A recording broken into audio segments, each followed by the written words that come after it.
All we have to do is awaken our senses and truly enjoy what's uniquely ours.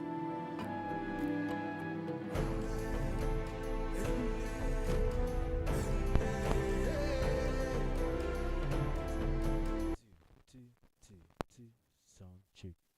Two, check, and two, sound check.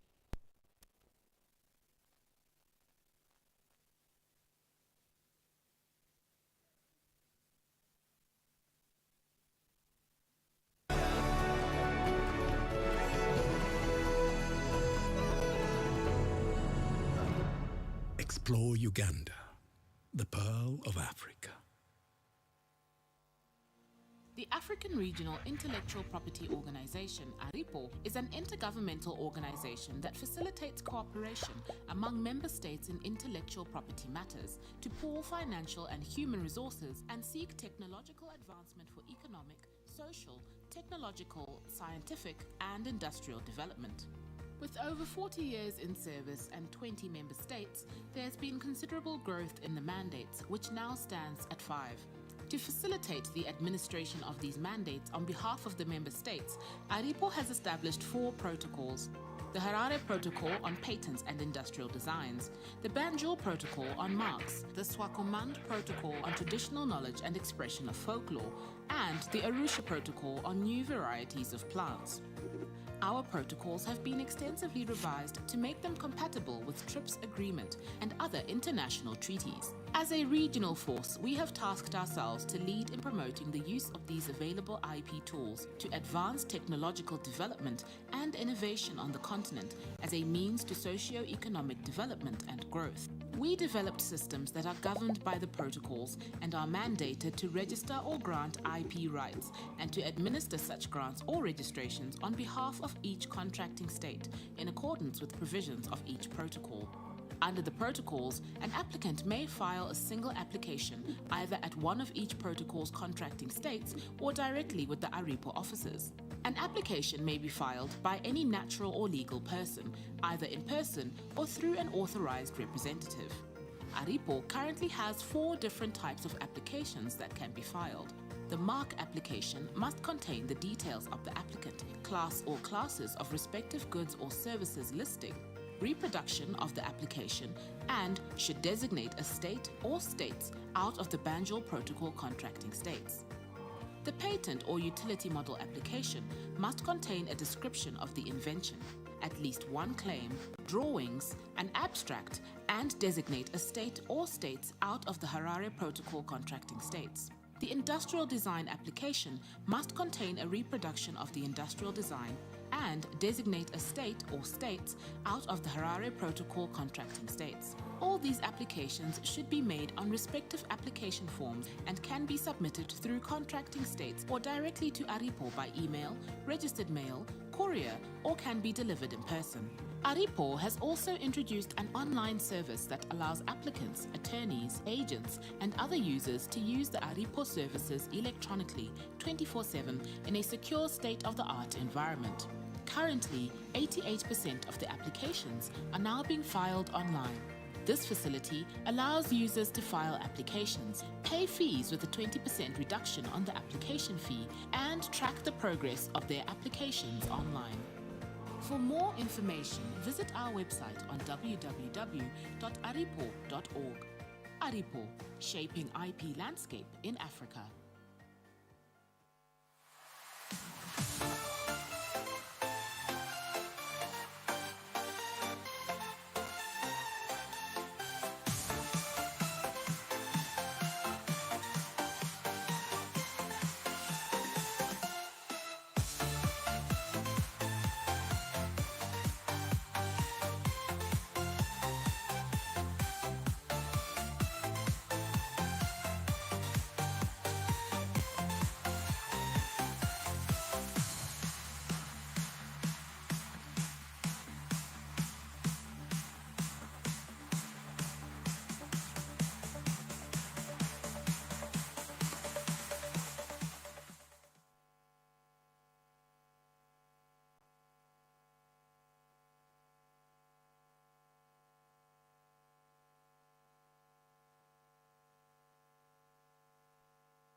Every waking day is a reminder just how beautiful this, our land, truly is. The kind of beauty that you can only find here. In the lush green all around us and the wondrous sights within. It's what you feel in the gentle caress of tropical wind from the mountaintops. And the glow in your heart from a warm neighborly invite.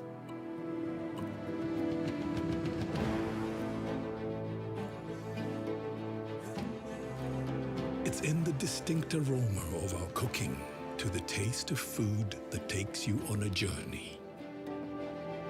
In the sound of homecoming and the sound of Mother Earth. In the magnificence we find on our travels and the exciting moments we experience. Ours is the kind of beauty that comes in all things big and small. All we have to do is awaken our senses and truly enjoy what's uniquely ours.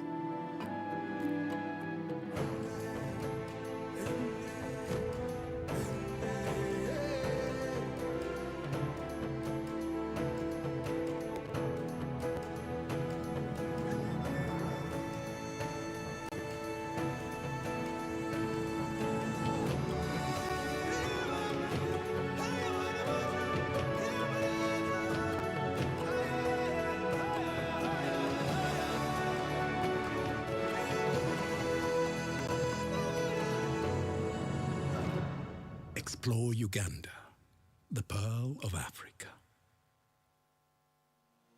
The African Regional Intellectual Property Organization, ARIPO, is an intergovernmental organization that facilitates cooperation among member states in intellectual property matters to pool financial and human resources and seek technological advancement for economic, social, technological, scientific, and industrial development. With over 40 years in service and 20 member states, there has been considerable growth in the mandates, which now stands at 5. To facilitate the administration of these mandates on behalf of the member states, ARIPO has established 4 protocols.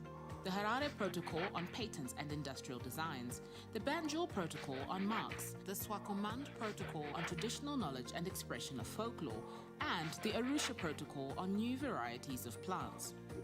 Our protocols have been extensively revised to make them compatible with TRIPS agreement and other international treaties. As a regional force, we have tasked ourselves to lead in promoting the use of these available IP tools to advance technological development and innovation on the continent as a means to socio-economic development and growth. We developed systems that are governed by the protocols and are mandated to register or grant IP rights and to administer such grants or registrations on behalf of each contracting state in accordance with provisions of each protocol.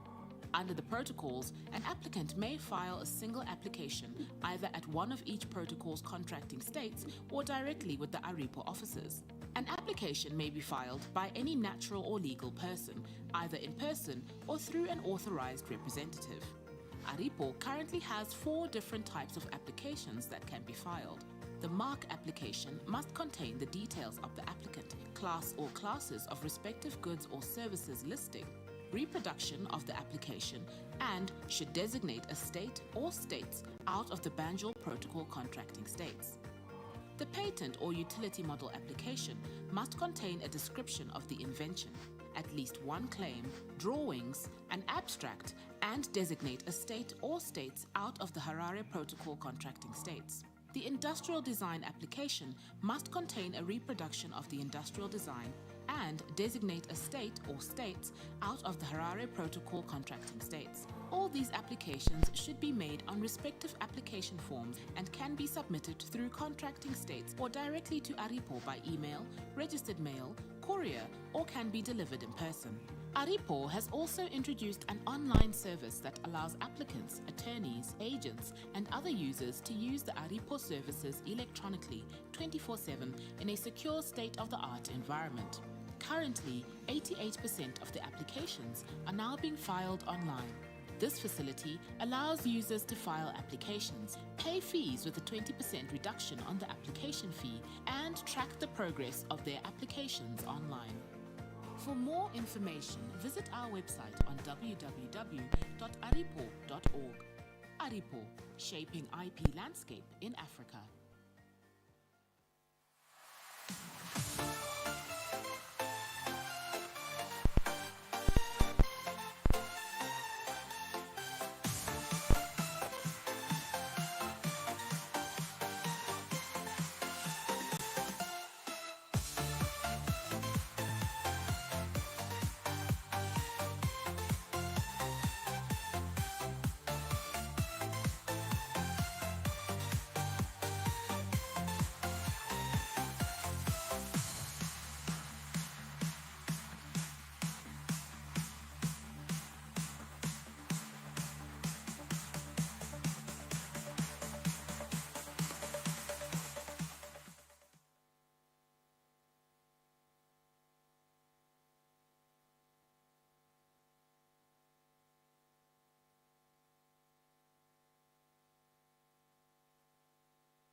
Every waking day is a reminder just how beautiful this, our land, truly is. Wondrous sights within. It's what you feel in the gentle caress of tropical wind from the mountaintops, and the glow in your heart from a warm neighborly invite.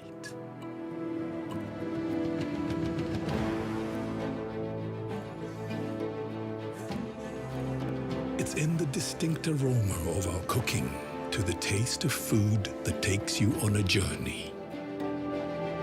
In the sound of homecoming and the sound of Mother Earth. In the magnificence we find on our travels and the exciting moments we experience. Ours is the kind of beauty that comes in all things big and small.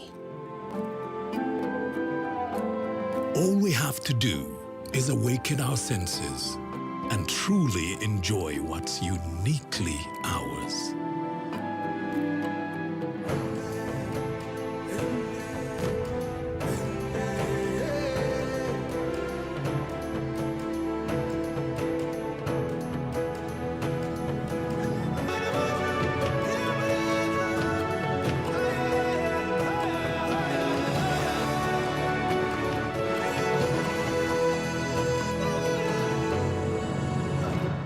Explore Uganda, the Pearl of Africa. The African Regional Intellectual Property Organization, ARIPO, is an intergovernmental organization that facilitates cooperation among member states in intellectual property matters to pool financial and human resources and seek technological advancement for economic, social, technological, scientific, and industrial development. With over 40 years in service and 20 member states, there has been considerable growth in the mandates, which now stands at 5. To facilitate the administration of these mandates on behalf of the member states, ARIPO has established 4 protocols. The Harare Protocol on Patents and Industrial Designs, the Banjul Protocol on Marks, the Swakopmund Protocol on Traditional Knowledge and Expression of Folklore, and the Arusha Protocol on New Varieties of Plants. Our protocols have been extensively revised to make them compatible with TRIPS Agreement and other international treaties. As a regional force, we have tasked ourselves to lead in promoting the use of these available IP tools to advance technological development and innovation on the continent as a means to socio-economic development and growth. We developed systems that are governed by the protocols and are mandated to register or grant IP rights and to administer such grants or registrations on behalf of each contracting state in accordance with provisions of each protocol. Under the protocols, an applicant may file a single application either at one of each protocol's contracting states or directly with the ARIPO offices. An application may be filed by any natural or legal person, either in person or through an authorized representative. ARIPO currently has 4 different types of applications that can be filed. The mark application must contain the details of the applicant, class or classes of respective goods or services listing, reproduction of the application, and should designate a state or states out of the Banjul Protocol contracting states. The patent or utility model application must contain a description of the invention, at least one claim, drawings, an abstract, and designate a state or states out of the Harare Protocol contracting states. The industrial design application must contain a reproduction of the industrial design and designate a state or states out of the Harare Protocol contracting states. All these applications should be made on respective application forms and can be submitted through contracting states or directly to ARIPO by email, registered mail, courier, or can be delivered in person. ARIPO has also introduced an online service that allows applicants, attorneys, agents, and other users to use the ARIPO services electronically 24/7 in a secure state-of-the-art environment. Currently, 88% of the applications are now being filed online. This facility allows users to file applications, pay fees with a 20% reduction on the application fee, and track the progress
Every waking day is a reminder just how beautiful this, our land, truly is.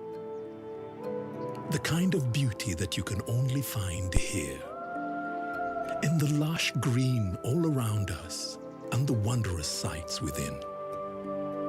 It's what you feel in the gentle caress of tropical wind from the mountaintops. And the glow in your heart from a warm neighborly invite.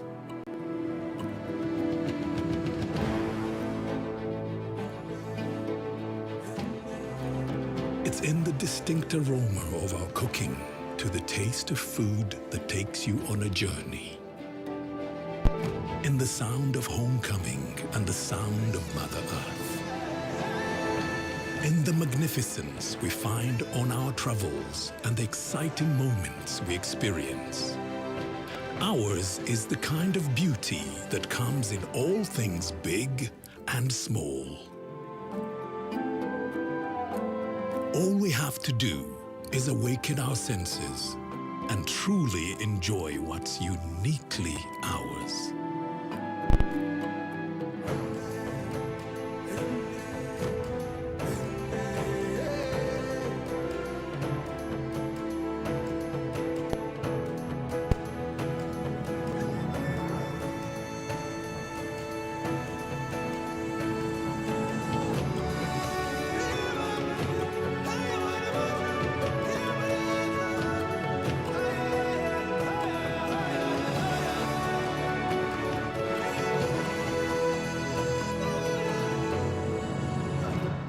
Explore Uganda, the Pearl of Africa.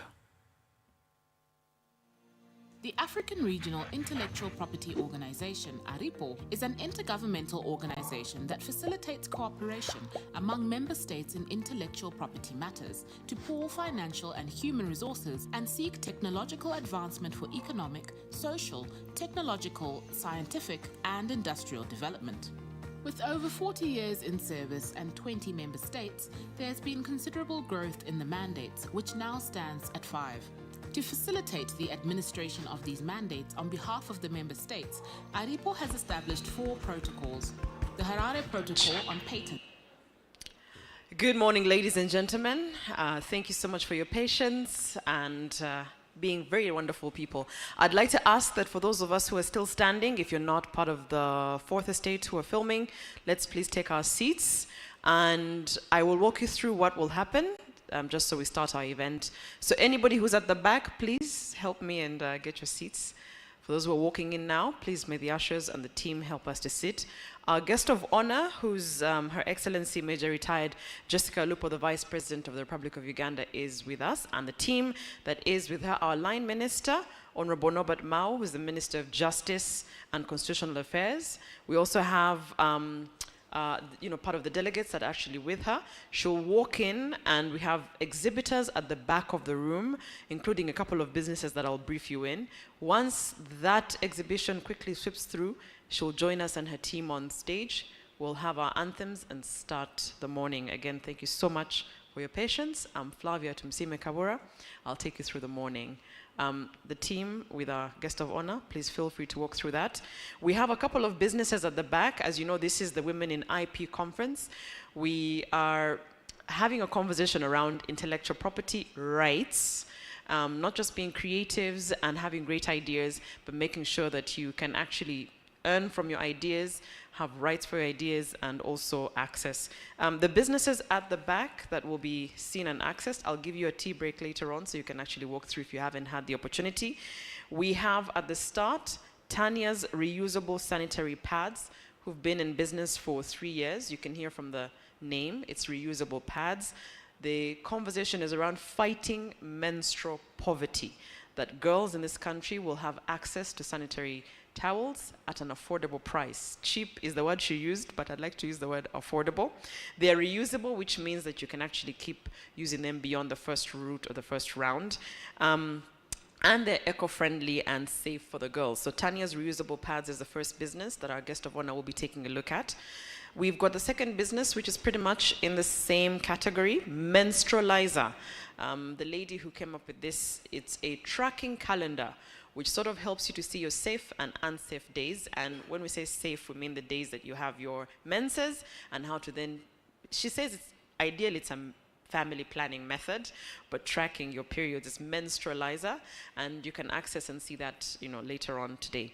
We have our third business, Mummy Pads. This is for the ladies in their postpartum weeks or days. It's a, a health safety method to be able to track the amount of blood that a new mom loses, so that in those first few days you're taken care of. So Mummy Pads is a third business. Magezi Arts and Exhibition Center has been in business since 2008. I was actually honored to read her book. She's a visually impaired Ugandan woman who has taken the arts. She's actually a director and curator of art. That might be something you might want to look at. It's at the back later on, Magezi Arts Center. There's Cloud Green, which has been in business for 5 years. And this is a platform which, listen to it, it connects SME farmers to the marketplace. So you have your seeds, you have your plants, you have all this, and it connects you to the marketplace. You also have Jenna Herbals Limited. I think most Ugandans out of COVID are very, very familiar with Jenna Herbals. For our guests who are visiting from the different countries, we might have championed the answer to COVID.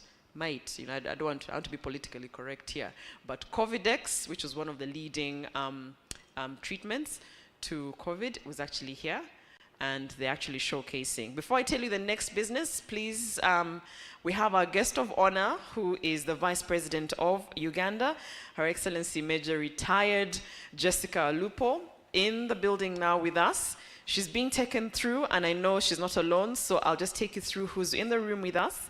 Our line minister, Honorable Norbert Mao, is with us, the Minister of Justice and Constitutional Affairs.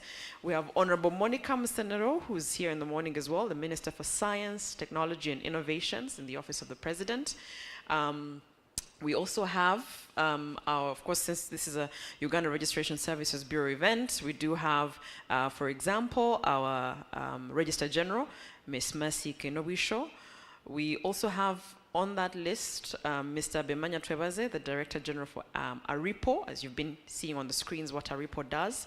ARIPO is the African Regional Intellectual Property Organizations, brings together 22 member states, all represented in this room, your guest of honor. We also have, she'll be speaking to us later. I can see her in front here with me. She's not part of the delegation, but I also recognize the presence of Miss Nancy Samrio. Thank you for being here from AFRIPI. We'll look forward to hearing your remarks. I'm not able to see clearly, but I'm guessing we're also recognizing the presence of Honorable Jeje Odong, Minister of Foreign Affairs, who's in the room with us. Will be represented later on or show up later on, but thank you so much. So the businesses, I know as VP goes through, I'll actually help since I can see on the screen. Great. That's Tanya's Reusable Pads, the first business that was being showcased. We're now going to Mummy Pads, which is a postpartum option for mothers in their first days or weeks of having a baby to track blood loss and support in that time. I said there'll be another business. There's actually a business all the way from Zimbabwe. Yes, so this was actually fantastic to know. If you're anywhere on any of the platforms, especially Instagram, just look for, I'll get you the name, I'll get you. It's from Zimbabwe, and they have,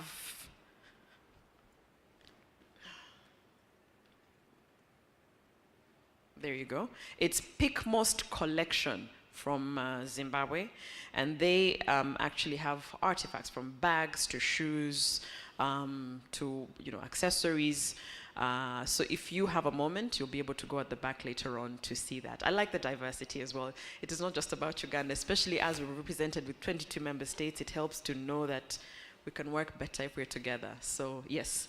The business right now that our guest of honor is looking at is Jenna Herbals Limited. They have everything from not just the Covidex that I talked about, from flu medicine, cough medicine, and all made from herbs. And you'll be interested to know that actually some of the herbs and plants and trees that they use are very own indigenous that are grown here. So great stuff there. Right. Yes, that is Pick Most Collections, as you can see on the screen, from Zimba. Actually, no, this particular one is Magezi Arts and Exhibition Center. Visually impaired, but you can see all the beauty that comes when they tell you that disability is not inability. She's a great definition. For many years, since 2008, she's come up with some really great designs. She's curated art pieces, artworks, many collections. So yes, great stuff there. And she's also an author, by the way. Yes, you do well to read her book. The particular art center is in Namirembe, if you're able to access it. And there's Cloud Green. I mentioned Cloud Green is a platform.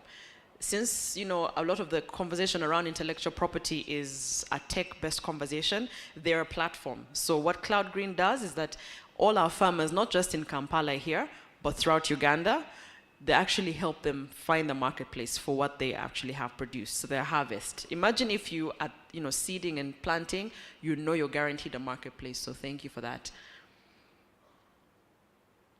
Right?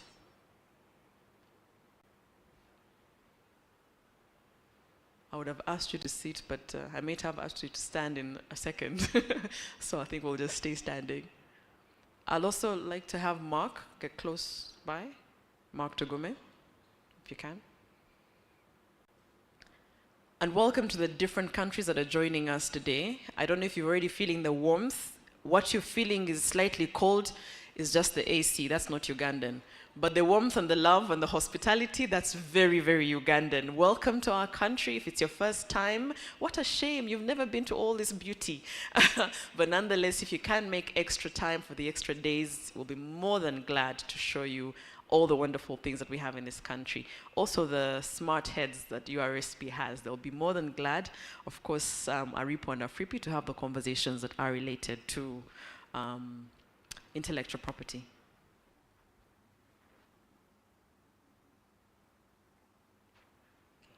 All right. I don't know if we have her here, but in the conversation of intellectual property, I know that we also have someone representing the artists or musicians, you know, so later on we'll be able to see if she made it. Actually doing well. She's one of our biggest exports as a comedian. So in the conversation on intellectual property, we'll be able to share our talents as well later on. Okay? Okay. I think we've seen most of the businesses. So like I said and I shared, that we'll be having our guest of honor and the team walk straight. We'll have our anthems, our prayer, and we'll get right into the conversation. I know we are looking at the time, but trust me, I'll keep it within what we agreed and scheduled. So no worries at all. In fact, from henceforth, don't look at your clock or your time. I got you. So welcome. Of course, our host is URSB. They're championing this conversation. Precious, if I'm not mistaken, this is the first. We're hosting the first. So kudos to Uganda. And you will see by the end of the day why. Round of applause. It's the African way when something great happens. Yeah. We will show you why we are the first. We innovate around excellence. And so it's good that we are the first to host. So the business, the particular business they're looking at right now is Cloud Green. Like I said, it would be fantastic for all our farmers. Our backbone really is agriculture. And imagine if at planting season and at getting all the seeds, you knew at the end that you had a customer and you didn't have to think of where the customer will come from. They do that. They take all the hard work out and they look for your marketplace, no matter the region that you are in Uganda, and they'll take care of that. I mean, that's the whole reason of, you know, tech to actually enable ease. So she's explaining. And isn't that brilliant that we have young women able to champion these conversations and innovations, and which is why intellectual property is important. Why suffer with all your hard work and bring brilliant ideas if they cannot be protected and innovated around?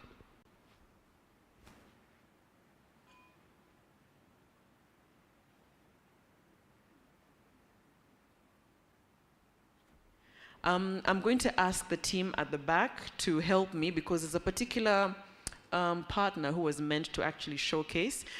But by the nature of their product, they couldn't showcase inside the room, Kira Motors. So what we can do as our guest of honor looks through, if the team can just play their product placement and add on the screen so that we can sort of give them their flowers, even if they're not able to showcase. But if you are, I think our team of delegates actually using the Kira Motor buses, if I'm not, they've actually offered the buses.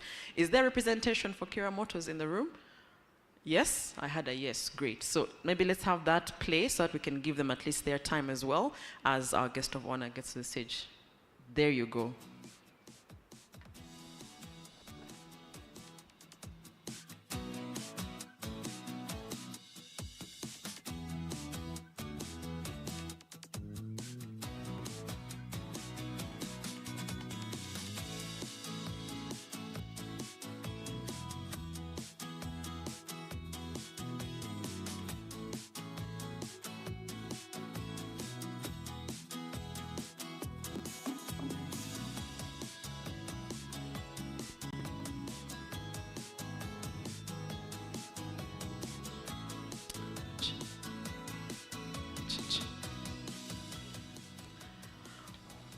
All right, ladies and gentlemen, once again, our guest of honor is here with us, Her Excellency Major Retired Jessica Alupo, who is the Vice President of the Republic of Uganda.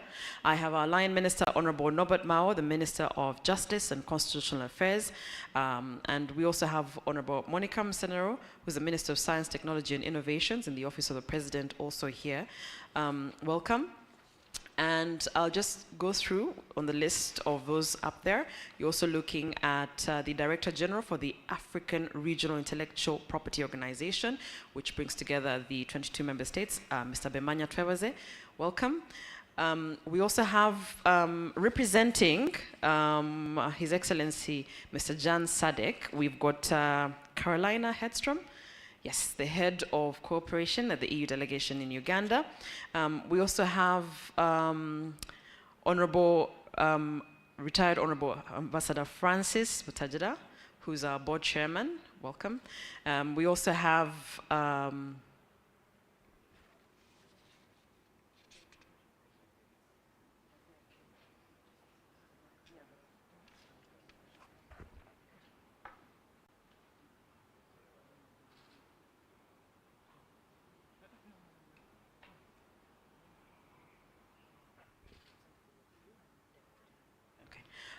apologies for that. Let's have the anthem so that we can get right into it. We'll do all the protocol once everyone is seated for ease. Anthems, please.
Let's humble ourselves for prayer. Our God and Father, we thank you for this day and landmark conference. Thank you for all the dignitaries and delegates who have made it safely to this conference. Thank you for the team that has organized this wonderful event. We pray that all our discussions and deliberations for these next 3 days will be fruitful in advancing the intellectual property interests of women all over the African continent. We thank you and pray all this in your name. Amen. Thank you, Mark. We can take our seats now. Thank you so much. Also, you know, once you're all seated, I breathe better. When you're all standing and hovering over me, I'm not sure if I'm in trouble or not. So let's start again. Welcome, everyone. Thank you for joining us this morning, and thank you for the patience of everyone who's been in the room. I'm Flavia Tumsime Kabura, Flavia for today, for this morning. I will be your host for the morning until the afternoon. I'll take you through the events and what needs to happen. I am a media personality, a communications consultant, and a very proud woman, since we're women in IP. I should know a bit about IP because I'm in the creative business, and many times you create, you have a great idea, but you don't really have the information gap on how that becomes property, something you can commercialize and actually innovate around and get paid for, in simple terms. And things like intellectual property need a lot of information and training for people to understand what you're talking about. I have a lot of lawyers in this room, and if you all start talking, you'll be talking to yourselves. You might lose most of us in all of this. So it's good to have people like us who speak to you, understand the messaging, and then bring it to the creatives or to the people who are innovating and have great ideas, so they can understand what their rights are. Because Nancy would say that is really what you are, intellectual property rights expert, because intellectual property is useless if people do not know their rights. So once again, a warm welcome to our guest of honor, who's retired Major Jessica Lupo, our vice president. I really enjoy saying line minister because then I know how the chain moves. The minister and we will not discuss these things here because I want to wait for his speech and see where he has missed the markings because he knows too well the rights of people. Honorable Norbert Mao, welcome, the Minister of Justice and Constitutional Affairs in the Republic of Uganda. I also have retired Honorable Ambassador Francis Butajira, the board chairman for URSB. And on the other end, I have Mr. Bemanya Twebaza, who's the Director General for ARIPO. You've had ARIPO if you've been in the room, and we had on the screen a couple of videos explaining what ARIPO is. Brings together 22 member states. I believe all the 22 are represented in this room, Nancy, am I right? All the 22. So a big hello. We would have gone through all the countries, but welcome nonetheless. So Mr. Bemanya Travers, welcome. And I also have representing Mr. Jan Sadek, who's the ambassador of the European Union. Hi, Carolina. Good morning. Welcome. Carolina Hedstrom is the head of cooperation in the EU delegation here in Uganda. Once again, welcome. I'm particularly excited that there's a conversation around women, when it comes to IP, but I don't like when conversations around women and anything are down to pity. And it's, okay, we must do it. I'll have you know that most of the innovations, I have a tech background. I pivoted to that. And most of the innovations that end up thriving, the startups that end up making that bottom line, because we all care about the zeros, are actually women-led and women innovated. So if we are the chunk of great ideas, if we are the chunk of the bottom line, you should care about us. So this conversation isn't by mistake. Focusing on women who are creating is not by mistake. There's a deep need for a conversation on women in IP. And I don't have to tell you that, when you invest in a woman, you invest in an economy, you invest in a family, you invest in a nation, that's why the country is she. Is God a woman? Honorable, you know these things. You've met God, and God is a woman, isn't it?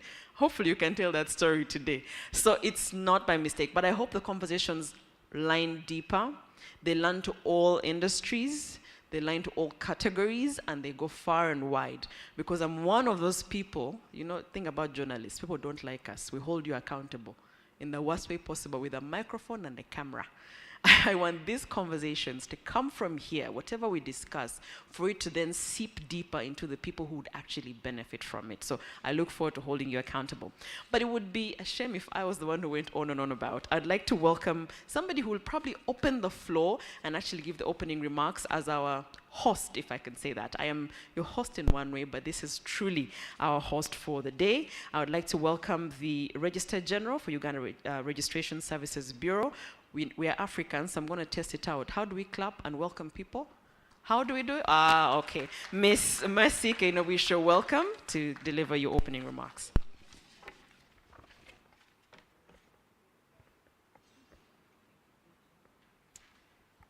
Thank you very much, Flavia.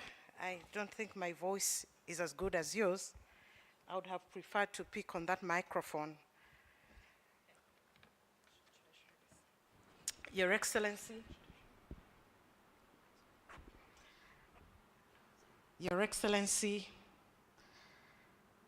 Major Retired Jessica Alupo, the Vice President of the Republic of Uganda, Your Excellency, the representative of the European Union to the Republic of Uganda, our dear Minister of Justice and Constitutional Affairs, Honorable Norbert Mao, our dear Minister in charge of Science, Technology and Innovation, Office of the President, Honorable Monica Musenero, the representative of the Minister of Gender, Labor and Social Development, the resident representative of the United Nations Development Program, the representative, the Director General of African Regional Intellectual Property Organization, Mr. Bemanya Twebaze, the project leader of the Intellectual Property Rights Innovation in Africa, FRIPI, Ms. Aida, who is represented by our dear friend Nancy, the chairman of the board of Uganda Registration Services Bureau, Right Honorable Ambassador Francis Utajira, the board members of Uganda Registration Services Bureau. I also recognize the judges and justices of courts of judicature, the permanent secretaries present, heads of government institutions, my fellow colleagues from the registrar generals that are represented here from the African Regional Intellectual Property Organization, distinguished guests, ladies and gentlemen. It's a beautiful morning, isn't it? It seems cold in the room, but I believe that by the end of the 3-day engagement, we shall be warmer and more smiley. I welcome you to the first Women in Intellectual Property Conference in Africa, supported by the Africa Regional Intellectual Property Organization, the World Intellectual Property Organization, and the Intellectual Property Rights and Innovation in Africa project, AFRIPI. I am pleased on behalf of my team, Uganda Registration Services Bureau, to host you here in this Munyonyo grounds, and to our delegates that have traveled from far spaces in Africa, since the members of ARIPO are in 22 countries. You are very welcome, and we thank God that you arrived safely and you're already enjoying the beautiful environment of Uganda. In a special way, I would like to recognize my colleagues, the Registrar Generals of the African Regional Intellectual Property Organizations. I know many of them sent women to represent them, the Women Innovation, but I see my colleagues from Mauritius and so on. Please stand up for recognition. All the delegates that came from the 22 member states for the first time in Uganda, please stand up and we welcome you the Ugandan way. Already Flavia demonstrated how we welcome you. You're very welcome to this nation of Uganda. It's very beautiful, the Pearl of Africa. Feel at home, please. You may resume your seats.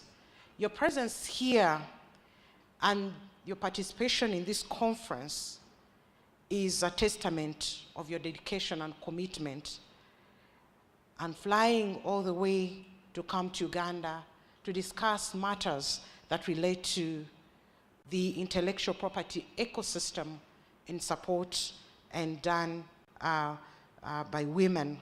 Your Excellency, I would like in a special way to extend our gratitude to you as the highest female in leadership in this country, as the Vice President of the Republic of Uganda. Your busy schedule is appreciated by the fact that you allowed to come and preside over this conference is a testament of your commitment, representation, and dedication to the women of Uganda and the women of Africa. We thank you. Your Excellency, we also deliver our gratitude to His Excellency, the President of the Republic of Uganda, whose vision has enabled us as women of Uganda, women of Africa, to grow in terms of business formalization, intellectual property, innovations, science, technology, and innovation, to mention but a few, but also creating a peaceful environment that is secure for us to think and create. We all believe that an environment that is not peaceful cannot enable women to think, women to create, or women to run businesses. And we thank His Excellency for his visionary leadership for creating this environment. You have seen the women of Uganda and the women of Africa growing in the areas of entrepreneurship, creativity, and innovation at all ages and in all categories. I would like to extend my special thanks to the African Regional Intellectual Property Organization. The Director General is a Ugandan, Mr. Bemanya Twebaze, and is a former Registrar General of Uganda Registration Services Bureau, and has done a lot in terms of promoting the intellectual property ecosystem in Africa. We would like to thank the AFRIPI, the EU IPO, the European Intellectual Property Office, whose project has supported a lot of activities in intellectual property, and including this women conference.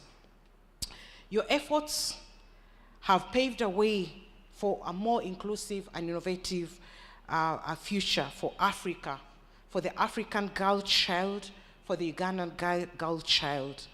And I acknowledge all you, our partners, for the support. In a special way, I'd like to extend our sincere gratitude to our minister. The Minister of Justice and Constitutional Affairs has been extremely supportive. I'd like to thank you, Honorable Minister. Your support, your guidance, your mentorship, and your humor have enabled us to get here.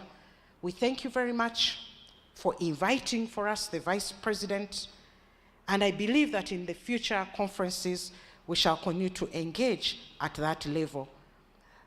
In a special way, Uganda Registration Services Bureau would like to extend its gratitude to the board of the institution.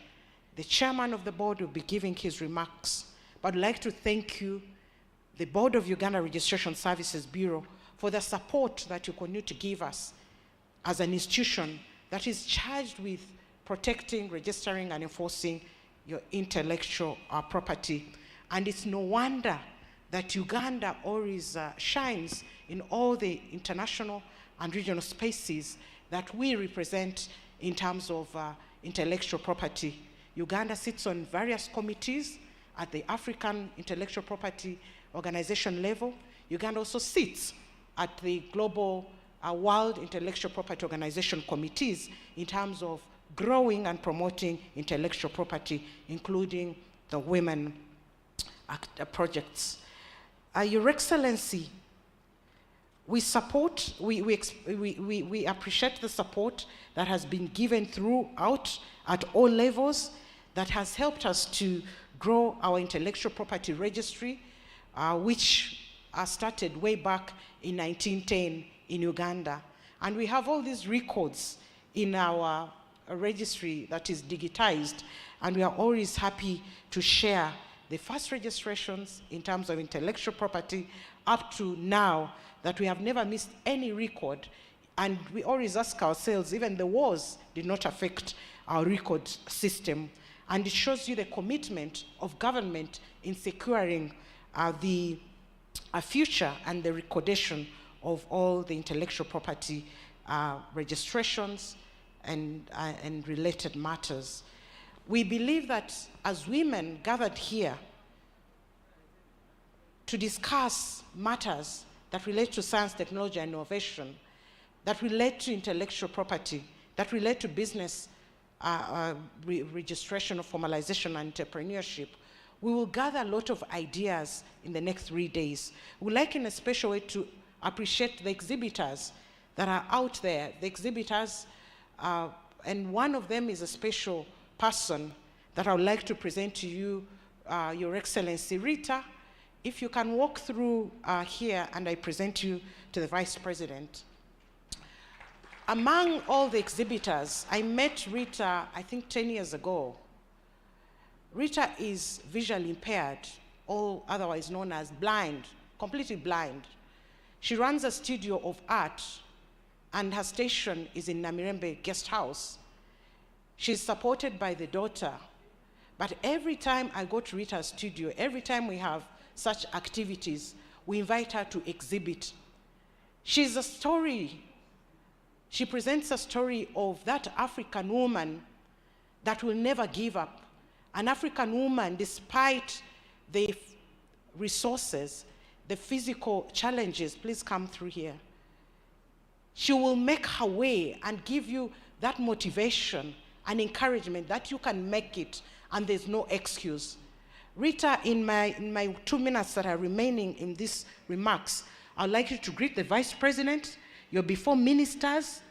You just tell your story in just 2 minutes. And so that we learn from it. Thank you. Okay. Relax. Okay. Thank you very much. Yeah. Okay. Thank you very much, my dear. Protocol observed. My name is Rita Namanja Kivumbi. Losing sight 15 years ago, I was a curator and art director at Makerere University Art Gallery. It wasn't an easy experience. As a young woman that time, I'm like, okay, what am I going to do? What about the arts? Because my aim was to promote art in Uganda, like the IP we are talking about today. And then I'm like, Rita, no pity party, let's get moving. It wasn't easy, but because of positive thinking, I got up and I started Magizi Arts Exhibition Center, where in a year, we train like 250 blind. Thank God for different organizations which come up. And then at my gallery, we also train others who are differently gifted. And I keep on. I myself, I still paint, do textile design and jewelry, as I also train others who come at our art gallery. Thank you. Thank you very much, Rita. My dear friend, we love you so much, and thank you for always inspiring us. Thank you. Yes, you can make your way, you can resume your seats. And very lastly, Your Excellency, I take this opportunity to thank the URSB team. I have been away on leave for the last 4 weeks. I'm just returning back. And this shows you the kind of team that we work with. They've arranged all this. URSB team, you know. Let me present you to the Vice President as I close. Please come through so that I present a very amazing team that serves above self.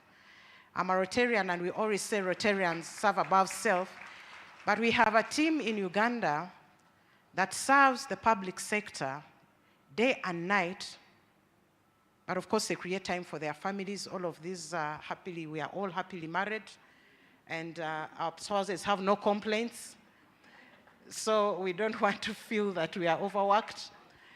Yes, colleagues, I would like to thank you so very much. If we were to give the heroes recognitions, please come through. You'd be my heroes. We would give you those medals that you deserve. You work so hard. You are resilient. And you have made Uganda proud because we are one of the best serving institutions as URSB. Thank you very much. Your Excellency, this is a great team. I know at an opportune time, we'll take a picture with you through the protocol clearances. You may resume your seats as the committee that arranged this stays behind. The committee did a lot of work. It is full of energetic young people, patriotic, led by Madam Patience Buhichire Karazare. Thank you very much for the great work that you have done. but we shall award you after the 3 days. We've just started, and this is just to motivate you that we are happy so far. May God continue to bless you. I thank you very much, and to the women in innovation, and to the men that support us. We can't do without men. We can't. Even when we are making these invitations, some men were saying, is it only for women or even men? We can't do without you. You know that. God made it very clear. Women cannot do without men. It is a fact. It is on record. It is biblical. So whether we are innovation, whether we are in what, and so we work with you and we count on your support as men. So thank you to the men that are here to support us. We count on you, and may God bless you. I say all this for God and my country. Thank you. Thank you so much, Registrar General, for URSB and for giving that team, you know, the much needed love. I'm sure they've actually, you know, amazed by that, because, you know, it's all the hard work, you need to be recognized. This event is a success because we have partners who have also supported this. Of course, we mentioned ARIPO, which is headed by the Director General, Mr. Bemanya Twebaze, who's on stage, will be giving his remarks later on. The other partner is AFRIPI, who are well known for intellectual property rights. In fact, they do training on IPR, technical assistance, they offer capacity building support, and so much more. And I'd like to welcome the project leader for the intellectual property rights and innovation in Africa, AFRIPI. Please welcome Ms. Nancy Samoriwo. Welcome to give your remarks.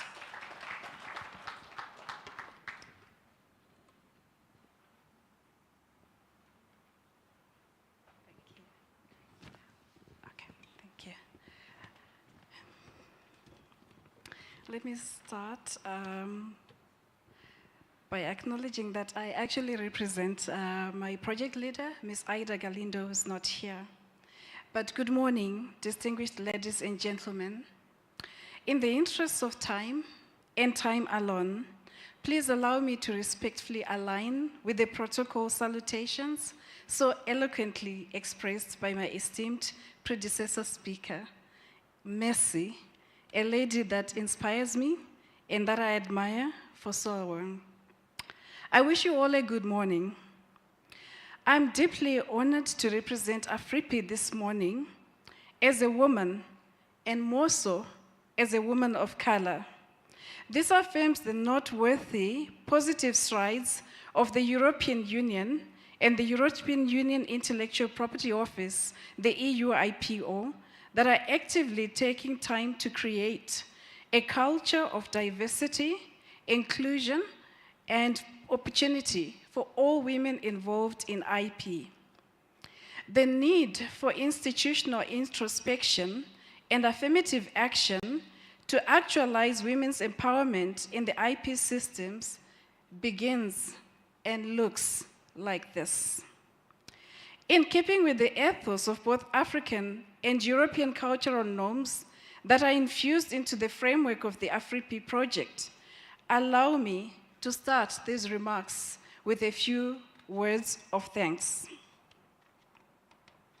Firstly, to the political leadership that is in this room today, of this beautiful Pearl of Africa, thank you graciously for hosting this event in your lovely country, which we also call home, deriving from the communal ethos that underscores the AFRIPI project's Pan-African focus.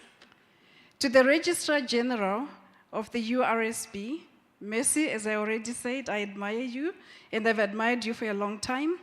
Please allow me to thank you and your team for their tireless efforts to execute the event with a hallmark excellence that is synonymous with the URSB events. Most notably, for the ARIPO community, the momentous hosting of the Kampala Diplomatic Conference during the height of the COVID-19 in this beautiful venue in August 2021, ironically, is full circle this August month again. Thank you, Mercy, and your team. To the Director General of ARIPO, although a man full of vision, he was the one who conceptualized this activity to underscore the seriousness with which he regards women in IP, And my project leader, Ms. Ida Galindo, to whom I pay tribute today, agreed that with the DG, this would be the ARIPO, AFRIPI flagship event for 2024. Thank you, Director General, for elevating us women to a flagship event. To the European Union, represented by Carolina, I would like to say thank you to the ambassador and to the EU. In Africa, Carolina, I know you're coming from Yemen. We do have quite a lot of cliche statements. I'll tell you one. It says, "Don't tell me, show me," which is a testament to the power of demonstrable impact and practical results. With this cliche in mind today, Carolina, I hope you vividly see the payoffs of the EU's significant investment in the AFRIPI project. Thank you. Regarding AFRIPI, I will not take this opportunity to dwell on it, because in the program, you will see that there's a day tomorrow when we'll be talking about the project and its activities in detail. But for quick alignment, allow me to quickly point out that AFRIPI is an international cooperation project which is directed by the EU and co-funded by the EU IPO. AFRIPI's main objective is to promote intra-African trade and investment between Europe and Africa. The AFRIPI project recognizes the critical role of intellectual property rights in achieving this objective. But in passing, allow me to emphasize that through AFRIPI, the EU's approach consists of respecting relevant policy frameworks on either side, the European and the African, in a demonstrable spirit of respect, equality, consultative engagement, the quintessential elements of modern-day global cooperation. We respect Africa, we respect Europe, we are one. And those are the principles, Carolina, that guide the AFRIPI project. These policy frameworks include the EU's Global Gateway on the EU side, to which I will defer to you, Carolina, for elaboration. But on the African side, where I sit on the AFRIPI side of things, these frameworks reflect in the African Continental Free Trade Area, the African Union's Agenda 2063, and the Continental Strategy on Geographical Indications, which is currently under extension. I do not wish to belabor the point, so I'll turn to this activity. Despite the many changes and the many opportunities gained, we all agree that challenges, some systematic, some localized, continue to limit and negatively affect women's optimal participation in the ICOS ecosystem. So one of the conference's main challenges is to reconfigure our views, and Rita challenged us. We need to reimagine the existing barriers and limitations, less as challenges, but critical milestones that can create a strategic roadmap of affirmation and affirmative actions for strengthening women's active participation in all aspects of the IP ecosystem. But what does this entail? One, it involves going beyond creating the beautiful hashtags that we're going to create today. This event is and should be a call to action on several dimensions. Firstly, let's redefine our perceptions about innovation and IP as we're challenged by Rita. IP is not only about esoteric or abstract innovations like redefining Einstein's special relativity theory, which are far removed from day-to-day realities. I think, as our beautiful MC said, we need to bring down innovation to day-by-day realities. Some of the definitive innovations have been simpler in understanding, yet revolutionary in effect. The toilet paper, the ladies' bra invented by Mary Phelps Jobs, which, hopefully, I hope many of us still wear today. Hard sciences, physics, robotics are disciplines which are no doubt fertile ground for essential innovations, but still we need IP field. Here, allow me typically to digress a little into William Shakespeare's Macbeth. In Act 3, Scene 4, which I used to illustrate the text of my point, Macbeth says, "What men dare, I dare." I repeat that. What man dare, I dare.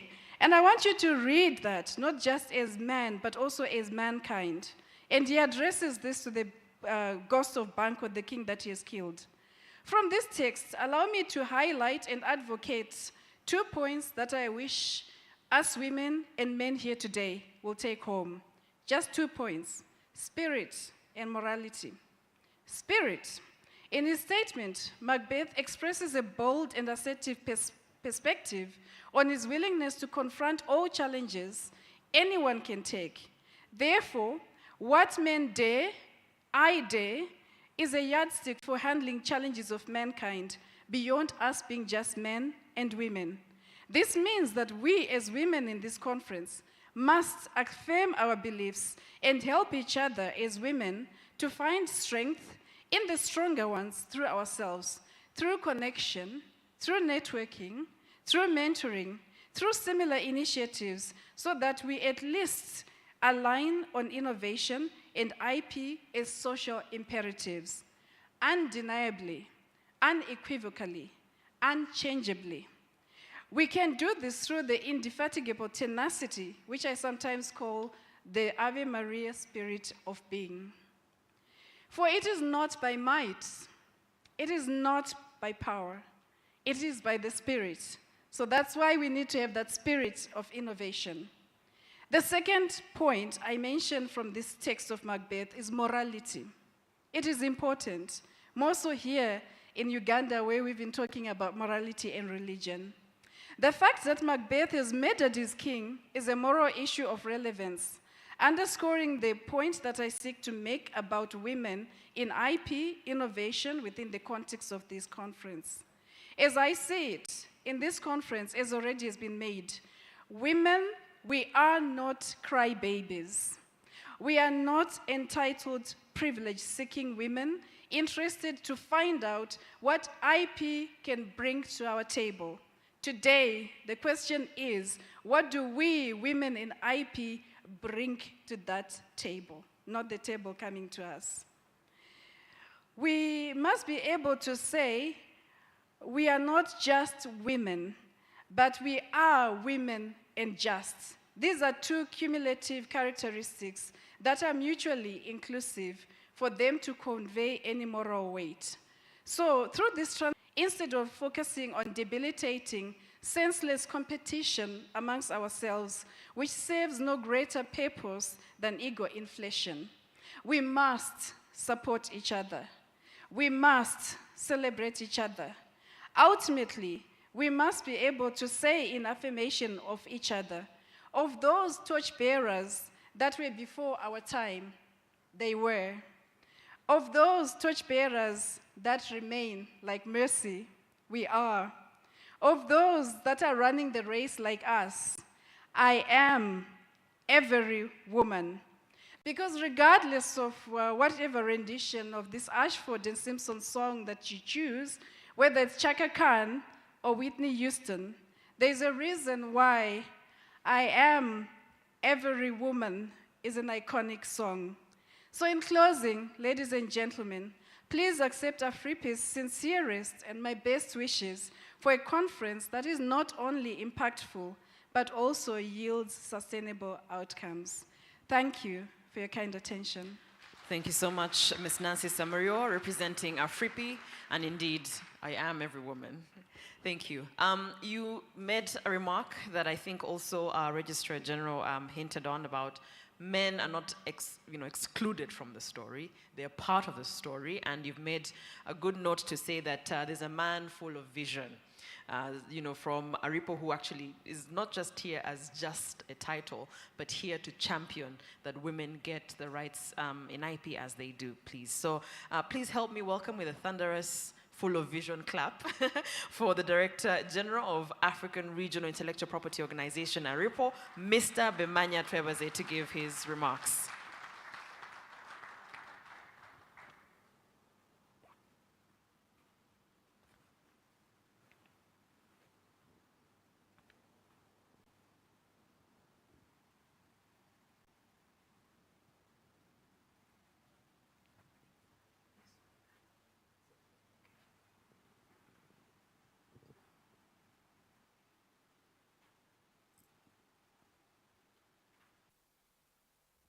Excellency, Major Retired Jessica ARIPO, Vice President of the Republic of Uganda, Honorable Norbert Mao, Minister of Justice and Constitutional Affairs, the representative of the Ambassador of the European Union to the Republic of Uganda, Ambassador Francis Butagira,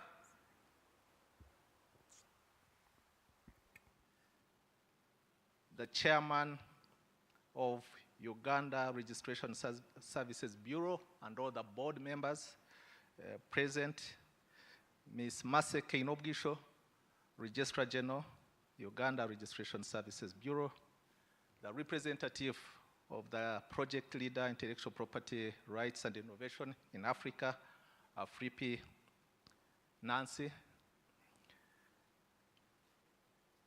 Your Excellency, amongst the audience, my direct bosses, so allow me to recognize the members of the Administrative Council of ARIPO present, distinguished delegates from ARIPO member states, all resource persons, honorable ministers present, ladies and gentlemen. It gives me great pleasure to address you all on behalf of the African Regional Intellectual Property Organization at this inaugural conference of intellectual property and women under the theme Enhancing Women's Participation in IP. I would like at the outset to come out clear. I know, Nancy, you said that this was my idea. Yes, I own the idea, but the truth is that the Registrar General one time phoned me in one of our meetings and said, we must have something for women. So please appreciate the original owner of the idea, and thank you very much. And why she was able to approach me, Your Excellency, is that she knows that I love working with women. My saying that has landed me into trouble previously, but I will continue saying I love working with women because women deliver. So women who are present, the men, please appreciate the women present. And I say this with evidence. I've worked with some of the women here. Allow me to point out Irene Mugisha, Ms. the CEO of Presidential CEO Forum. We came a long way. I think I was one of the original 5 board members that appointed by His Excellency the President as the directors of the Presidential CEO Forum. So in introducing you, Irene, I'm also talking about the contribution I've made to Uganda in that forum. And I sent in my resignation. I've never heard from you, but I want to believe it was rejected because soon I'll be coming back. Thank you very much. So these are the women, but also allow me to appreciate the women. I came with the wonderful women from Zimbabwe. The women, gentlemen don't stand, gentlemen actually. The women I came with, amazing women. Nancy, we came on the same flight. This is a women's conference. This is a women's thing. I talk with evidence. I love working with women. I'm privileged to be with you here. Thank you very much. At the outset, permit me to pay special tribute to the Vice President of the Republic of Uganda, Her Excellency Major Retired Jessica ARIPO, who, despite her decidedly busy schedule, has graced this conference to preside over its opening. Your Excellency, at my next speech, I'll be saying I work with women, including women vice presidents. So from now, we've been working together for the last 5 minutes.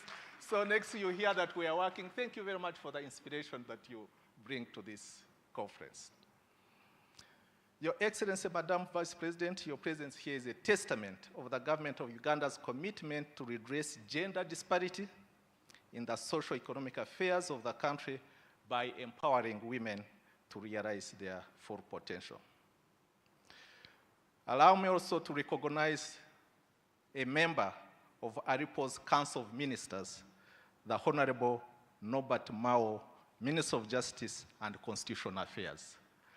I know you must have invited him as the Minister of Justice and Constitutional Affairs, but I want to say he's here as my direct boss, as a member of the Council of Ministers, and he's been doing a great job Your Excellency, bringing so much value and knowledge at the Council of Ministers.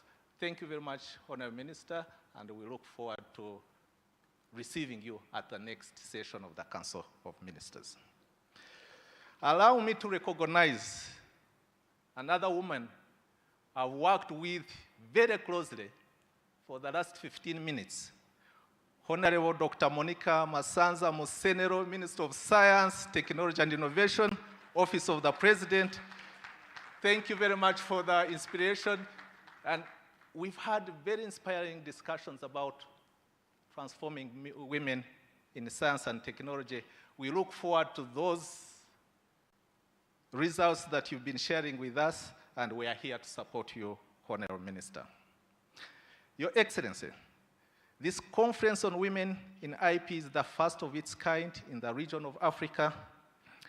And I would like to say that according to the World Economic Forum, women comprise 58% of Africa's self-employed population and contribute around 13% of the continent's total GDP.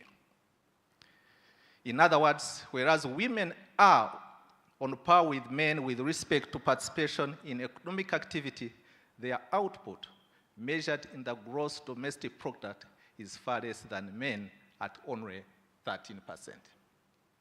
This implies women's economic activities characterized by informality, which keeps them out of the formal system. In the creative and innovation sectors, where formalization entails acquisition of intellectual property rights, only 1 in 8 listed inventors in the patent documents in the world is a woman. Only 1 out of 8. Those are the statistics. Numbers tell us a story, and we must, like the previous speakers have said, change this narrative, because 8%, 1 out of 8 is not something that we should be very proud about. Globally, women inventors are almost 40 years behind men in patenting. 40 years behind men in patenting. And according to the Global Gender Gap in Innovation and Creativity report by the World Intellectual Property Organization, women inventors were involved in only 23% of all international patents between 1999 and 2020. I'm giving these statistics so that we understand where we stand. We come here to celebrate the contribution of the women have made, but also to understand with figures and numbers what is on the ground and make appropriate interventions. Going by this trend, women's creative and innovative effort will be recognized on parity with men in around the year 2061. Honorable Dr. Musenero, I know you're talking about involving women, girls in science, technology. At the current pace, you'll achieve your results in the year 2061. But we can work together to bring this closer. In the meantime, women will continue to miss out on the opportunity and reward afforded by intellectual property for economic effort for generations to come. Your Excellency, this is unattainable. At ARIPO, we believe that 50%, which are the women population, namely women who should be recognized and rewarded for their contribution to development in our economies through an effective and accessible intellectual property system covering the 22 member states of Africa, whom I'm glad that all of them, all the 22 member states, are represented in this audience. Your Excellency, ARIPO has found a committed partner in this journey, namely the European Union and the European Union Intellectual Property Office.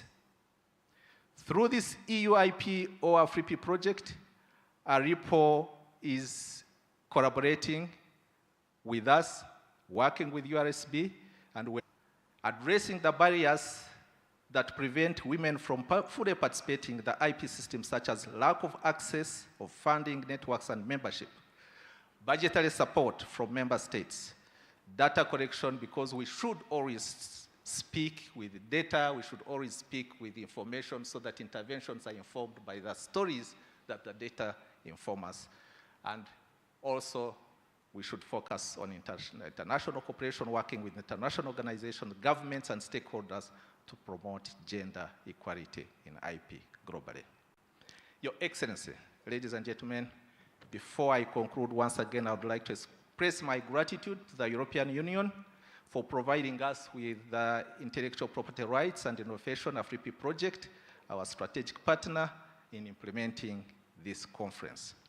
Finally, let me once again commend the ARIPO team, the AFRIPI team, the URSB teams for their dedication and hard work in preparing this event. Marcy, when you asked your team for introduction, Your Excellency, you saw me almost standing up. I thought I was part of the team. Then I remembered I'm not part of the team. But let me declare I'm part of the team through and through, because the entire Africa, the 22 member states, I'm there as your Director General to support you. Thank you very much. Your efforts, Your Excellency, your country underscores your commitment to enhance women participation in IP. With these remarks, I wish you all a successful and fruitful deliberation. Thank you very much for your kind attention. Thank you, sir.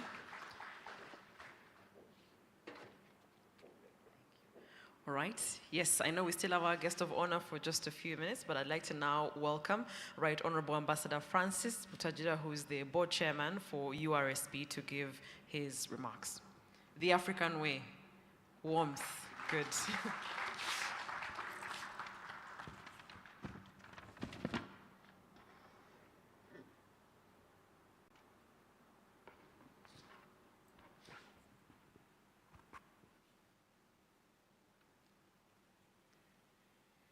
Your Excellency, retired Major Jessica ARIPO, the Vice President of Uganda, Honorable Norbert Mao, Minister of Justice and Constitutional Affairs, Honorable Monica Musenero, Minister of Science and Technology,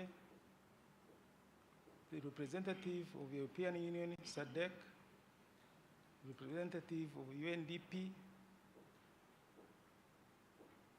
the Director General of ARIPO, the representative representing AFRIPI, and Registrar General of URSB. I have some written remarks, but in the interest of time, I want to touch on 2 points which I think you should go and consider. Now, on these 2 points will concern traditional knowledge, genetic resources, and traditional cultural expressions. Now, these 3 areas are where the women have really excelled and participated. If you take our traditional medicine, which for so long has been exploited by outsiders, imperialists, and so on, to their advantage. And we didn't, because we lacked protection. So, what do we have to do? We need a regime of intellectual property that respects those traditions. Does our present IP protection regime do that? In some cases, no. Let me give you an example in the music field, where women have really excelled. In my language, in Runyankwere, there is a famous lullaby which women usually sing as they want to put their babies to sleep. And it started like, Oyo nchengu shereche kanani kanje, and then on and on. If I had the time, I would go through it and sing. But it was an lullaby by women to entice their babies to go to sleep. Now, this should be copyrighted. But the present copyright law cannot protect it. Why? Because one of the requirements is that the material should be reduced into writing, should be introduced into writing. And yet this has been orally passed on by generations of women and so on. So this lacuna has to be bridged. There are many areas, like the present intellectual property regime is individualistic, does not take into account community interests. And yet, when you examine our societies, some rights are communally owned, passed on from generation to generation, and they have not been protected. Now, so we need a protection regime. I want to commend ARIPO for putting in place a protocol known as Sakamupunda Protocol on traditional knowledge, genetic resources, and traditional cultural expressions, specifically to cater for those gaps which I have mentioned. In Uganda, I think, Your Excellency, as you are aware, I think you are working on an appropriate law to cater for our traditional knowledge, genetic resources, and so on. I think that is in line. So we need a law, therefore, to supplement that protocol by ARIPO. So now, the other point I wanted to flag off was what I call innovation hub. At URSB, we are trying to put in place that hub. We are not going to innovate, that is Honorable Masenero's area, but we are collaborating with universities who have international hubs, who have hubs, innovation hubs, working together. Our role is to register their innovations as a body empowered to do this by our law. So we are trying to collaborate with those. But again, in that collaboration, or in that hub, we can also think of another role in respect for women, for instance. What can we do to help women who are engaged in innovation? What can we do? We can, in that hub, give information on registration and filing of applications. Most women entrepreneurs don't do this. So it can assist them in filing appropriate applications. We have already actually embarked on this. You know, URSB is a trailblazer. We are already working with Stanbic, in collaboration with Stanbic, to make sure that the women entrepreneurs understand procedures regarding innovation. So that hub can also play that part. I would like to appeal to you who are gathered here. We shall, by the end of the day or conference, have had very many lofty ideas. The question is, and the challenge is, how to put it into practice. So let's challenge ourselves. Let's go. Let's think out of the box. Let's not sleep. After all, we shall have plenty of time to sleep when we die. But for the time being, let's work. Thank you very much.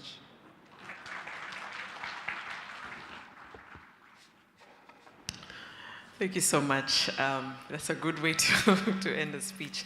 I'd like to now, again in the interest of time, to welcome Ms. Carolina Hedstrom, the head of cooperation for the EU delegation in Uganda, to give your remarks. And of course, Ambassador, you'll come back and give me the honor of inviting our line minister, and then roll over to the next.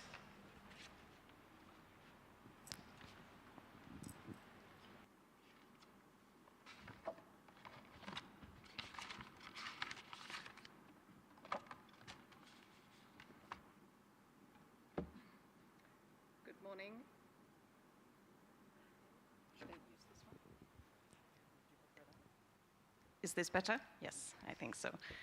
Good morning. Thank you very much, Honorable Guest of Honor, Your Excellency, Vice President of the Republic of Uganda, Madam Jessica Lupo, the Minister of Justice and Constitutional Affairs, Honorable Norbert Mao, Minister of Science, Technology and Innovation, the Honorable Dr. Monica Musenero, the Registrar General, Ms. Mercy, Mr. Bemania, Director General, and other distinguished guests from the ARIPO Secretariat and all the ARIPO member states represented here, Nancy and the team from AFRIP and the European Union Intellectual Property Office, intellectual property professionals and users here present, representatives of the media, ladies and gentlemen, and of course, Ambassador Francis, thank you for these last words as well.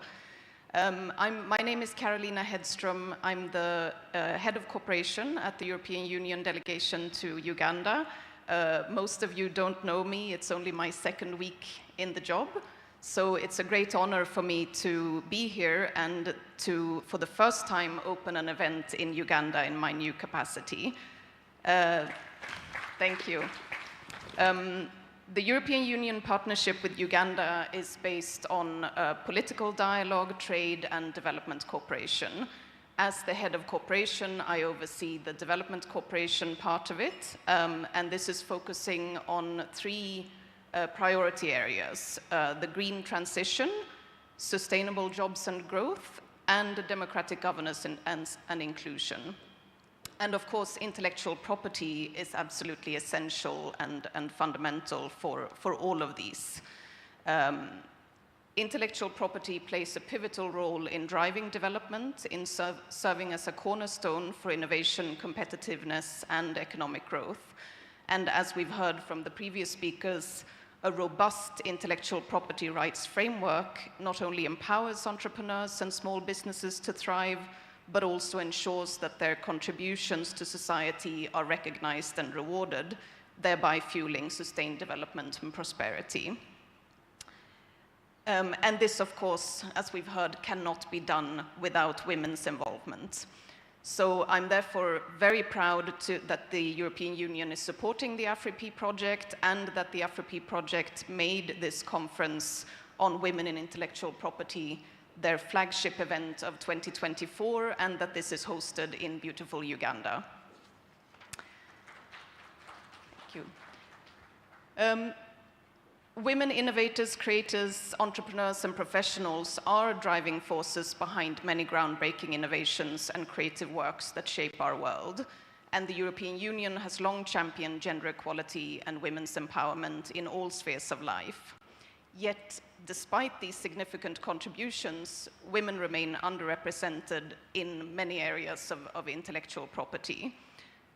You are much more familiar than I am with the figures for Uganda and the other countries in the region, but a recent study by the European Union Intellectual Property Office showed that only 1 in 7 innovations in the European Union, patented innovations, was registered by a woman innovator.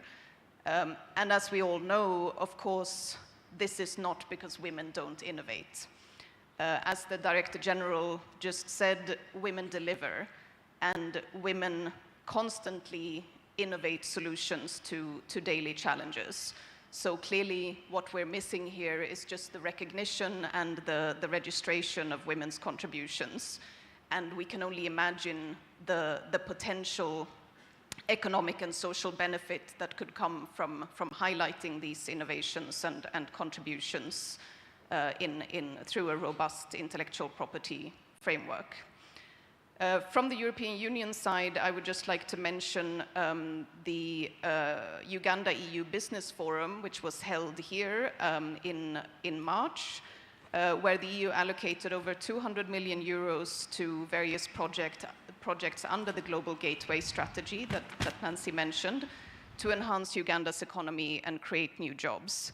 And through this forum, we saw many female entrepreneurs. We saw many projects that invest in female entrepreneurs and innovators, including in digital infrastructure and sustainable agriculture and value addition in agricultural value chains.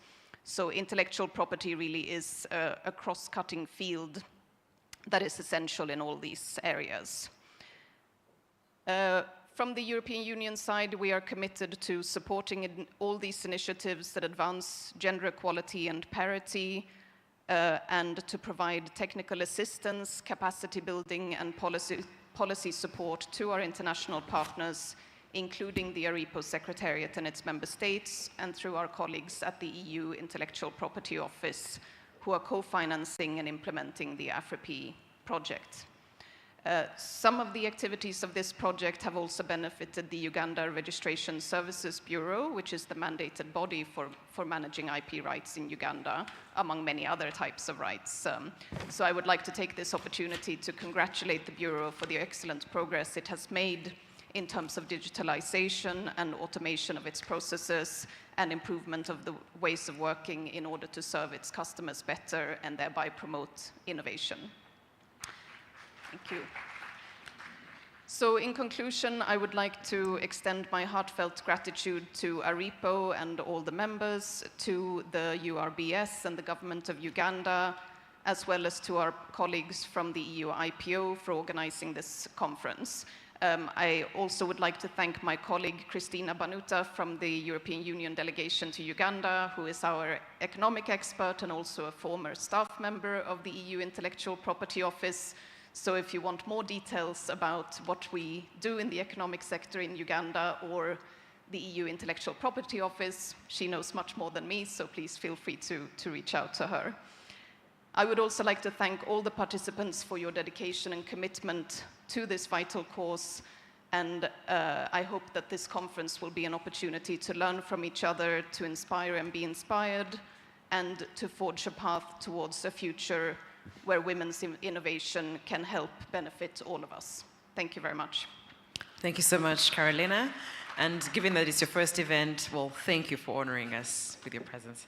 I'd like to give a special recognition. I know we discussed the board chair, but the board members of the URSP board, please, if we can, if you can just get up for recognition. Thank you so much for being here.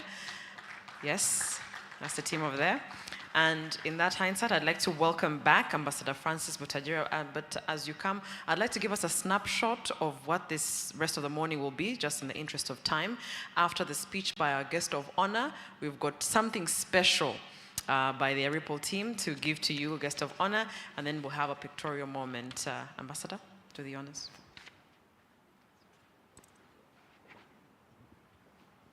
Your Excellency, the Vice President, I want to take this opportunity to invite our illustrious and indomitable Minister of Justice and Constitutional Affairs to address us, but also to appreciate before you the supportive role he has given to URSB.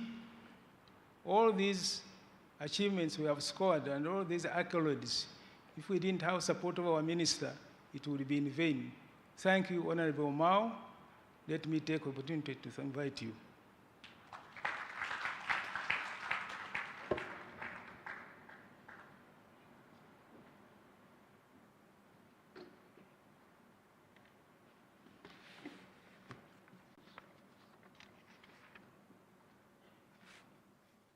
Our guest of honor, excuse me, our guest of honor, are we on? Okay. Thank you. Our guest of honor, Your Excellency, the Vice President of the Republic of Uganda, my colleague minister, and old girl, because we were together at the university, me in the law school, near the southern gate, and her, the Faculty of Veterinary Medicine in the northern gate. The Honorable Dr. Monica Musenero Masanza, known as MMM in cabinet. The EU ambassador's representative, who is also head of cooperation at the EU delegation in Uganda, my classmate, the Director General of ARIPO, the chairman of our board, and your members, members of the bench who are here, our senior officials from the Ministry of Justice and partners. I'm not alone from the top management of the ministry. I'm here with the permanent secretary, Mr. Robert Kasande. Let people see you.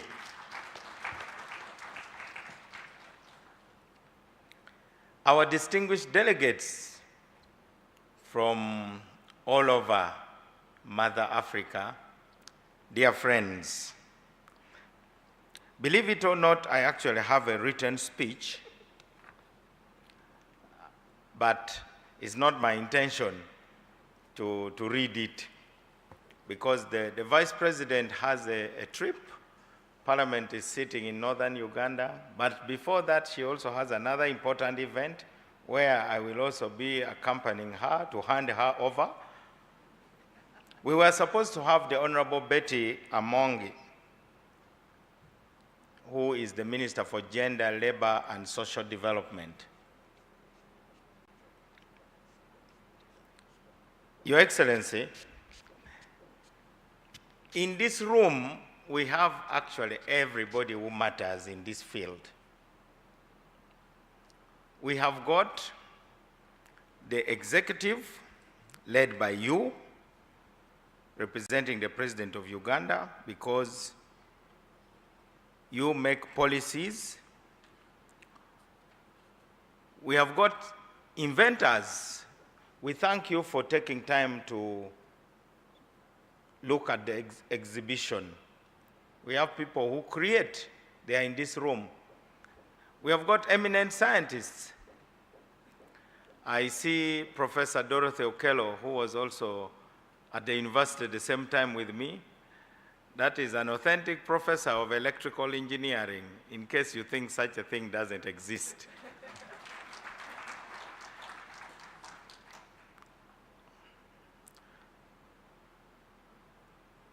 And we have got those who implement. That's why we have the chief executive of the Ministry of Justice here. We have got those who gather, those with the money, to turn ideas and scale them up so that they become products for the market.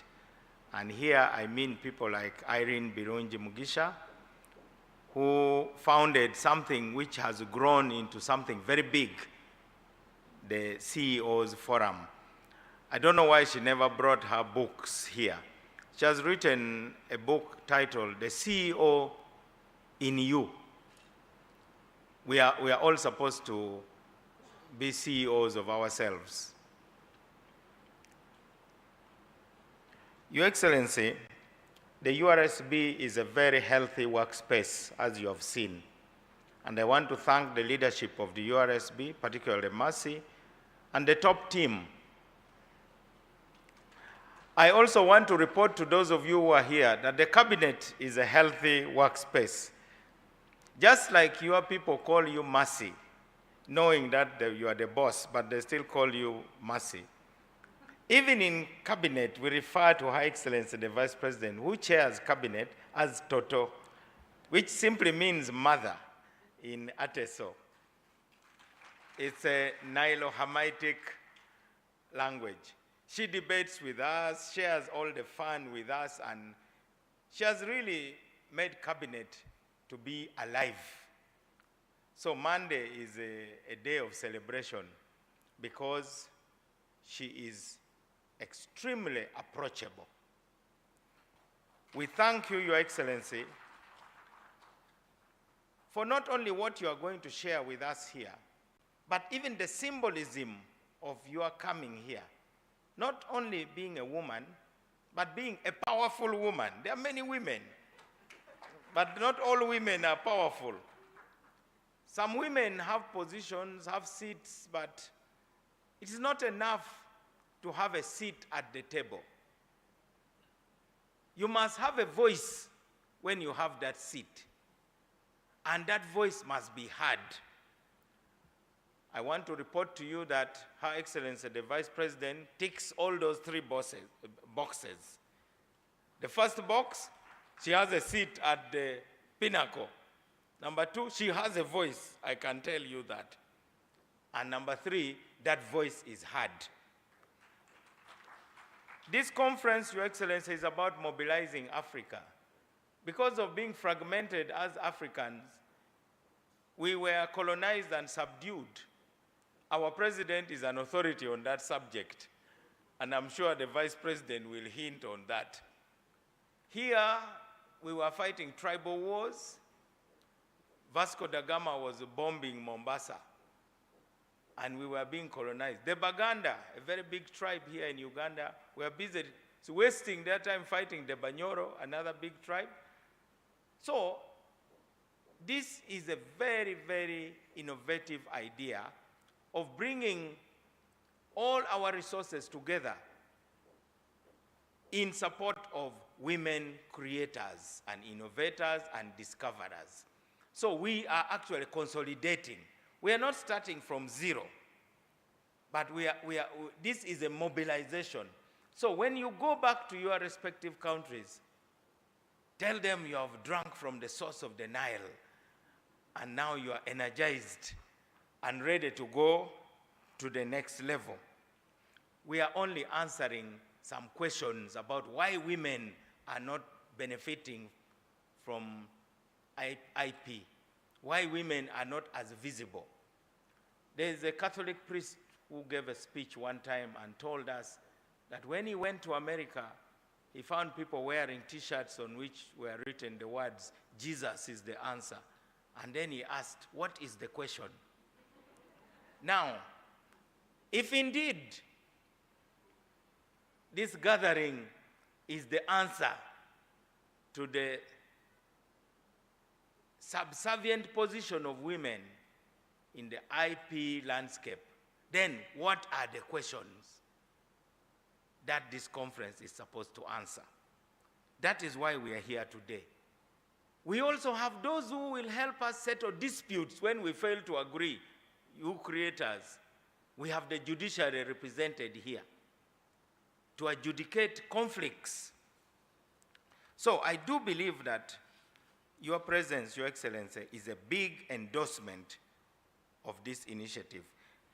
Before I sit down, let me outline some things that are good news. I have been praised in superlatives. You have heard illustrious, indomitable. I got scared. I didn't want to come because I feared I would disappoint you when you have been called indomitable and illustrious, and then you fail to impress anyone. Then you'll end up like one dog we had in the village, which was named Simba. Simba means lion. So with a tail like an aerial of a radio.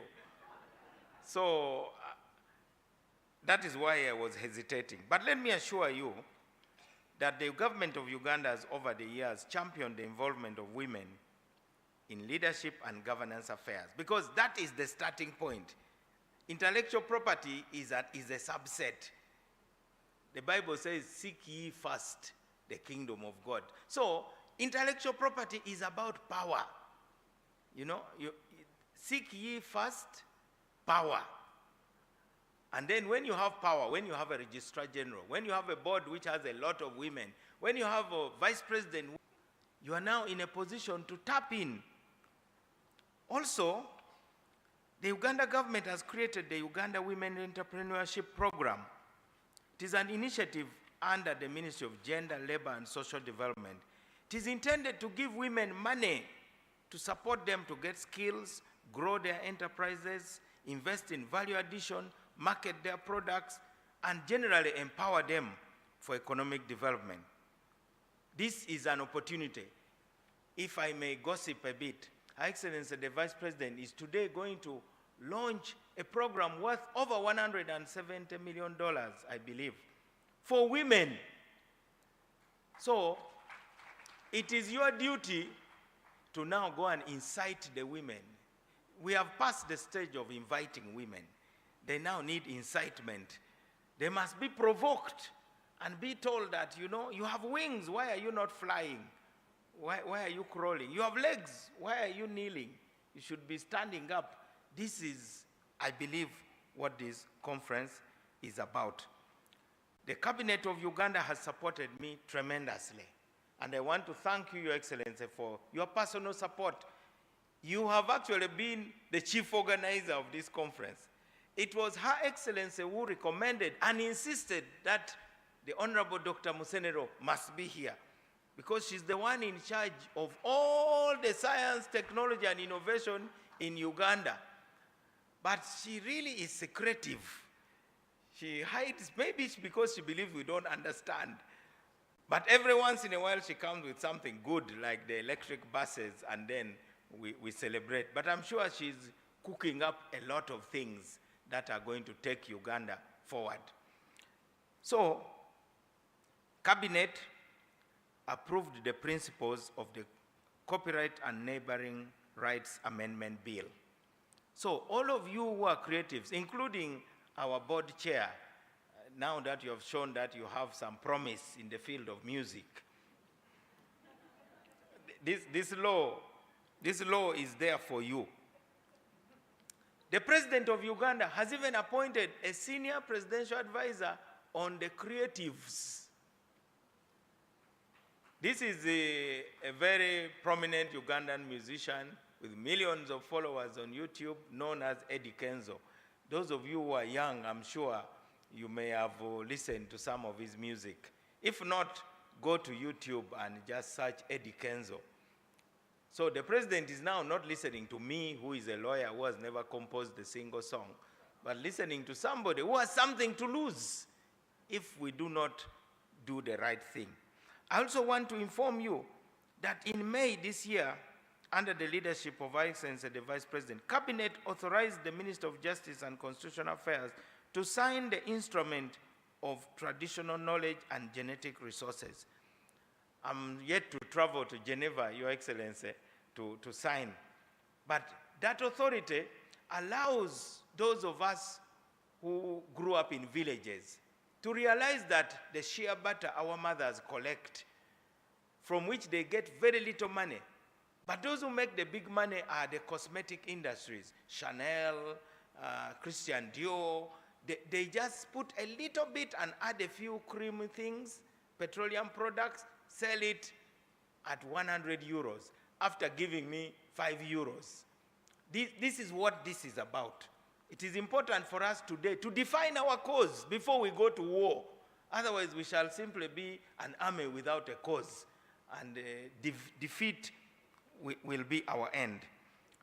I want to announce here that with the support of the Vice President, we shall ensure that Cabinet approves the ratification of the Kampala Protocol. The Kampala Protocol is about the voluntary registration of copyright. How can the creatives benefit? Now, with this level of support, no wonder I'm considered illustrious and indomitable. But you don't need to have the power yourself. Understand, some of you are Christians. You don't fight the wars against yourself. You go around saying, no weapon formed against me shall prosper, and so on and so forth. So I do believe that with this collaboration, we will achieve a lot of things and protect our women. The Kenyans who invented the kiondo, that handbag, understand some Japanese or Germans have already decided to appropriate it. Here we have our back cloth. People want to appropriate it. It is important that even though we may not have resources, we must have resourcefulness. If you don't have resources, apply resourcefulness. With those words, Your Excellency, it was my aim simply to come and invite you. But in the interlude, I had to say something. You are the one to set the note for the next 3 days, because that's what the opening ceremony is about. You must strike the note so that they don't deviate from it.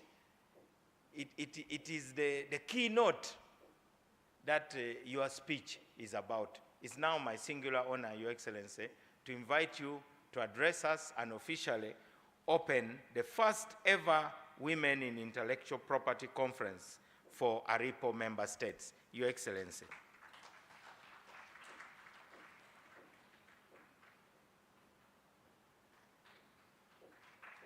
Please take your seats. Please have your seats. Resume your seats.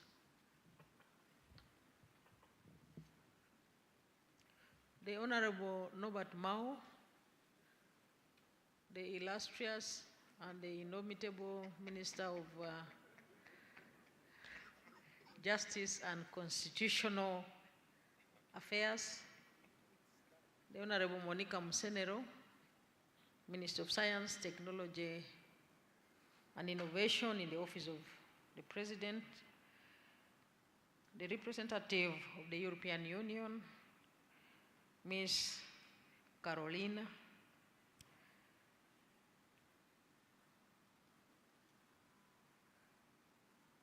the Ambassador Francis Butagira, the Chairperson Board of Directors, Uganda Registration Services Bureau,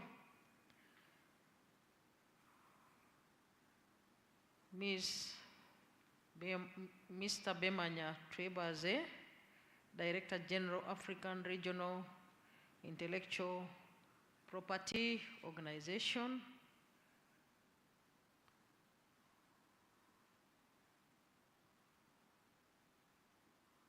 Ms. Mercy Kainubisho, Registrar General, Uganda Registration Services Bureau, and all your members and staff,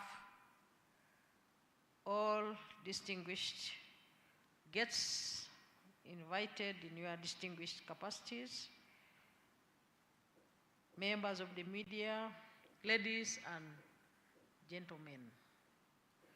Let me start by welcoming all of you, specifically those participants who have traveled so many kilometers to Uganda here to attend this conference. I welcome you to Uganda.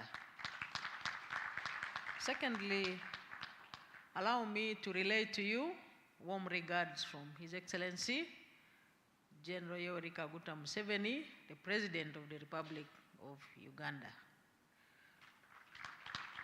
And indeed, greetings and regards from Mama, the First Lady and the Minister of Education and Sports. I relay to you her greetings as well. I would like to thank the Honorable Norbert Mao and your team for inviting me to come here to interact with this distinguished audience. As the Minister has already said,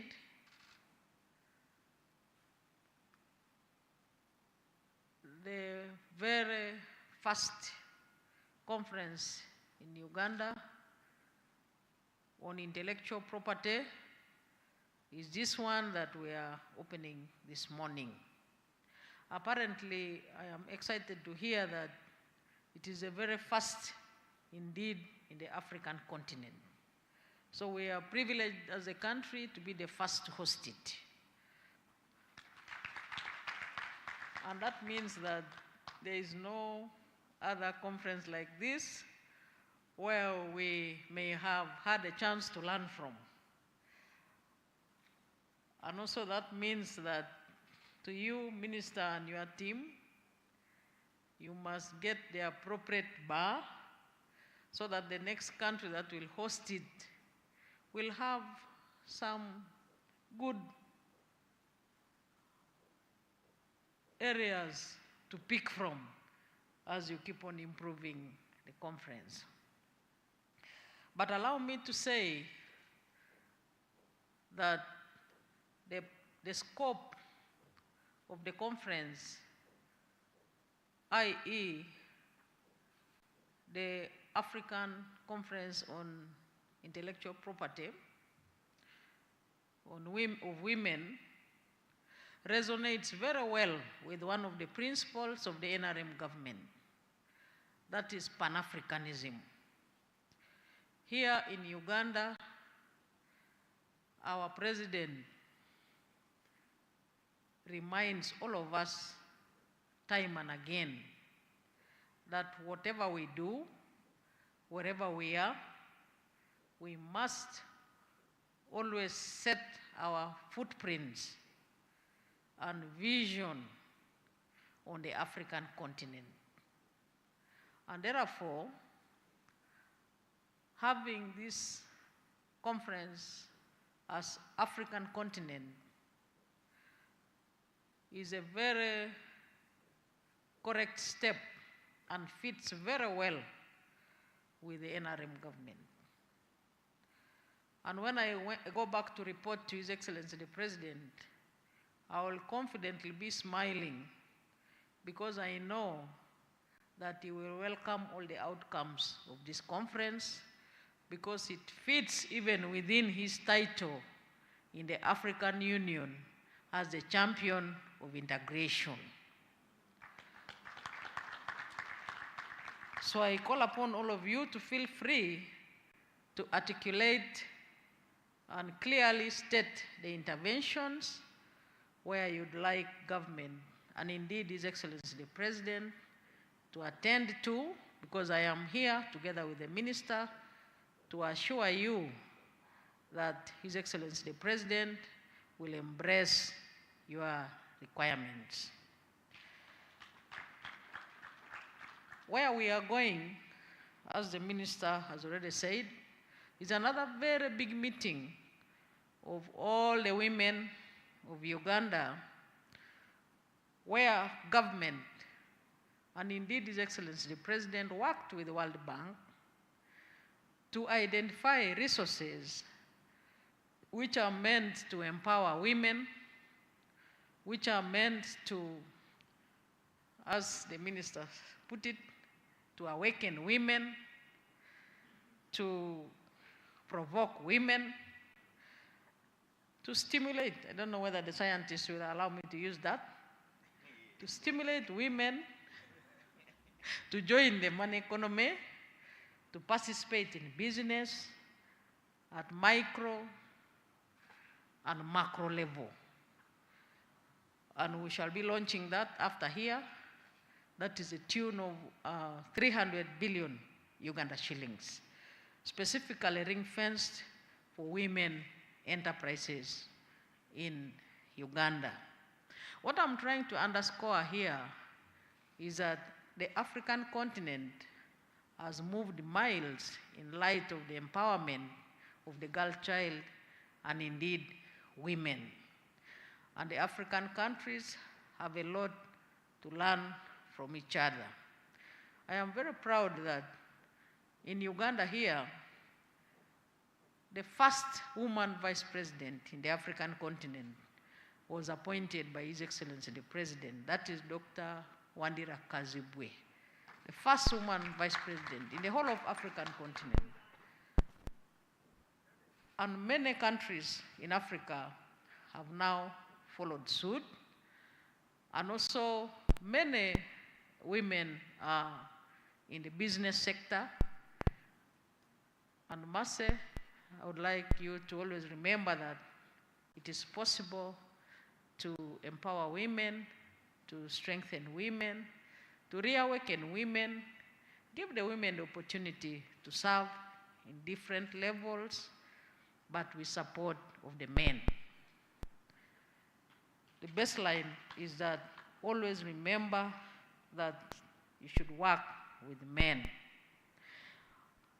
Having said that, allow me now to thank the men who are in this distinguished house for demonstrating the fact that it is very good to work with women, it is very easy to work with women, and it is very possible to propel women to serve in all the sectors of the economy, including science, technology, and innovation.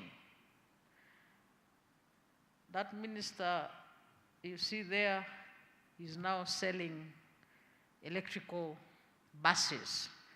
And I hope that you will have time to share with leaders here, because this is market. One of the reasons why His Excellency the President encourages and is a good ambassador on Pan-Africanism is the fact that you have over 1.4 billion people in terms of market. At the East African level, you have about over 300 million. And now she can sell her buses. She sells it on behalf of government, of course, to all the over 1 billion African people. So that is the insight that I would like also this conference to look into in the next 3 days when you are interacting. I was going to make my keynote also without referring to the written message, but the Honorable Norbert Mao has already accused me before you that I am going to read it. So against that background, allow me to look into it and say a few points in light of what is written. I am pleased to grace the Women in Intellectual Property Conference that raises awareness among women about the significance of intellectual property and the benefits of intellectual property for women in fostering innovation and business and increasing the presence and influence of women in leadership positions in the intellectual property field in Africa. I congratulate the African Regional Intellectual Property Organization, the Intellectual Property Rights and Innovation in Africa, the Uganda Registration Services Bureau for organizing this conference, and all participants from the 22 member states of ARIPO for your presence. Intellectual property rights are so important that they are enshrined in Article 27 of the Universal Declaration of Human Rights of 1948, which states, I open quotes, everyone has a right to the protection of the moral and material interests resulting from any scientific, literary, or artistic production of which he or she is the author. I close quotes. Despite the significant contributions to the intellectual property landscape, women continue to face barriers such as underrepresentation and bias, limited access to resources such as funding, mentorship, and networks that are crucial for navigating and succeeding the intellectual property systems and societal expectations and cultural norms that discourage women from pursuing careers in science, technology, engineering, and mathematics. Socio-economic status influences access to resources needed to participate in the innovation and create ecosystem that protects intellectual property. The gender gap in the intellectual property manifests in various forms, including disparities in patent ownership, trademark registrations, copyright protections, and access to resources and opportunities. Women are underrepresented in fields such as STEM, where intellectual property creation and innovation thrives. Therefore, closing the gender gap in intellectual property is not only a matter of equity and justice, but also a crucial component of achieving the Sustainable Development Goals. Thankfully, social views have changed, and there are now few explicit deterrents to female investors and creators. But strong evidence of latent gender bias remains. For example, when looking at modern patent filings, it is clear that a substantial gap exists between the number of female and male patent applicants. Women are conspicuously absent in every aspect of patent system. In no case does the number of patent filings by women approach anything near population parity. According to World Intellectual Property Office, even though women bring new perspectives and talents to the table, there is still an elephant in the room left unaddressed. Very few women get involved with intellectual property, which means few women benefit from it. Women accounted for only 17.7% of all inventors listed in patent applications worldwide in 2023. How many countless brilliant minds and their ideas are left untapped?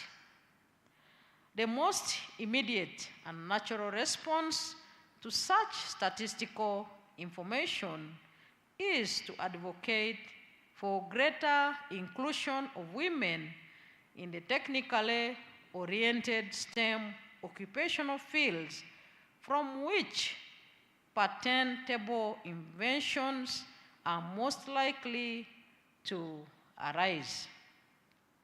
Nevertheless, studies indicate that the women who are already in STEM fields engage the patent system far less frequently than their male counterparts.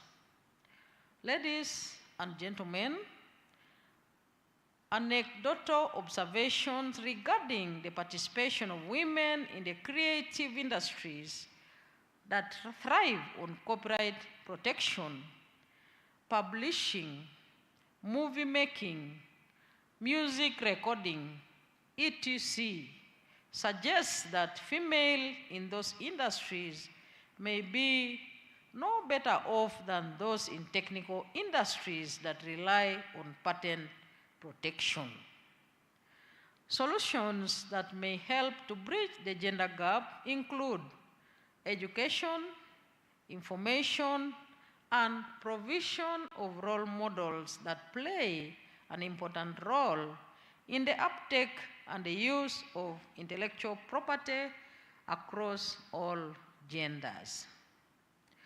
Uganda has in past commitment to promoting gender equality and reducing the gender gap in various areas, including intellectual property. At the national level, commitment to girls' education is reflected in the Constitution of the Republic of Uganda. The Constitution emphasizes that all Ugandans must enjoy rights and opportunities and access to education without any form of discrimination. The Constitution also emphasizes the need for affirmative action in favor of groups marginalized on the basis of gender, among other social categories, for the purposes of readdressing imbalances which exist against them. Ladies and gentlemen, Uganda has national science, technology, and Innovation Policy established in 2009, which aims to strengthen national capability to generate, transfer, and apply scientific knowledge, skills, and technologies. This policy aims to promote science, technology, and innovation in Uganda.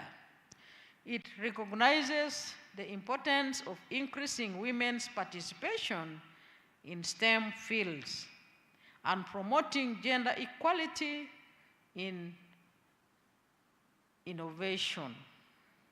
It encourages gender mainstreaming in innovation and entrepreneurship programs. The SESAMAT programs, which began in 2005 to improve the teaching ability of science and mathematics teachers at secondary school level and improve performance in the subjects, that has trained over 6,000 teachers, and the compulsory science policy in Ugandan schools. The Uganda government has for a long time relaxed admission requirements for girls into tertiary institutions. Starting with academic year 2003, girls have continued to benefit from 1.5 extra points to join any tertiary institutions as a means to boost girls' education. And previously, the extra points were only for girls joining public universities. In 2004, the Ministry of Education and Sports developed a national strategy for girls to harmonize its roles and activities, those of its partners in education, vital human resource, the girl child. The design of that strategy was premised on the national desire to provide an implementation framework laying out strategies to achieve the goal of narrowing the gender gap in education, particularly through promoting girls' education as a form of affirmative action. The strategy was pegged to addressing the most pressing barriers to girls' full and equal participation in education, clustered as socio-cultural factors, school-related factors, political, economic, as well as administrative factors. As I come to the conclusion of my remarks, I would also like to state that as a framework for planning in Uganda, the National Development Plan identifies education among its investment priorities. The plan also calls promotion of gender equality and the empowerment of women through the economic sectors, particularly in the areas of governance, education, among others, through gender-responsive strategies, such as improving retention and participation rates for girls in schools. These and other many policies and legal structures provide a legal basis and a supportive policy environment through which national strategy for girls' education is implemented. There are additional initiatives in Uganda that aim at promoting women's emancipation in intellectual property and innovation, such as the Girls in STEM initiative, implemented by the Uganda Ministry of Education and Sports, that encourages girls to pursue STEM education and careers by providing scholarships, mentorships, and career guidance, and the Women in Innovation Awards organized by the Uganda National Council for Science and Technology that recognize and celebrate women's achievements in innovation and entrepreneurship. It encourages women to pursue careers in science, technology, and innovation.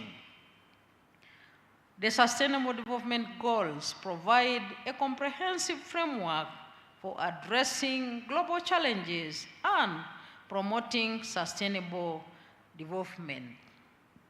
Closing the gender gap in intellectual property is not only a matter of rights, but also a strategic imperative for achieving sustainable development goals.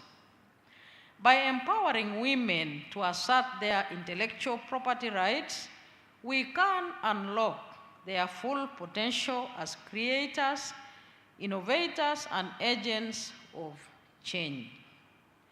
Aligning efforts to close the gender gap in intellectual property with the Sustainable Development Goals can amplify impact and contribute to building a more inclusive, equitable, and sustainable future for all.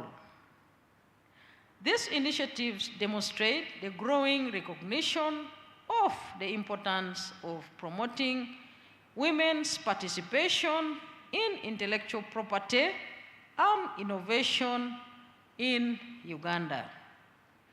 However, ladies and gentlemen, more needs to be done to address the existing gap and ensure that women have equal opportunities to participate in and benefit from innovation and intellectual property.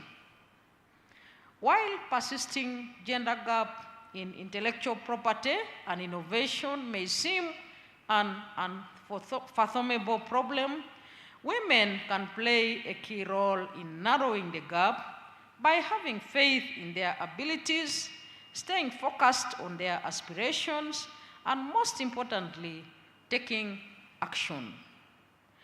Empowerment comes from within. No one can give you opportunity if you are not actively involved in the process in the first place. Empowering women to assert their intellectual property rights can be done by promoting education and awareness programs that inform women about their rights under intellectual property laws, providing training and capacity building programs on intellectual property management, patenting processes, copyright protections, trademark registrations, and advocating for gender-responsive intellectual property policies and regulations that promote equal opportunities for women in intellectual property systems. By taking action now to enable and support women innovators, we can unlock their potential for innovation, strengthen intellectual property and innovation ecosystems, and drive economic growth. Finally, we must offer women a variety of resources, including skills building, mentoring, and other training opportunities to help them add value to and commercialize their innovative technologies. We all gain when every woman has the opportunity to pursue her passion for science, technology, and arts, regardless of family responsibilities and career breaks. Please carve a pathway for women to have equal access to the intellectual property system and other resources that will enable them to translate their aspirations into marketable solutions with the full support of their community, their governments, and institutions. Ladies and gentlemen, it is now my singular honor and privilege to officially open the Women in Intellectual Property Conference under the theme, Enhancing Women's Participation in Intellectual Property. I thank you for your kind attention, and I have said all this for God and my country. Thank you so much to our guest of honor, Your Excellency, Ms. Jessica Lupo. And this is the point where I'd like to welcome our Director General for ARIPO, Mr. Bemanya Twebaze. There is a token something that came from very far. Yes, that we would like to gift you. As we told you, this is 22 African member states, and so there's a touch of love to show you that we're talking about creativity and innovation. This is such a product, I think that will go, and we'll just have that handover happen. And so just to walk through, once the handover happens and we've gifted, we'd like to have the anthems, and our guest of honor and the team, there's a picture moment at 2 places. The first spot with everyone who gave us, of course, speeches for today, and then our foreign delegates and our guests, please, there's a photo moment at the bottom of the stairs, which is at the lower floor. And for the rest of us, there's a tea break. I'll give everybody a chance to get your feet up and just get a tea break, and we'll be back in the room for the next session. So is our wonderful token ready? Ah, there you are. Yes, to show you the creativity that exists. When you take a closer look, you will see the detailing. You know, in art is about the details as well. If you take it at face value, you won't really see it. But wonderful gift from the ARIPO team. Thank you so much. And of course, handed over by the man who loves to work with women, clearly supporting the vision of women, whether in IP and the rest. That wonderful picture moment.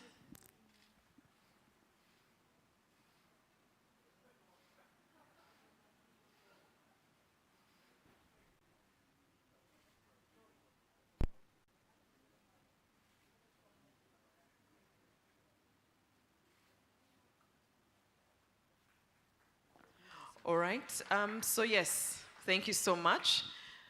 All right, if we could all rise and get the anthems, and thank you so much for your time, Your Excellency.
Thank you so much.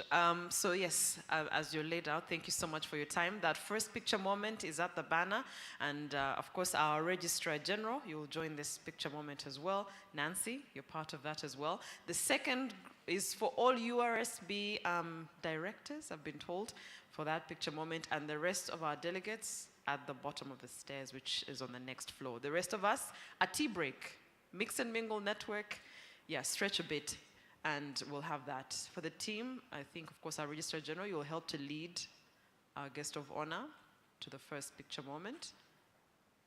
Yes, and if you know that you're part of the delegates, our delegates and invited guests, please do head to the staircases downstairs for that picture moment as well. Tea break, the tea station is right outside the door, so you'll be able to see it. And for the places of convenience, still on the next level down on your left. We'll be back in exactly 15 minutes for the next course of events. Thank you.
Every waking day is a reminder just how beautiful this, our land, truly is. The kind of beauty that you can only find here. In the lush green all around us and the wondrous sights within. It's what you feel in the gentle caress of tropical wind from the mountaintops. And the glow in your heart from a warm neighborly invite.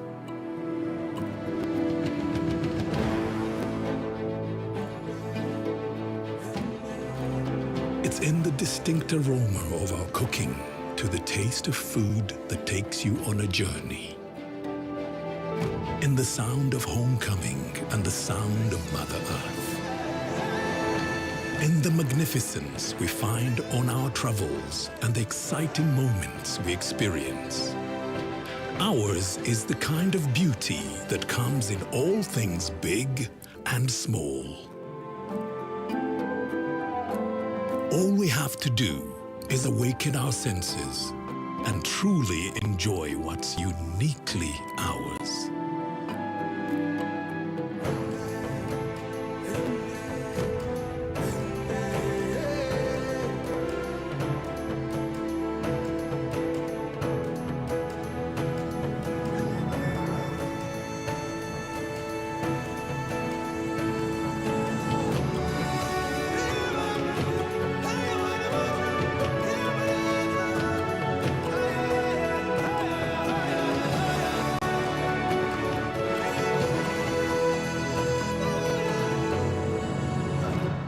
Explore Uganda, the pearl of Africa.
Every waking day is a reminder just how beautiful this, our land, truly is. The kind of beauty that you can only find here. In the lush green all around us and the wondrous sights within. It's what you feel in the gentle caress of tropical wind from the mountaintops. And the glow in your heart from a warm neighborly invite.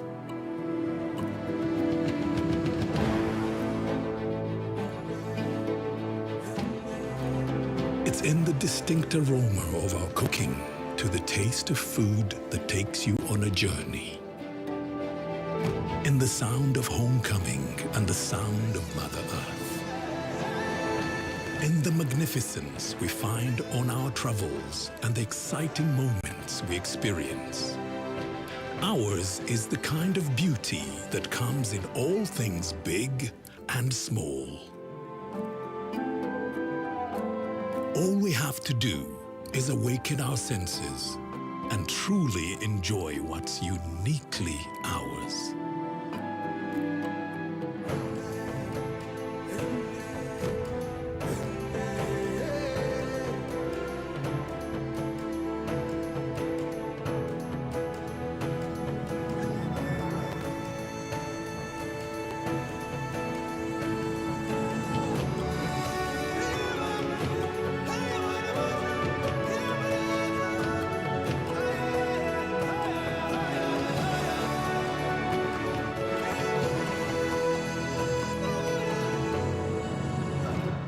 Explore Uganda, the pearl of Africa.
Sound check, T, check, T, T, sound check,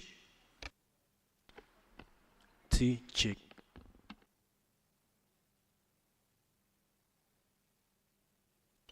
sound check, check, 1, 2.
Every waking day is a reminder just how beautiful this, our land, truly is.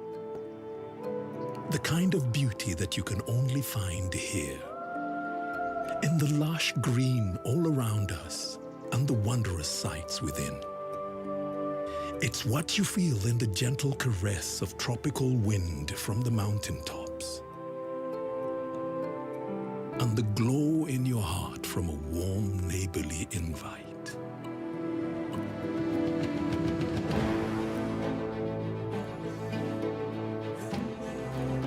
It's in the distinct aroma of our cooking to the taste of food that takes you on a journey.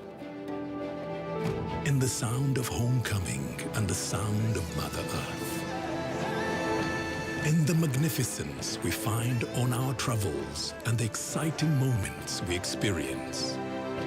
Ours is the kind of beauty that comes in all things big and small.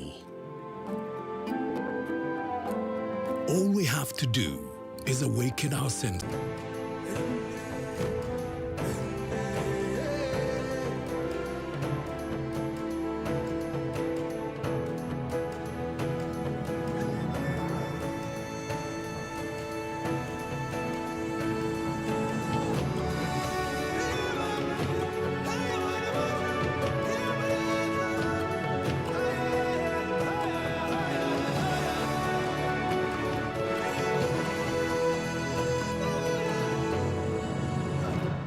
Explore Uganda, the Pearl of Africa.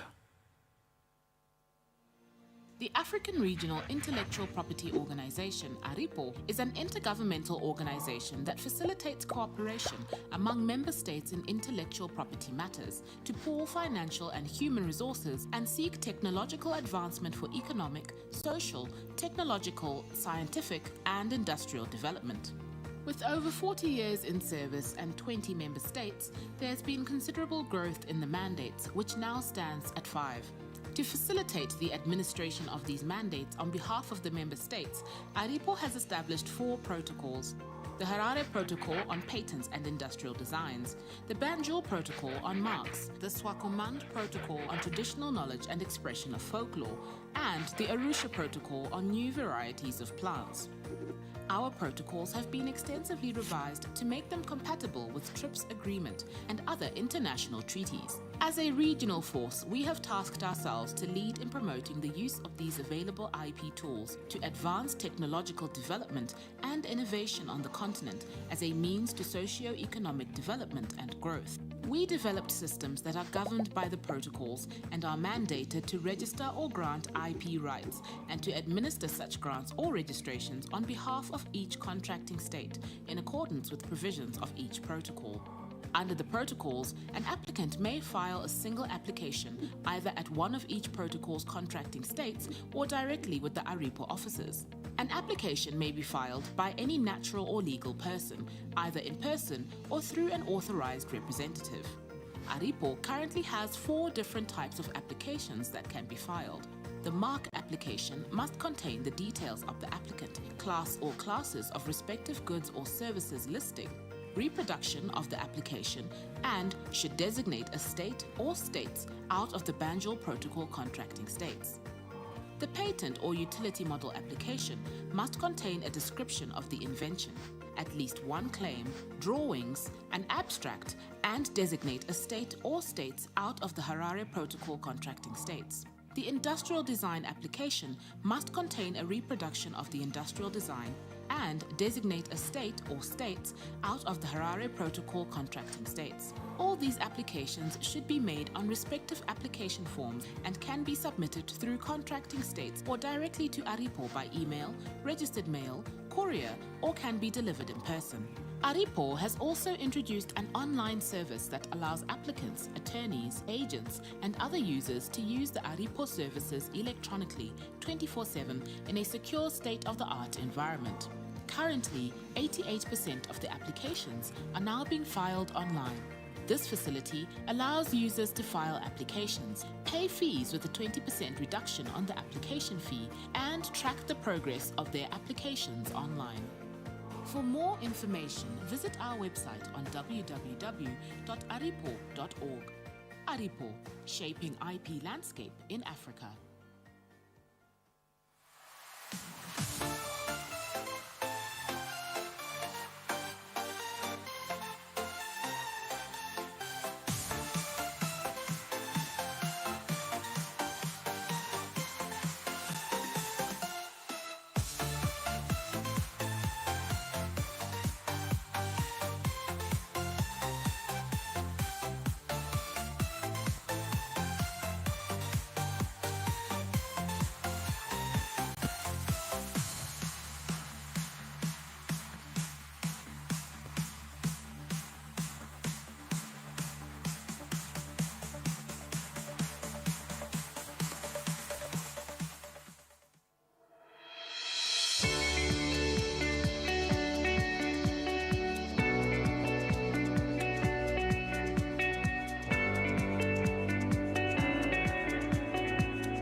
Check. I'm going to request us, if you can hear me, to just come in and we start our next session. Our time is fast spent. You can even come in with your tea. If you are done with your break tea and you can hear me, please come in. You can carry your tea as well inside.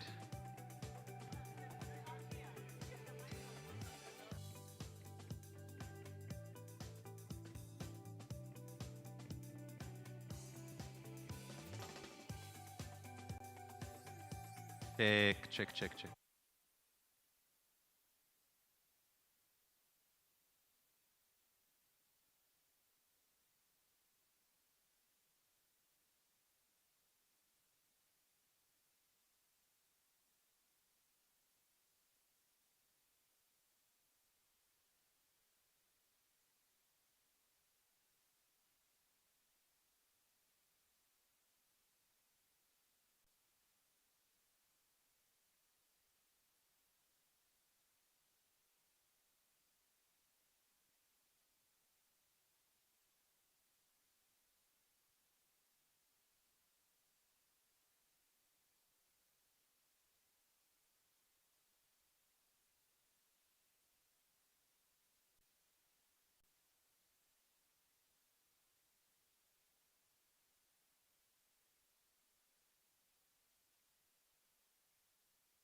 ARIPO, our board members present, and participants in your different capacities. My presentation, which is coming before lunch, and was done purposefully so that you pay attention, I speak quickly, and you go for lunch. We're going to talk about URSB. For those who are joining us, that you can go and adopt in your various countries. My name is Gaba Gilbert. I'm Director of Intellectual Property, but I'll be taking you through all the services that URSB provides. URSB, or Uganda Registration Services Bureau, is a government agency that is responsible for a considerable mandate. Allow me, I need technology transfer. Yes, it works. So we were established by an act of parliament. I know in some member countries of ARIPO, the Registrar General is still under the relevant ministry, either justice or trade, and I think in Malaysia it's even under foreign affairs. But we're established by an act of parliament. We're an agency of government, and our job was one of the people who are the brains behind this structure. So when he comes, acknowledge him and appreciate him. So that is what we do at URSB. In terms of registration services, we are responsible for different types of acts of parliament, around 21, and you'll hear it from the Registrar General at URSB that we have the largest number of acts of parliament that we administer, which is actually true. We administer 21 acts of parliament, no, 19 and 21 regulations. We also provide, under those acts, we do mainly registration services, and I'll share with you shortly about those services. But we also provide policy advice to government. We collect non-tax revenue. We facilitate legal reforms. You heard our Honorable Minister here talking about how we are going to ratify some of the treaties that ARIPO administers, such as the Swakopmund Protocol, Arusha Protocol, and the Kampala Protocol. So that is some of the work that we are required by law to do. And of course, we do awareness, some of which we are doing here. URSB is headed by a Registrar General, who is the Chief Executive Officer, and he or she, in this case, it's a she, is supervised by a board of directors. You saw our chairman, Ambassador Francis Butagira, who is the chairman of the board. Some of the board members are still here with us on your extreme right in front. And it is from their support that we've been able to do all this work. Administering 21, 19 acts of parliament is not a walk in the park, but it's because of their support that we're able to do the things that we do. We have our strategic objectives as URSB is to strengthen legal and institutional framework. As you know, without communication, the awareness about our services, communication is like advertising. You don't stop the moment you start. And I can assure you that even in this room, those who are from Uganda, some of them will tell you, I didn't know URSB does all these things. And we have been to their institution. But that's how communication is. So it's our priority, something that we pay attention to. Simplification of processes. The services we provide are not for URSB. They are for the public. And if the public cannot access these services, then what are we doing? Our job is to ease access to these services, ensure that they're able to support the various goals of the public that we serve. and of course, strengthen research and advisory.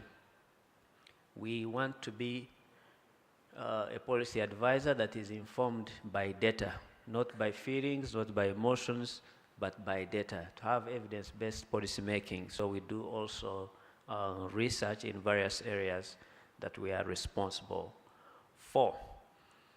As an institution, we are required, or we must contribute to the national development agenda.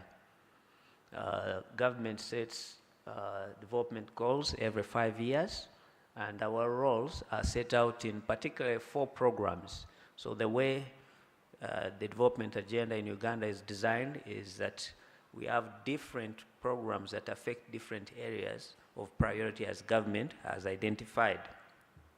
One of them is governance and security. And in our services, we provide services to the public to improve the rule of law and capacity to deal with security threats. A country that is not run on the rule of law, of course, will be unlawful. All of you guests who have come to Uganda would not have been here if there was no rule of law. It would be chaotic. So our job is to ensure that the laws that are made by Parliament are not in vain, including laws that relate to our mandate. We also contribute to the program on community mobilization and mindset change. Everything to transform any person or even a community, you start with the way they think. And government has made it a priority to ensure that they support programs towards changing the way people think about themselves and about the role of government and about their contribution as citizens of the country. And we are required, therefore, as URSB, to do a lot of awareness about our services and how these services can help citizens grow. The other program we contribute to is innovation technology development transfer. We are unfortunately what is still called a least developed country in Uganda. Although this facility might tell you different things, this facility is just a testament of the excellence of our leaders, but we are still a least developed country. Some of you have not, you came from the airport, you came on the expressway, and you might think when you pass here and go that way, things are going to even be much more rosier. But you'll have an opportunity to experience a different Uganda, which is more hospitable. And our role as URSB is to contribute to how we can adopt technology to transform our economy. This is an IP activity, and you know the role of IP in development. All countries in the world have developed because they have managed to harness the value added by the creativity and innovation of their people. And in Uganda, we take this issue seriously. How can we ensure that our people who are creative are able to contribute to our development? Because the solutions we are looking for as Uganda, they do not lie elsewhere. They lie with Ugandans. They have all the solutions we need to solve our problems. And it is our role as URSB to contribute to this program of government. And also, the last program we contribute to is private sector development. It's a policy of the government of Uganda that development should be private sector led because it allows for freedom of expression, it allows also for opportunity for innovation and ingenuity to be able to progress in every area that we have set to grow in.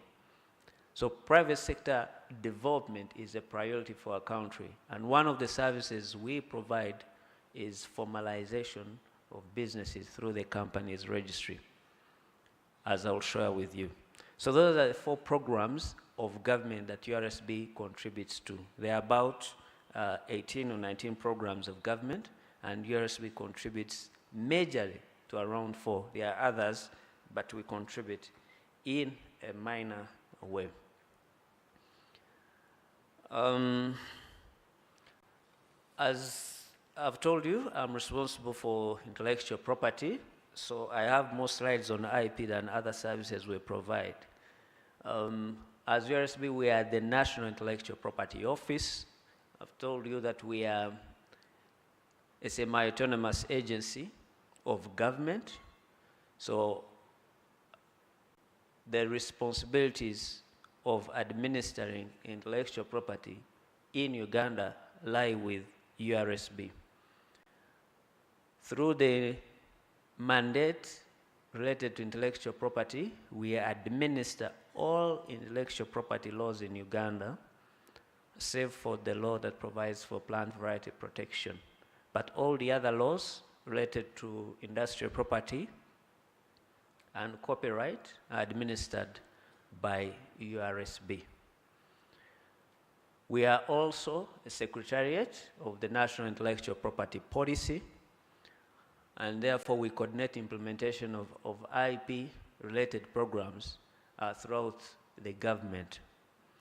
You saw here the minister responsible for science, and you heard also our Minister of Justice refer to the minister responsible for gender, who are supposed to be here.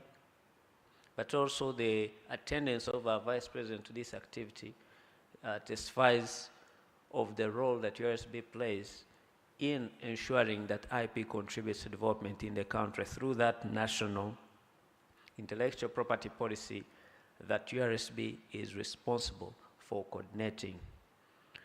So in terms of intellectual property, if you need anything to do with IP in Uganda, you start with URSB. We are here as members of the Africa Regional Intellectual Property Organization, but first, as Uganda, we are a member of the World Intellectual Property Organization, which most of you are members of. And under that organization, we are signatory to a number of treaties that WIPO administers, including PCT, the Berne Convention, the Paris Convention, the WIPO Copyright Treaty, the WPPT, the Beijing Treaty, as well as the Marrakesh Treaty. We have signed to these treaties mainly that touch on patents and copyright. Trademarks, we're still administering it here at a national level and through the Africa Regional Intellectual Property Organization, where we're also a member, and indeed a founding member. All of you know that the first Director General of ARIPO was a Ghana national, the late Justice Herbert Tabgoba, is the one who established ARIPO in Harare. And coincidentally, the current DG is from Uganda, and we are having the first women conference in Uganda. So the future is bright for ARIPO, as long as Uganda is participating. So we are signatory to 2 treaties, but our ministers have committed that all the ARIPO treaties will be able to ratify them, including the Swakopmund Protocol on traditional knowledge and folklore, the Arusha Protocol on plant varieties, as well as the Kampala Protocol on copyright. As URSB, the services we provide, in summary, we do registration of all types of intellectual property. In Uganda, we also register copyright, not as a requirement for protection, but as a proof of evidence of ownership of copyright. So we have the register of copyright as well, in addition to all other industrial properties. We maintain these registers. As you know, most IP rights, you need to maintain them. You need to pay some annual fee, or you need to pay some fee after a given period of time to maintain it, and it's our job as URSB to maintain these registers. We also are responsible for IP dispute resolution and enforcement. So we hear so many disputes, particularly when it comes to maintenance of that register. Who owns a trademark, who owns a copyright, who owns industrial design, and these kinds of things. They are handled by URSB. And we do a lot of sensitization, which partly you'll be doing here today, to inform mindset change that I've spoken about earlier.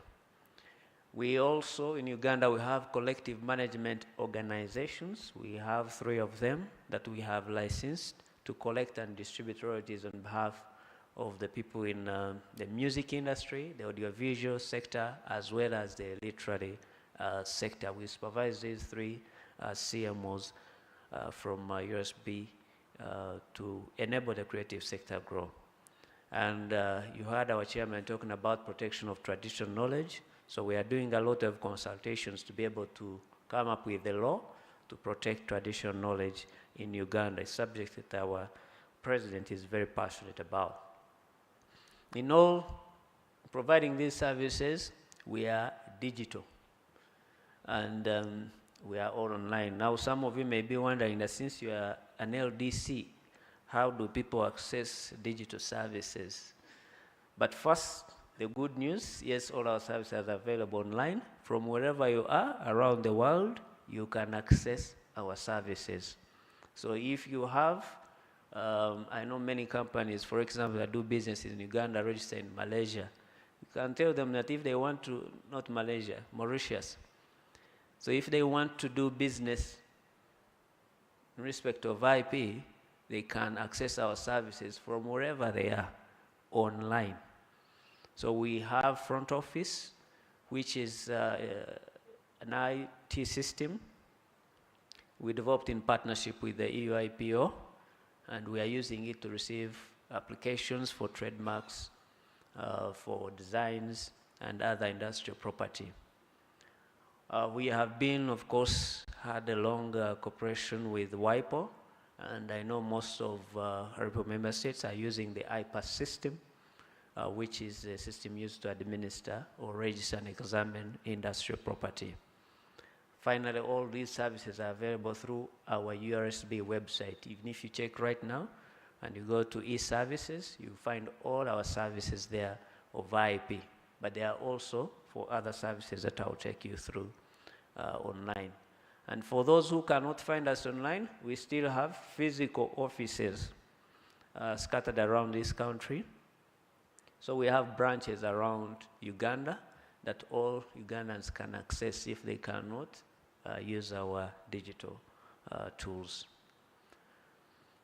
The other service we provide, that was intellectual property. It was the longest, since I am biased towards that. But we do also provide business registration services. This is mainly to support formalization of the economy. Those of you from, I think, Namibia, Botswana, you share the same structure of IP offices where you have both IP as well as company registration.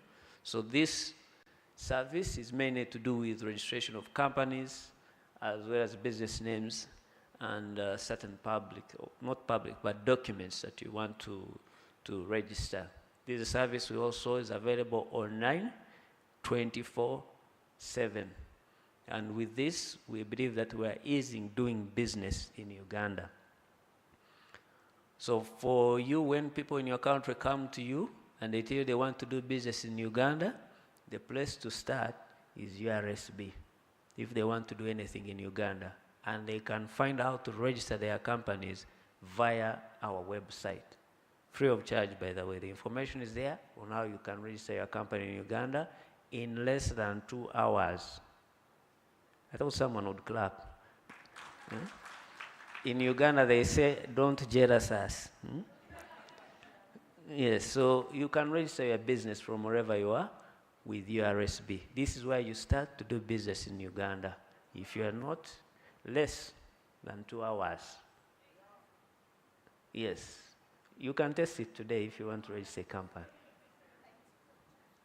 No, access is free. The service comes with a cost. So do register your businesses and advise those who want to do business in Uganda from your countries to start with the URSB and register. The Registrar General is also the official receiver, so we are responsible for insolvency, the birth of businesses and their death. So the insolvency law in Uganda is administered by URSB. We administer the affairs of bankrupt people who are not here today, but those who are outside and get those problems, they come to us, as well as insolvent companies. That's what we do as well here at URSB. You people should be clapping for the Registrar General. When she says, I took a break, these are things she has to rest from. We also register marriages. I know some of you, by the time you leave here, your eyes might be opened. So if you want to go home, yes, you register your marriage with URSB. We conduct civil marriages, but we also register marriages from faith-based organizations. This is also done with URSB. This mandate might be leaving us because many people felt that we need to be very tough when we are dealing with issues of business, and marriage is a more happy place, and you need to leave it to other people, and we focus on businesses. But currently, this is what we also do at URSB. And finally, we have the security interest in movable property, or movable assets. This is a registry for those who want to use movable assets as collateral. You can notify the public of your interest in a movable asset that has been used as a collateral through this system administered by URSB. So if you are using a phone, furniture, stock in trade, vehicle, or any movable asset to get a loan, you can register your encumbrance or interest in that asset using this system, which is administered by URSB. In some countries, I think, is it Zimbabwe, it's in Bank of Uganda, and other countries it's a different place, but in Uganda, this is what we are responsible for. A few highlights as I conclude. On our register, we have over 800,000 businesses registered in Uganda. Last year, we collected about 7.7 billion, 77 billion, not 7.7, 77 billion. And if you are not from Uganda, you cannot do conversion. That's a big number. You just know we collected a lot of money for the government of Uganda through providing these services. And this testifies that, yes, our services are accessible. That's why people are able to pay and access these services. I've spoken about digitization. We are all digital, all online. All our services are available online from wherever you are. Either in Uganda, outside Uganda, in your home, on top of your house, wherever you are, you can access these services online 24/7.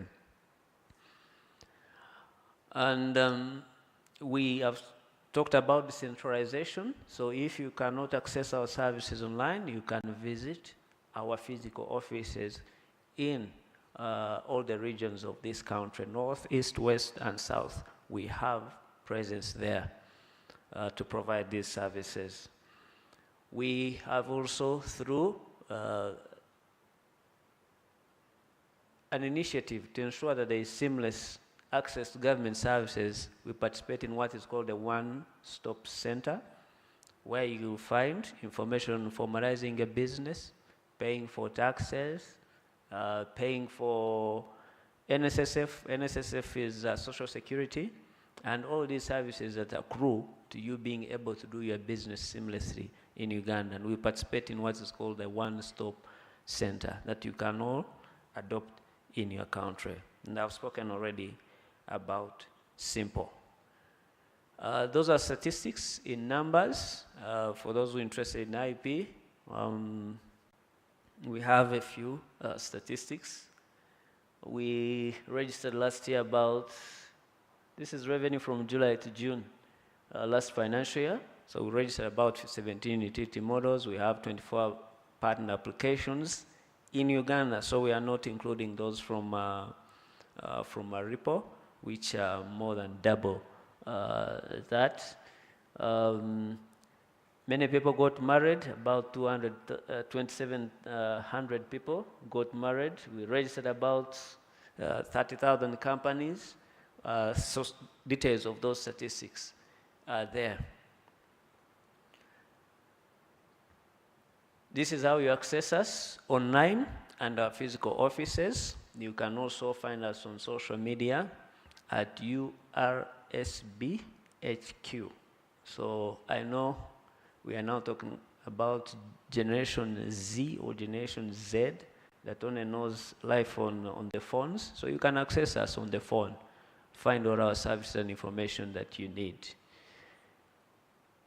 I want to thank you for listening to me and to invite you to come and visit us at our beautiful facility. DG, while you are aware, I informed our delegates here that if it wasn't for you, we will not be in a beautiful facility in a leafy suburb of Kololo, and it was his initiative. And to enter that building, it was our CEO currently who ensured we entered that building. It's a long story, but know that if it wasn't for her, we'll be meeting you in some other place. So thank you, DG, for enabling us to shine. When we tell people this is where I work from, they treat us with different courtesy. I think we are very more important. So thank you. That's what I wanted to share about URSB. I will be glad to host you if we get time this week to come and see our offices. Otherwise, I wish you successful deliberations. Wow. A bigger round of applause for Gilbert, who has, I think you also have a PhD in communication. Yeah, yes. I'm from someone who's in that business. I have since failed after listening to you, so well done. Our next speaker is going to have a presentation on the African perspectives on the gender gap in intellectual property. This one's profile is amazing.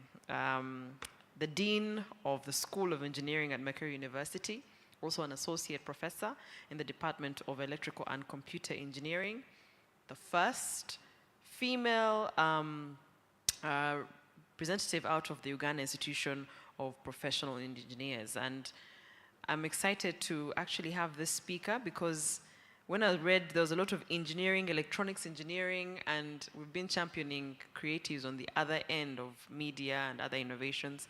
But I think when Minister Musenero was here, there was a lot of divergent conversation on tech and innovating in that direction. So perhaps our speaker can also maybe lean into it. I haven't picked into her, her presentation, but maybe she'll give a bit of that conversation. Please welcome the Dean of the School of Engineering at Macquarie University, Dr. Dorothy Okello.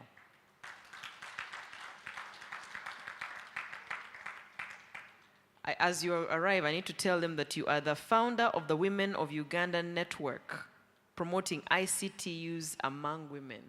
Well done, well done.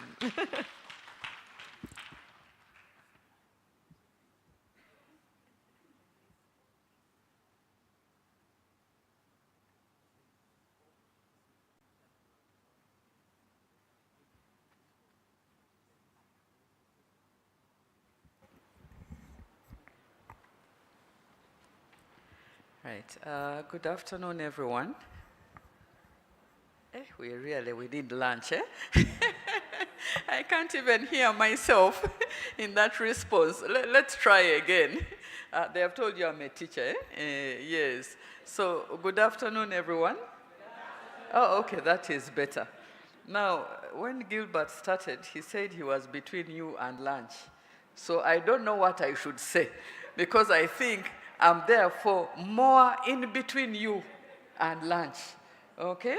But I have some good news for you. The opening ceremony, as each speaker spoke, I was wondering what is there left for me to say. Okay? So a lot of what I had reflected on and prepared to say, they have actually already highlighted it. But hopefully what I will share will be maybe some more examples to build on that. Let me start by thanking very much the team at URSB and ARIPO for the kind invitation to me to do this presentation. We've done a lot together. I'm also one of those women who's currently being handheld with my innovation. I saw James here earlier, and I didn't know whether to greet him or whether to hide from him.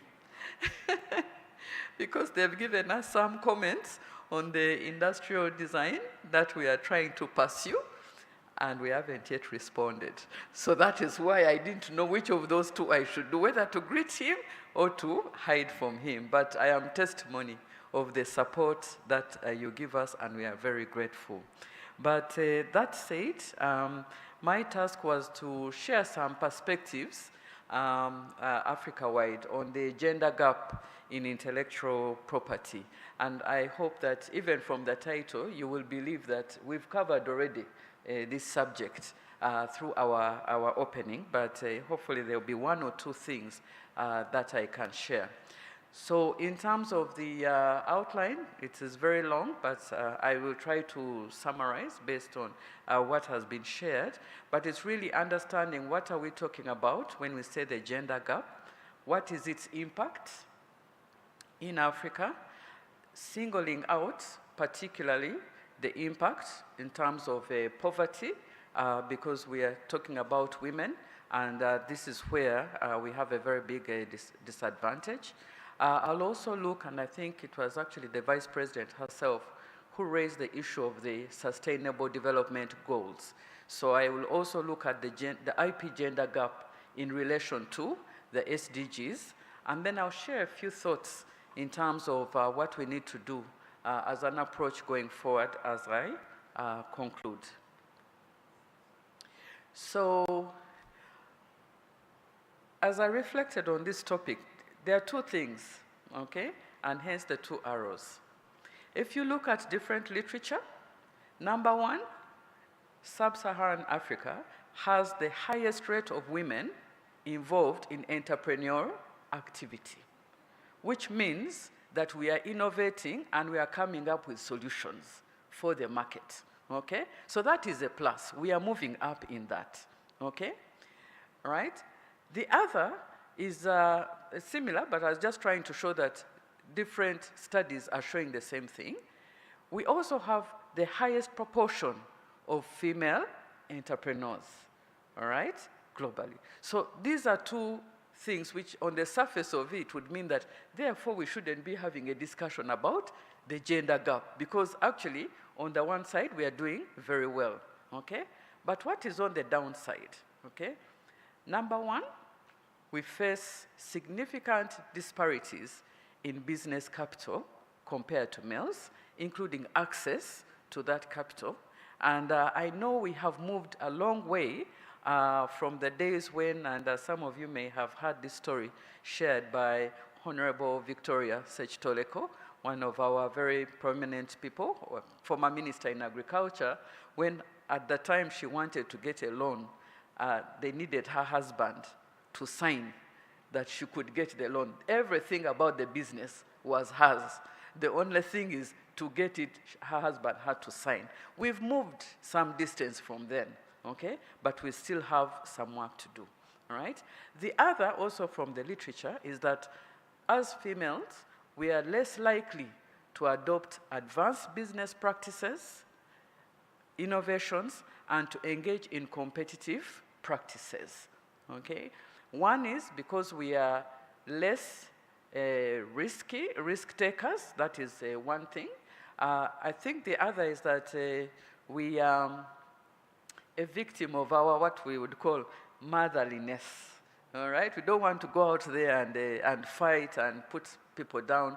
We want our good work to speak by itself, but we need to be aggressive about how we do this, okay? So these are, we have two positives, we have two negatives. So as a result of that, when we're looking now specifically to IP, okay, so the gender gap actually does exist. And this one here, I show you some sketch, a graph, and it is measured in terms of patents, trademarks, and copyrights. And this is also a global picture. So what we see, and I'm told this is a pointer. Let me see if I can, yeah, get this to work. All right. Okay, it doesn't seem to be showing quite well on the screen. I'll just speak through it quickly based on the top. So on the topmost line, that represents the share of patents that have at least one woman involved, okay? The woman doesn't need to be the team leader, okay? It could be a group of 50 people and there's one woman, okay? So that is the top, but you can see as of 2020, we're just touching 30%, okay? So that is our top line, okay? The bottom line, which is in red, is our share globally of the total patents out there as measured, okay? And in between is our rate for innovation. So it's closer to the bottom because that's really where we are. The top line is high. It might give some optimism, but like I said, if there's a team of 50 and there's one woman in there, it counts, okay? You may not be having as much of an impact in that one.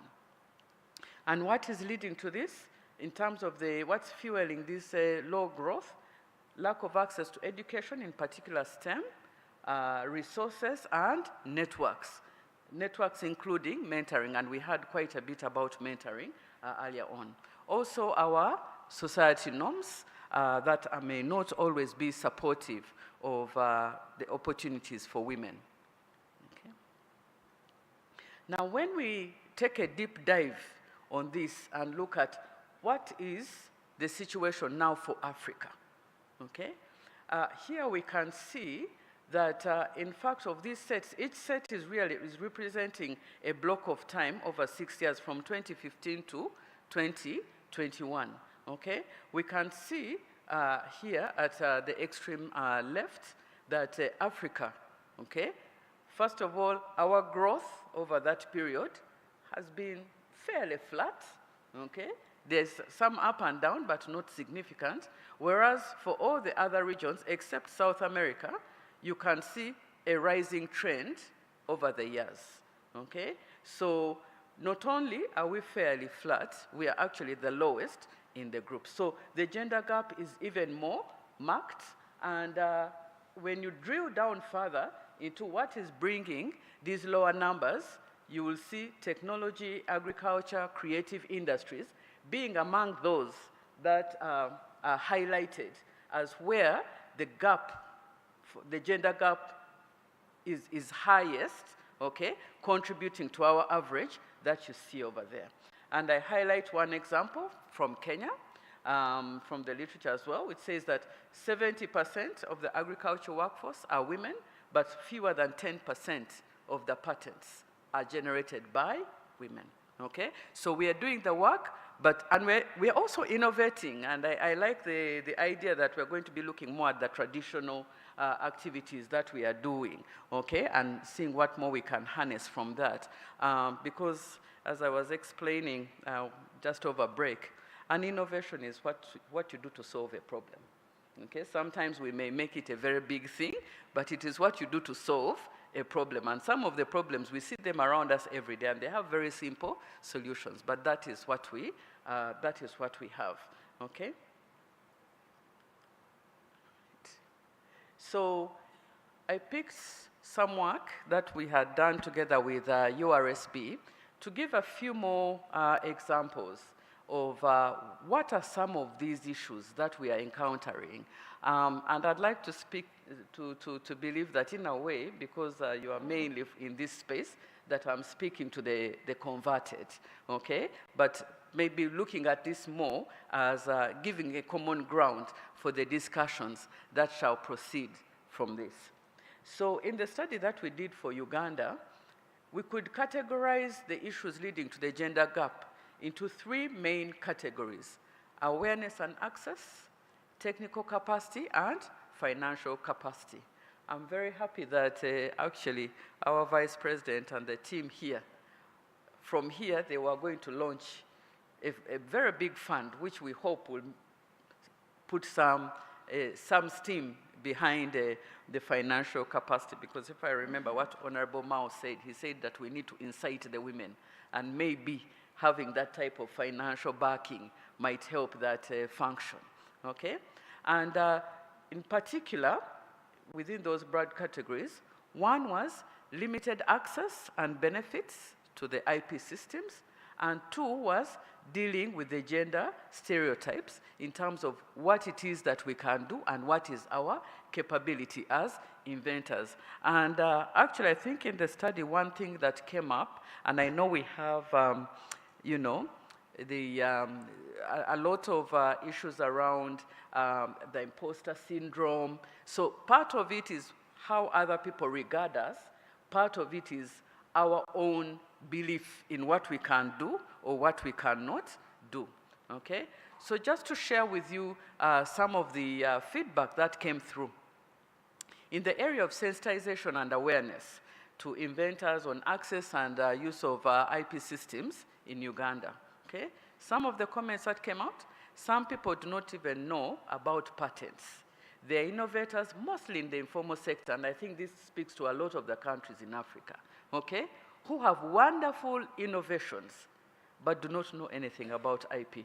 And I must say that in spite of the very good work that I know URSB is doing, which means that there is more and more to be done, okay? Also, access to information about opportunities for IP protection is limited, especially among local or rural innovators, okay? So there's some work that we need to address in that space, okay? The other is the lack of information and guidance for inventors about the patent application process. The process of securing IP is very complex. This is a comment, because most people are not aware of where to start and what to do.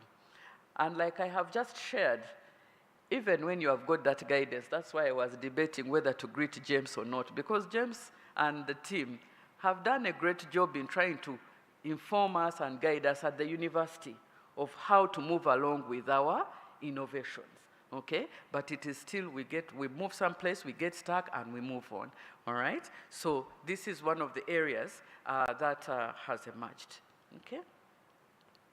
Guidance and support to undertake the patent application process. One, a long and laborious process involved in trying to obtain patents with lack of clarity on some of the procedures. And I think it's very good that this event is being done, you know, under the auspices of ARIPO, because especially in the digital space, or even with the creatives, it's very easy for what you produce, because we are now in the digital spaces. Scalability beyond your borders is now quite easy, okay? So how do you protect yourself beyond the boundaries of your country, okay? So again, another comment coming up, there are no support structures for IP applications, and many inventors have to go through the entire process without guidance, yet they lack the technical ability to do so. One of the things I liked from what we've come and what I know URSB is working on is also working with other centers, particularly universities. I can give the example of that, in supporting us to be able to run some of these services locally, okay? Because URSB is great, they're doing stuff also online, and I'm sorry I'm using URSB because that's the one I'm most familiar with, right? Yes, but the work, the opportunities are enormous. And one of the things why we have to appreciate that the opportunities are enormous is that for most of our countries, actually our average age, we are either having teenagers or very young adults as the average age in our countries, okay? And the literature, in theory, I mean, I tease my kids sometimes when we are going back and forth about, you know, who is more innovative in the house. But the guidance is that that age is the most creative, the most innovative, okay? Now, if that is the case, and they're in schools, they're in primary school, they're in secondary school and everything, how can we reach out even at that level and start providing support so that we address the next point in terms of early stage innovation support, okay? All the way down to primary schools and even earlier, okay? And then the last in this area is around the issue of financial support. The cost to use, access IP systems is a challenge. The funding to file for IP is a challenge.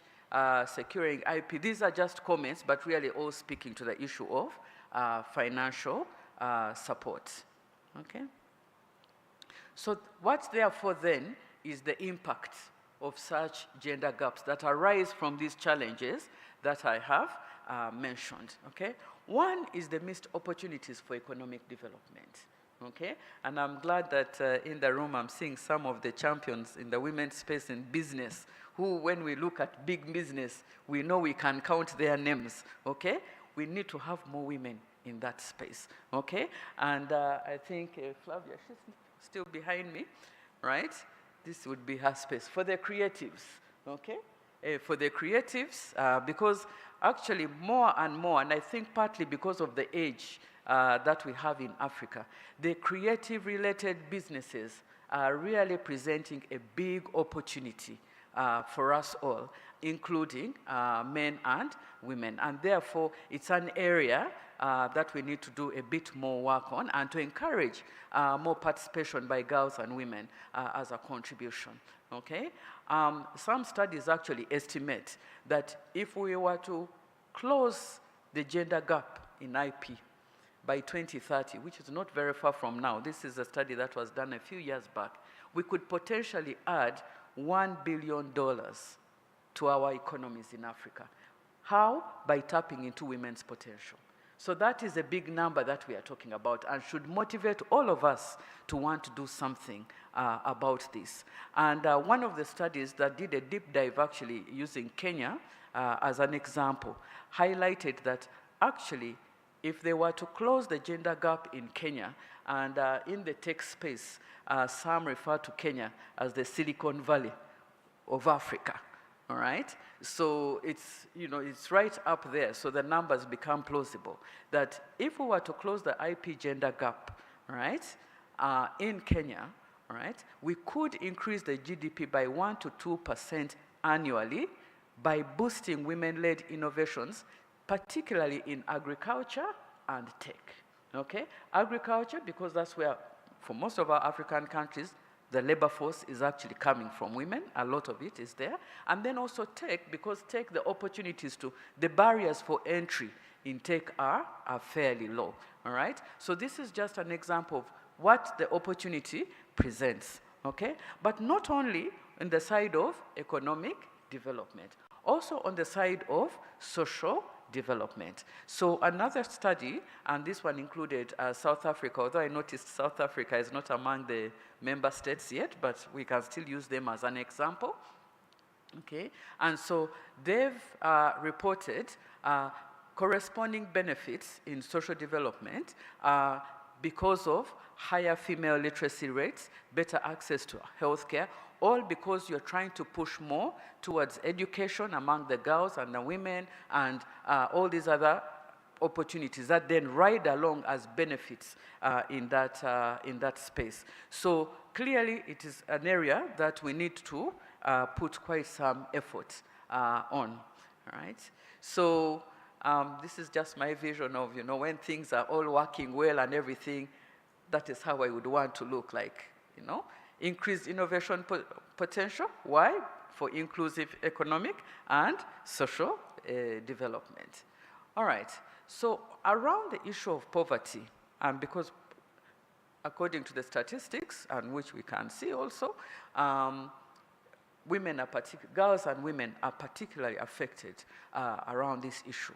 One is IP is an opportunity, creates jobs, all right, spurs innovation and competitiveness, okay? Spurs innovation because, you know, if you do a good job with whatever you are producing, whether on the creative side, whether on the tech side, okay, you can harness something out of it. So you have the motivation to proceed with your innovation. And also competitiveness, okay? Because with protection, you are able to stand out, okay? You are able to stand out, you are able to safeguard your value, all right? So this is an opportunity actually that IP provides for us. And coming from the university setting, one of the things that our students, and we've done even Africa-wide and international, students, their biggest fear is always, someone is going to steal my idea. So I'm not sharing because it is going to be stolen, okay? And our answer to them is that, number one, an idea will not move anything. It is a starting point, okay? someone must do something with that idea, okay, in order to make it function. But still, all right, if we have IP, all right, we can protect that idea and your progress along the journey, so that now we should move away from that fear that people are going to steal my idea. The discussion would be, how do I protect my idea? And once I know how I can protect it, then I can freely innovate. So this is something that we really have to appreciate, okay? And so what does it mean? That because of this gap, right, and mark you, by the way, in terms of patents, Africa as a whole, we are not doing very well, okay? So this is not a space, and we have some debates about this actually at the university, that you like talking so much about the women as if the men are doing any better. So let me get that out of the way. Africa in general, we are not doing well, okay? Yeah, but in that not doing well, you can see how bad the problem for women is, okay? Because we are 17% of the not doing well, okay? So that's what we have to keep at the back of our minds. So it is true, we need to, and I think, Mercy, you spoke to this very well, we have to work together, okay? We have to work together, but as we are working together to get out of this deep hole where we are, okay, we need to know that, yes, all of us are in the hole and we are trying to get out, but we need a bit more energy on the women so that, you know, the men don't now reach the surface, look around, and they are by themselves. And then Mr. Bemanya will have a problem because there will be no women around him to work with, okay? Yeah, so we need to address this issue. Because these are the things, because we cannot capitalize on our innovations. And if you go to the rural areas, I mean, actually one of my key research areas is, you know, smart villages, all right? Rural innovation. Because very, very simple solutions. It's just that we don't look at them as innovation. If I may give one example, and I know I promised to take a short time, but let me squeeze this in. During the time of COVID, there was the issue of wash your hands, wash your hands, wash your hands, okay? There was sanitizer, there were all these things. Now all these things cost, even the cheapest of them, cost a lot of money, all right? Now, that was one part of it. But I don't know how many of you had the chance to go to the rural areas at that time to see whether they really respected the protocols of, you know, social distancing and everything like that. In part, there was not one belief. But so, you know, when you go to Rome, you do what the Romans do. So we also attended some burials. And we went to this one, and what they had done, they got a regular jerrycan, 20-liter jerrycan. Okay, I'm assuming it's a common thing everywhere. 20-liter jerrycan. They got a pen, a regular pen, stuck that pen into the jerrycan. When you wanted to wash your hands, you remove the cover of the pen. Water flows out. When you finish, you put back the cover. So they had got a portable water solution for us to all be able to wash our hands. Now, don't ask me how we were putting back and forth that cover and what happened. But at least using locally available materials, 2 materials, 1 a jerrycan, okay? And because of the water situation we have back home, jerrycans are fairly commonplace. 2, a pen. Probably it was the child's pen or something like that. Those were the 2 solutions, materials that they needed. So there are opportunities there. How do we capitalize on that and tap into how people are solving their challenges? Because if we can do that, this is a window for us to actually raise women out of poverty and onto the path of wealth creation. Okay? So some 2 examples here as well. One from Rwanda.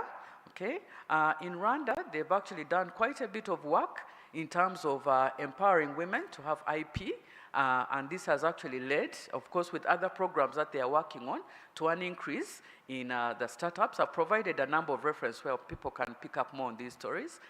Also Nigeria, I've also added a reference there, where they have seen that in the agricultural space, right, women who've actually been able to secure their IP rights have seen a 30% increase in income, okay? So what we are sharing here has been done somewhere and somehow, okay? The thing is, how do we get all these practices and move forward for the advantage of all of us, taking lessons of what has worked, but also what has not worked, okay, so that we don't repeat some of these mistakes, okay? As I shared earlier, okay, the screens are looking different in terms of color, but I hope you can read it. But the essence of this is I just wanted to show that for any of the SDGs, okay, as a result of having these gender gaps, we have an impact, okay? So if we talk about SDG 1, which speaks about no poverty, okay? So if we are not able to monetize our creations, we shall not address SDG 1, okay? In terms of using the opportunity of IP, okay, to lift us out of poverty and create wealth, okay? SDG 4, quality education, okay? Lack of access, in particular to STEM education, all right, reduces girls' and women's IP participation. I think that came very well in the panel. I don't need to belabor that point. So I just picked a sample, okay, of the SDGs here to show that if you pick any one of them, you can actually see that if we don't address this gender gap, then we are going to linger on with some of these problems which could more easily be solved, all right? The last point was on the issue of collaboration, and that came out actually quite well. And again, this SDG 17, okay? That actually when we collaborate, when we have industry, when we have private sector, when we have government, all coming together on this issue, this is one of the areas that we would be able to tap into reducing this gender gap.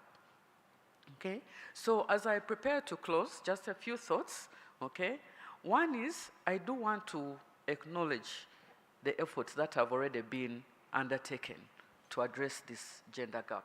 And speaking for URSB, because I'm more familiar with the work they have done there, as opposed to the other member states, this is why I'm using the word sustained, okay? I didn't want to say start, because start would mean there is nothing, okay? No, there is something. We need to sustain and build onto this, okay? So that actually by reducing this gap, right, we shall have our economies and our social sectors benefiting from the contributions of boys and girls, men and women. All right? I have tried in my presentation to include girls everywhere it could, or use the word female, in recognition of the fact that we have a very young continent. So if we have a very young continent, it means we must start with our young ones, okay? We must start with our young ones. Maybe it should even be part of the curriculum, okay? In the primary, and like in Uganda where we have the competence-based curriculum, all right? For our O-level. All right? How are we infusing that with IP and opportunities for where can they get training, so that by the time I'm coming out, I may not know everything I need, but I know where to go to get what I need, to get the information that I need, okay? One thing that I always also tease our students, where I give a lot of examples about that, you see, when they come into engineering in the first year, our academic year starts in August, September, which means that in 3 months' time, after 3 months of studying engineering, and engineering for us is a 4-year course. So after studying those 3 months, they are going to go to their villages or wherever they are, and people are going to be calling them engineer, right? Never mind that you actually need to be registered to have ENG against your name. It is a process, okay? Not even just getting a degree is sufficient for you to use that title. But after 3 months, they're going to, people say, hey, engineer, engineer, or maybe even other fields, they'll be saying the same. And I tell them, I have no problem with that. So long as, in addition to calling you that, because you are taking an engineering program, they can also feel that you are doing something. You are solving a problem in the community, okay? So there are these leakages of water, and this, even all over here, every now you see, maybe a pipe has been cut and everything. Can we have a simple solution that can ease detection of such breakages along the way, okay? The roads have been fixed, and we spend so much money on our roads. But you know, it starts as a small pothole, it grows, it grows, it grows. The next thing you know, it is a lake, which is causing significant traffic jam, okay? And all of us experience that, okay? Could we come up with some simple solutions, okay, that can aid quick spotting of such, and even some simple materials, locally based materials, that can provide some patchwork while the funds to come and do the bigger jobs get done, okay? And what are the opportunities for girls in that space, okay? Because we all see these opportunities differently. There was a time I was engaging with a community in a rural area, and they had just actually graded their road, okay? And I was like, wow, this is great, okay? You have now a nice road. It wasn't tarmacked, it was graded. You have now a nice road and everything. They said, maybe for you because you came by a car.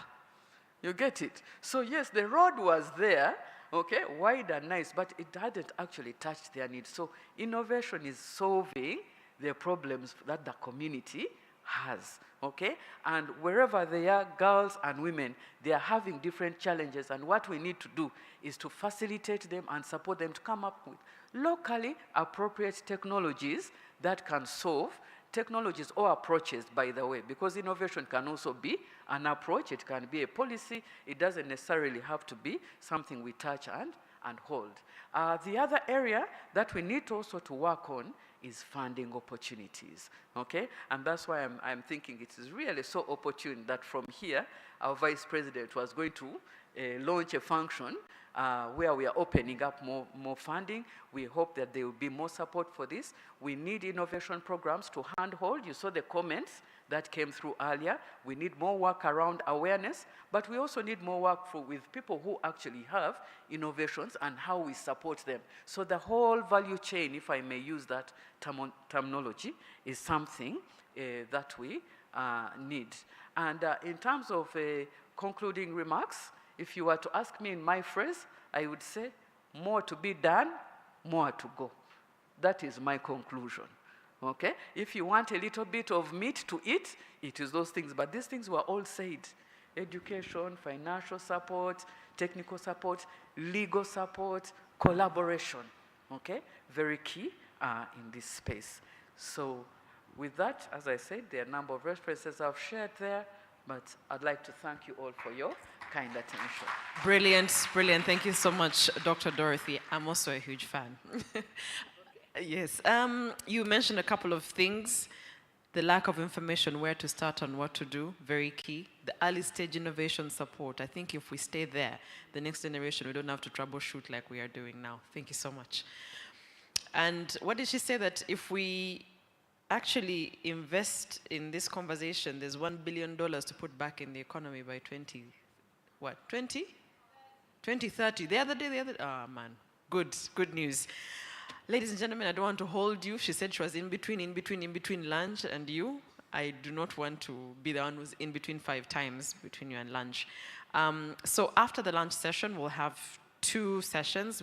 After lunch, we'll have 2 sessions. There's one on policy mechanisms to support women who are involved in innovation. And actually, we do have Mr. Innocent Fred Jolu from UNDP who will be having that conversation. And then we have a panel who will be here, and they'll be talking about leveraging diverse backgrounds. And you have the program, I know, in your folders, so you'll be able to look at that as you prepare ahead.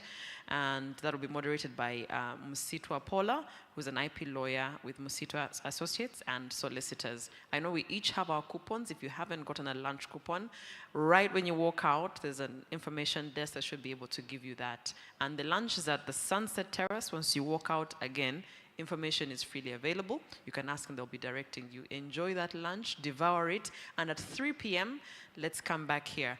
I won't be part of the afternoon sessions, but it's been a privilege and an honor to be here at the start of the Women in IP conference and to be your host for this morning and into the afternoon.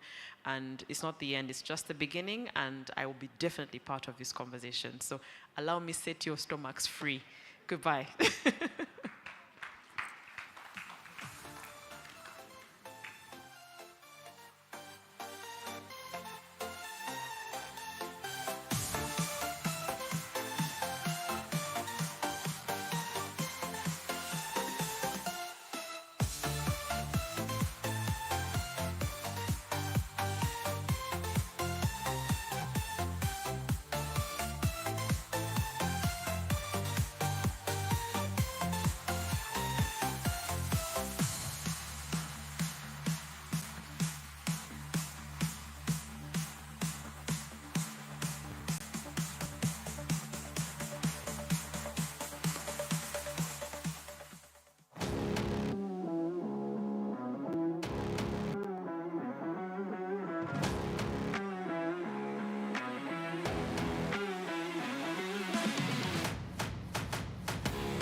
Every waking day is a reminder just how beautiful this, our land, truly is.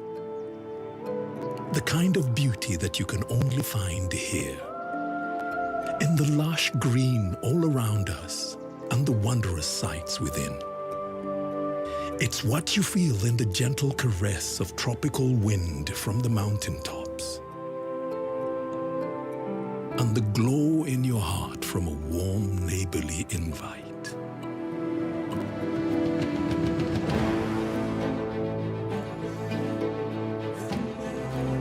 It's in the distinct aroma of our cooking to the taste of food that takes you on a journey.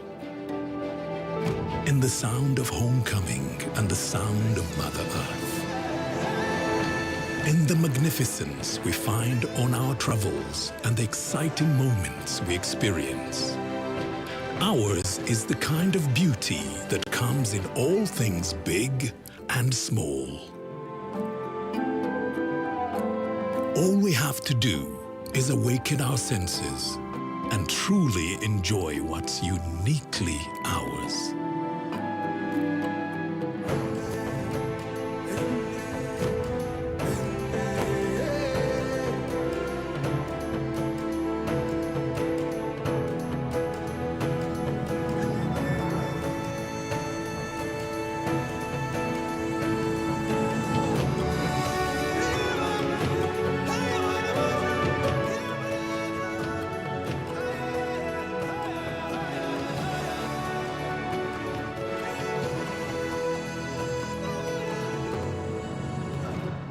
Explore Uganda, the pearl of Africa.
The African Regional Intellectual Property Organization, ARIPO, is an intergovernmental organization that facilitates cooperation among member states in intellectual property matters to pool financial and human resources and seek technological advancement for economic, social, technological, scientific, and industrial development. With over 40 years in service and 20 member states, there has been considerable growth in the mandates, which now stands at 5. To facilitate the administration of these mandates on behalf of the member states, ARIPO has established 4 protocols. The Harare Protocol on Patents and Industrial Designs, the Banjul Protocol on Marks, the Swakomand Protocol on Traditional Knowledge and Expression of Folklore, and the Arusha Protocol on New Varieties of Plants. Our protocols have been extensively revised to make them compatible with TRIPS Agreement and other international treaties. As a regional force, we have tasked ourselves to lead in promoting the use of these available IP tools to advance technological development and innovation on the continent as a means to socio-economic development and growth. We developed systems that are governed by the protocols and are mandated to register or grant IP rights and to administer such grants or registrations on behalf of each contracting state in accordance with provisions of each protocol. Under the protocols, an applicant may file a single application either at one of each protocol's contracting states or directly with the ARIPO offices. An application may be filed by any natural or legal person, either in person or through an authorized representative. ARIPO currently has 4 different types of applications that can be filed. The mark application must contain the details of the applicant, class or classes of respective goods or services listing, reproduction of the application, and should designate a state or states out of the Banjul Protocol contracting states. The patent or utility model application must contain a description of the invention, at least one claim, drawings, an abstract, and designate a state or states out of the Harare Protocol contracting states. The industrial design application must contain a reproduction of the industrial design and designate a state or states out of the Harare Protocol contracting states. All these applications should be made on respective application forms and can be submitted through contracting states or directly to ARIPO by email, registered mail, courier, or can be delivered in person. ARIPO has also introduced an online service that allows applicants, attorneys, agents, and other users to use the ARIPO services electronically 24/7 in a secure state-of-the-art environment. Currently, 88% of the applications are now being filed online. This facility allows users to file applications, pay fees with a 20% reduction on the application fee, and track the progress of their applications online. For more information, visit our website on www.aripo.org. ARIPO, shaping IP landscape in Africa.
maendeleo ambao wanaonyesha wenzetu ambao ni Waganda, ambao pia wetu wa Mashariki na Kati, wenzetu juu kibiashara. So kwa basira ambao wameitengeneza ni moja ya mfano. Misri trigger si vitu kama hivi. Sababu gari ambayo inatumia umeme na full AC, gari vizuri, alafu na maelekezo ambayo wanatupa wakijitahidi sana. Tunawapa hongera sana. Kwa Afrika Mashariki na Kati.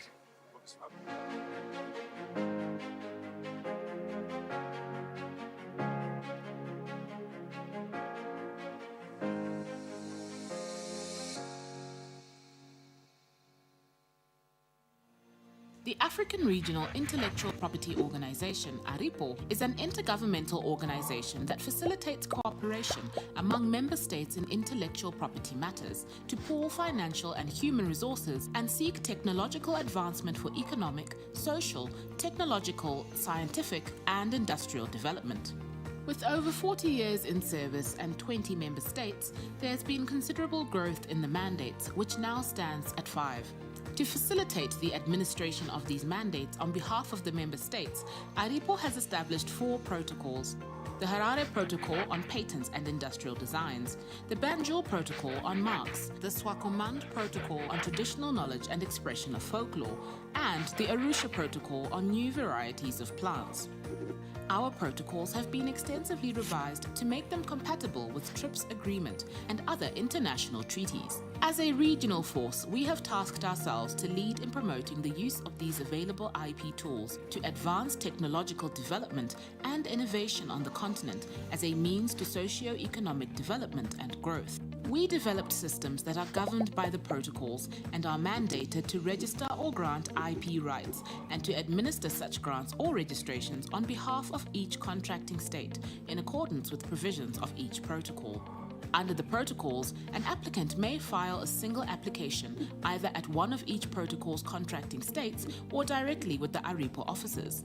An application may be filed by any natural or legal person, either in person or through an authorized representative. ARIPO currently has 4 different types of applications that can be filed. The mark application must contain the details of the applicant, class or classes of respective goods or services listing, reproduction of the application, and should designate a state or states out of the Banjul Protocol contracting states. The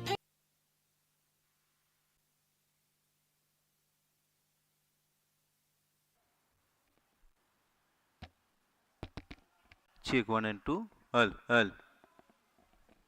Check 1, 2, 3. Check 1 and 2.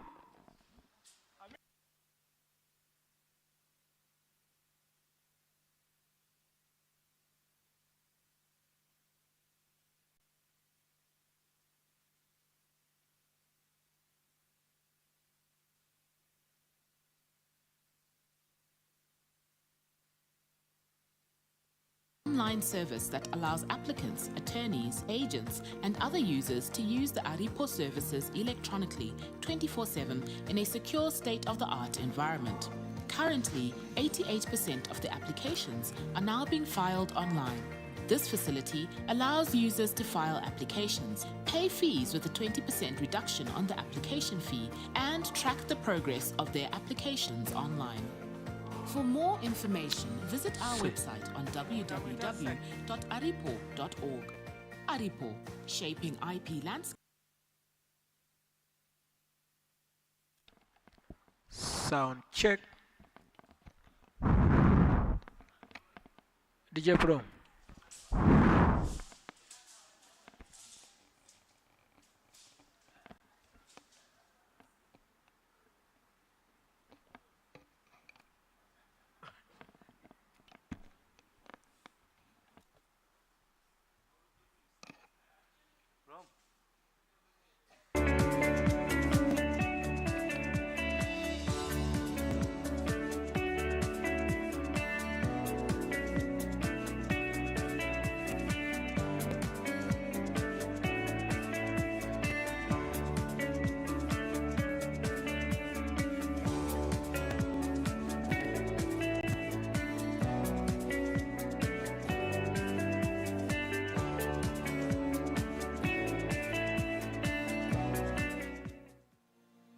African Regional Intellectual Property Organization, ARIPO, is an intergovernmental organization that facilitates cooperation among member states in intellectual property matters to pool financial and human resources and seek technological advancement for economic, social, technological, scientific, and industrial development. With over 40 years in service and 20 member states, there has been considerable growth in the mandates, which now stands at 5. To facilitate the administration of these mandates on behalf of the member states, ARIPO has established 4 protocols. The Harare Protocol on Patents and Industrial Designs, the Banjul Protocol on Marks, the Swakomand Protocol on Traditional Knowledge and Expression of Folklore, and the Arusha Protocol on New Varieties of Plants. Our protocols have been extensively revised to make them compatible with TRIPS Agreement and other international treaties. As a regional force, we have tasked ourselves to lead in promoting the use of these available IP tools to advance technological development and innovation on the continent as a means to socio-economic development and growth. We developed systems that are governed by the protocols and are mandated to register or grant IP rights and to administer such grants or registrations on behalf of each contracting state in accordance with provisions of each protocol. Under the protocols, an applicant may file a single application either at one of each protocol's contracting states or directly with the ARIPO offices. An application may be filed by any natural or legal person, either in person or through an authorized representative. ARIPO currently has 4 different types of applications that can be filed. The mark application must contain the details of the applicant, class or classes of respective goods or services listing, reproduction of the application, and should designate a state or states out of the Banjul Protocol contracting states.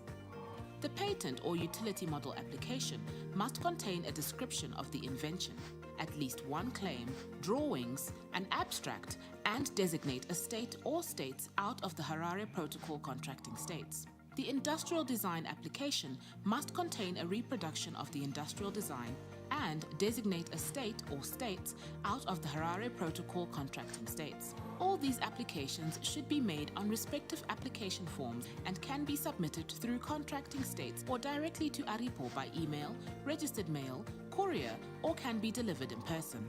ARIPO has also introduced an online service that allows applicants, attorneys, agents, and other users to use the ARIPO services electronically 24/7 in a secure state-of-the-art environment. Currently, 88% of the applications are now being filed online. This facility allows users to file applications, pay fees with a 20% reduction on the application fee, and track the progress of their applications online. For more information, visit our website on www.aripo.org. ARIPO, shaping IP landscape in Africa. Every waking day is a reminder just how beautiful this, our land, truly is. The kind of beauty that you can only find here. In the lush green all around us and the wondrous sights within. It's what you feel in the gentle caress of tropical wind from the mountaintops. And the glow in your heart from a warm neighborly invite.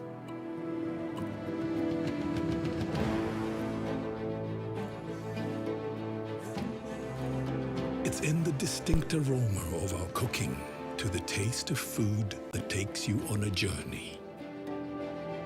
In the sound of homecoming and the sound of Mother Earth. In the magnificence we find on our travels and the exciting moments we experience. Ours is the kind of beauty that comes in all things big and small. All we have to do is awaken our senses and truly enjoy what's uniquely ours.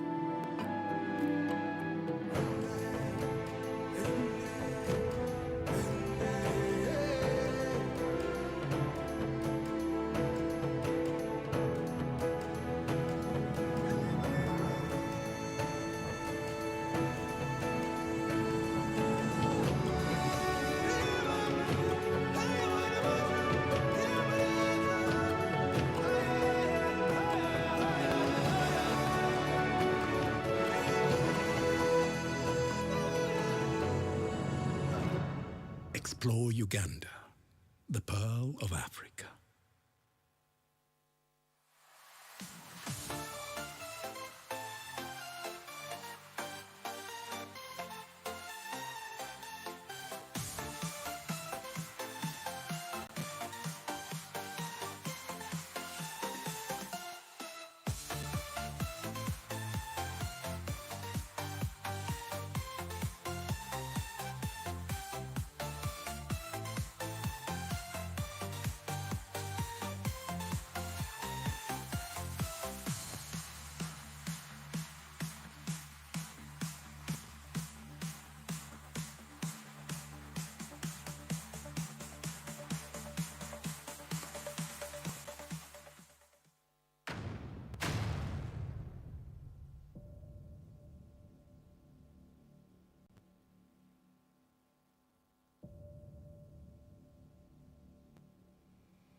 maendeleo ambao wanaonyesha wenzetu ambao ni Waganda, ambao pia kwetu Mashariki na Kati wenzetu juu kibiashara.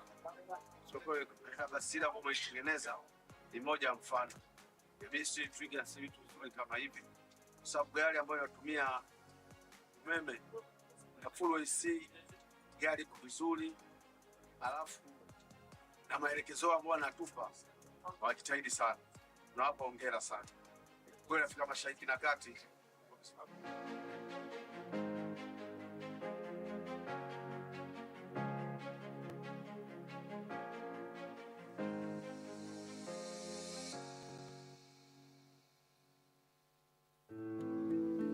Every waking day is a reminder just how beautiful this, our land, truly is. The kind of beauty that you can only find here.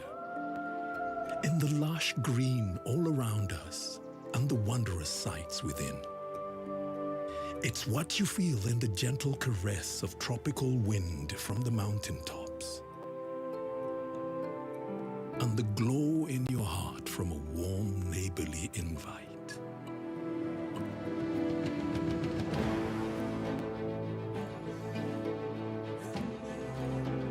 in the distinct aroma of our cooking to the taste of food that takes you on a journey. In the sound of homecoming and the sound of Mother Earth. In the magnificence we find on our travels and the exciting moments we experience. Ours is the kind of beauty that comes in all things big and small. All we have to do is awaken our senses and truly enjoy what's uniquely ours.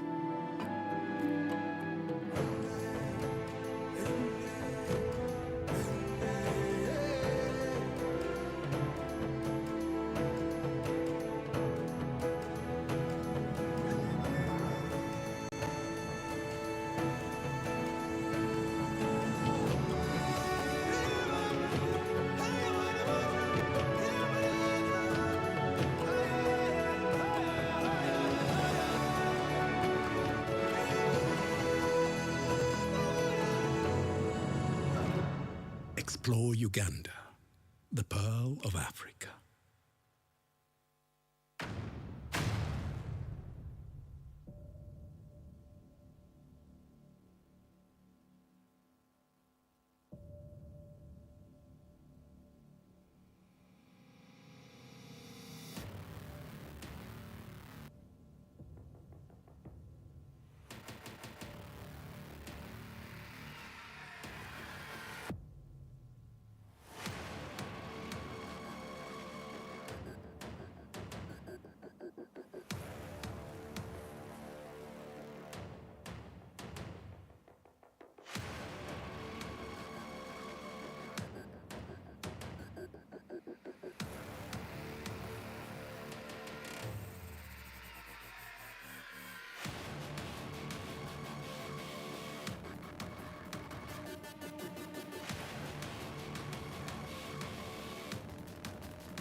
maendeleo ambao wanaonyesha wenzetu ambao ni Waganda, ambao pia kwetu Mashariki na Kati wenzetu juu kibiashara.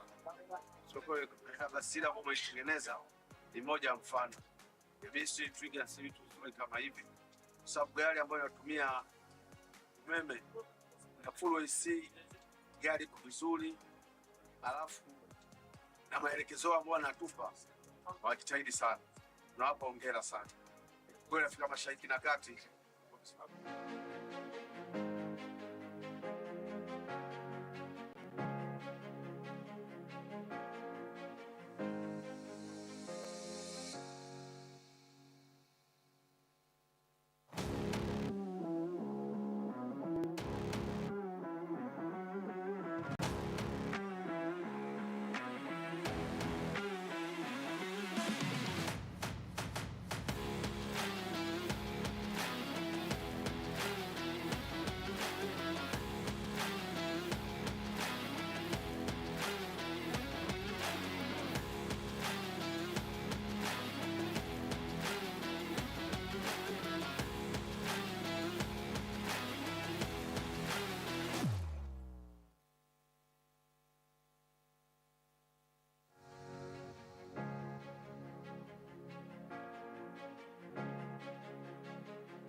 maendeleo ambao wanaonyesha wenzetu ambao ni Waganda, ambao pia wetu wa Mashariki na Kati, wenzetu juu kibiashara. So kwa basira ambao wameitengeneza ni moja ya mfano. Bisi trigger si vitu kama hivi. Sababu gari ambayo inatumia umeme na full AC, gari kwa vizuri, alafu na maelekezo ambayo wanatupa wajitahidi sana. Tunawapa hongera sana. Kwa Afrika Mashariki na Kati.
The African Regional Intellectual Property Organization, ARIPO, is an intergovernmental organization that facilitates cooperation among member states in intellectual property matters to pool financial and human resources and seek technological advancement for economic, social, technological, scientific, and industrial development. With over 40 years in service and 20 member states, there has been considerable growth in the mandates, which now stands at 5. To facilitate the administration of these mandates on behalf of the member states, ARIPO has established 4 protocols. The Harare Protocol on Patents and Industrial Designs, the Banjul Protocol on Marks, the Swakomand Protocol on Traditional Knowledge and Expression of Folklore, and the Arusha Protocol on New Varieties of Plants. Our protocols have been extensively revised to make them compatible with TRIPS Agreement and other international treaties. As a regional force, we have tasked ourselves to lead in promoting the use of these available IP tools to advance technological development and innovation on the continent as a means to socio-economic development and growth. We developed systems that are governed by the protocols and are mandated to register or grant IP rights and to administer such grants or registrations on behalf of each contracting state. Applicant may file a single application either at one of each protocol's contracting states or directly with the ARIPO offices. An application may be filed by any natural or legal person, either in person or through an authorized representative. ARIPO currently has 4 different types of applications that can be filed.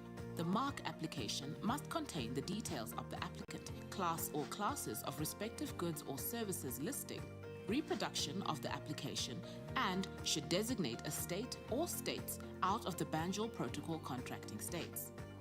The patent or utility model application must contain a description of the invention, at least one claim, drawings, an abstract, and designate a state or states out of the Harare Protocol contracting states. The industrial design application must contain a reproduction of the industrial design and designate a state or states out of the Harare Protocol contracting states. All these applications should be made on respective application forms and can be submitted through contracting states or directly to ARIPO by email, registered mail, courier, or can be delivered in person.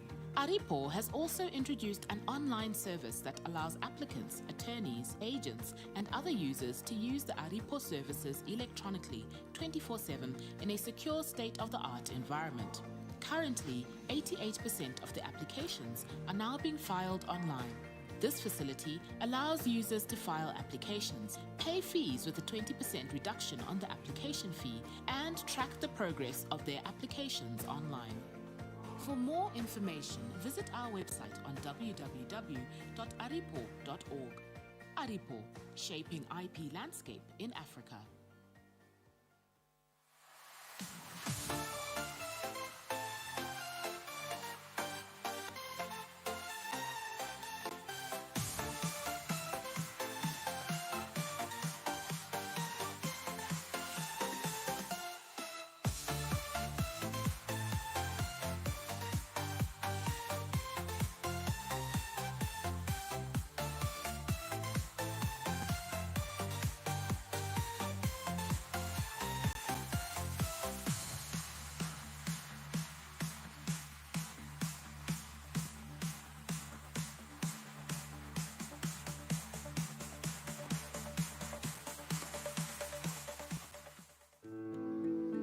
Every waking day is a reminder just how beautiful this, our land, truly is.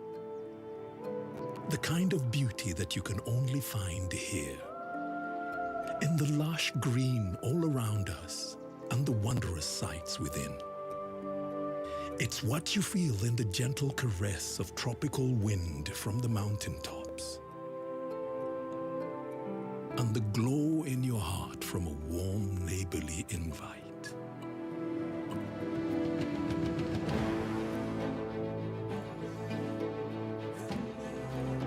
It's in the distinct aroma of our cooking to the taste of food that takes you on a journey. In the sound of homecoming and the sound of Mother Earth. In the magnificence we find on our travels and the exciting moments we experience. Ours is the kind of beauty that comes in all things big and small.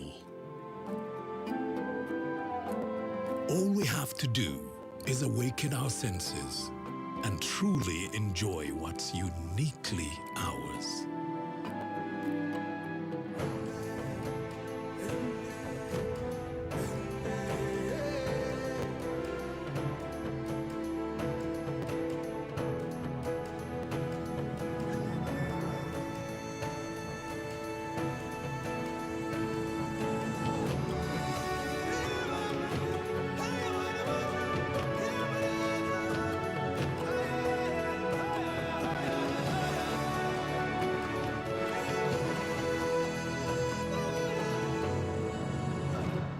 Explore Uganda, the pearl of Africa.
maendeleo ambao wanaonyesha wenzetu ambao ni Waganda, ambao pia wetu wa Mashariki na Kati, wenzetu juu kibiashara.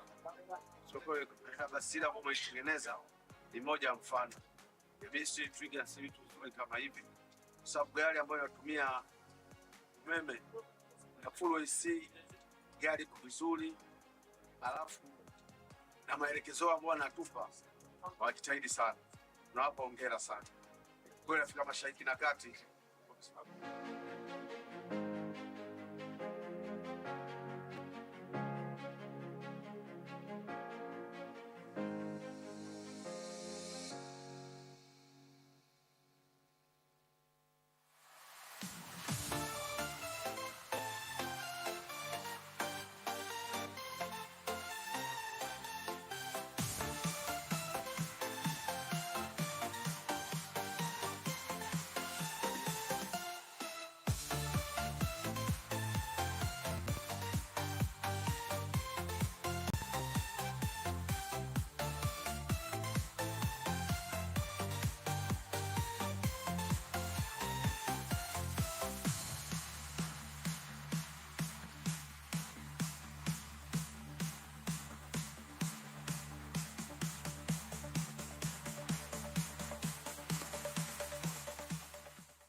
Every waking day is a reminder just how beautiful this, our land, truly is. The kind of beauty that you can only find here. In the lush green all around us and the wondrous sights within. It's what you feel in the gentle caress of tropical wind from the mountaintops. And the glow in your heart from a warm neighborly invite.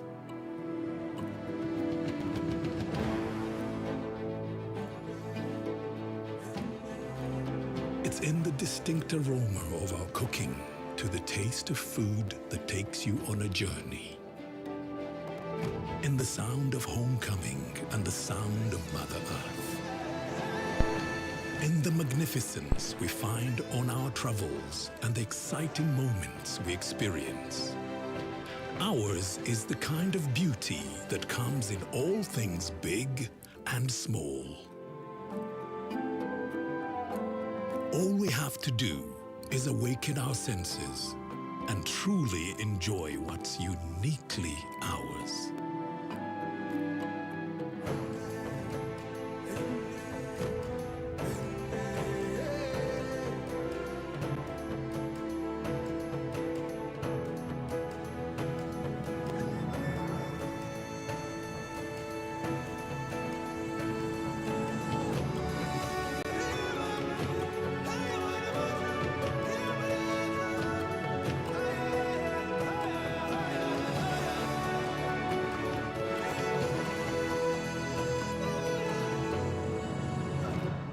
Explore Uganda, the pearl of Africa.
The African Regional Intellectual Property Organization, ARIPO, is an intergovernmental organization that facilitates cooperation among member states in intellectual property matters to pool financial and human resources and seek technological advancement for economic, social, technological, scientific, and industrial development. With over 40 years in service and 20 member states, there has been considerable growth in the mandates, which now stands at 5. To facilitate the administration of these mandates on behalf of the member states, ARIPO has established 4 protocols. The Harare Protocol on Patents and Industrial Designs, the Banjul Protocol on Marks, the Swakomand Protocol on Traditional Knowledge and Expression of Folklore, and the Arusha Protocol on New Varieties of Plants.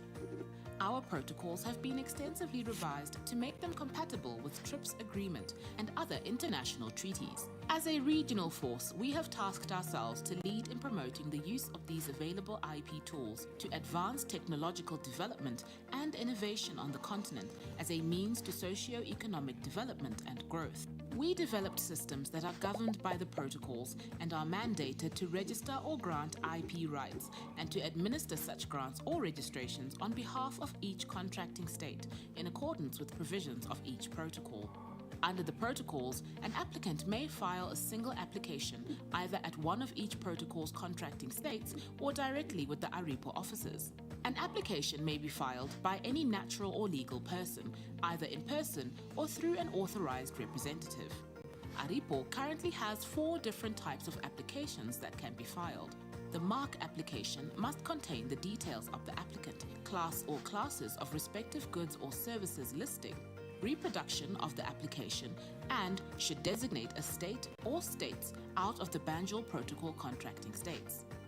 The patent or utility model application must contain a description of the invention, at least one claim, drawings, an abstract, and designate a state or states out of the Harare Protocol contracting states. The industrial design application must contain a reproduction of the industrial design and designate a state or states out of the Harare Protocol contracting states. All these applications should be made on respective application forms and can be submitted through contracting states or directly to ARIPO by email, registered mail, courier, or can be delivered in person.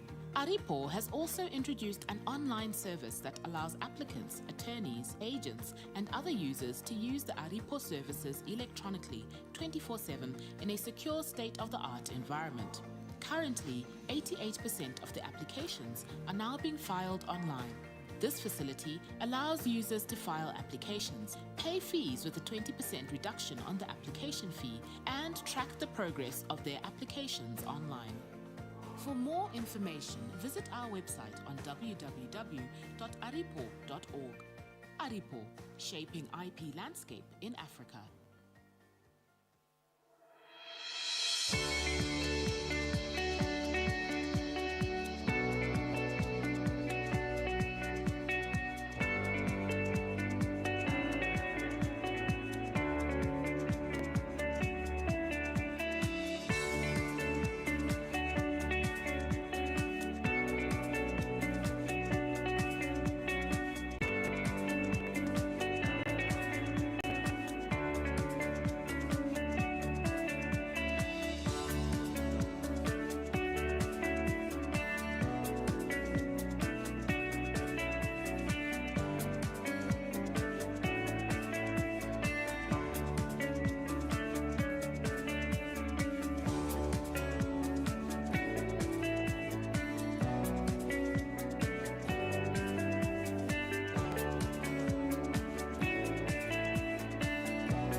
Every waking day is a reminder just how beautiful this, our land, truly is. The kind of beauty that you can only find here. In the lush green all around us and the wondrous sights within. It's what you feel in the gentle caress of tropical wind from the mountaintops. And the glow in your heart from a warm neighborly invite.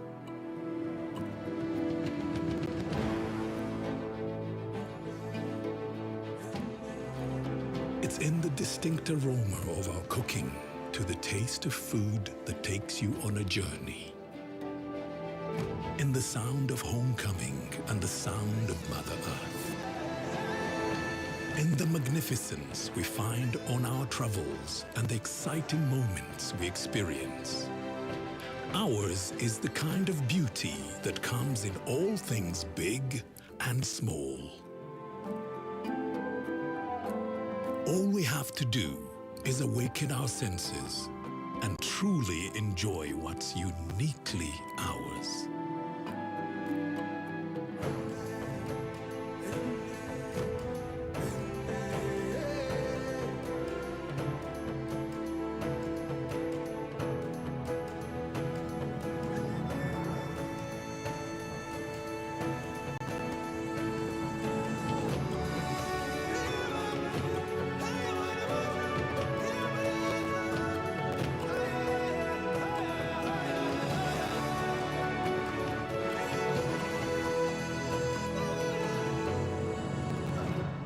Explore Uganda, the pearl of Africa.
Every waking day is a reminder just how beautiful this, our land, truly is.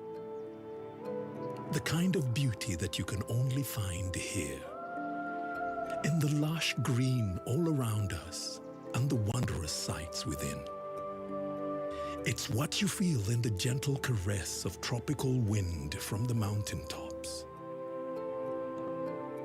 and the glow in your heart from a warm neighborly invite.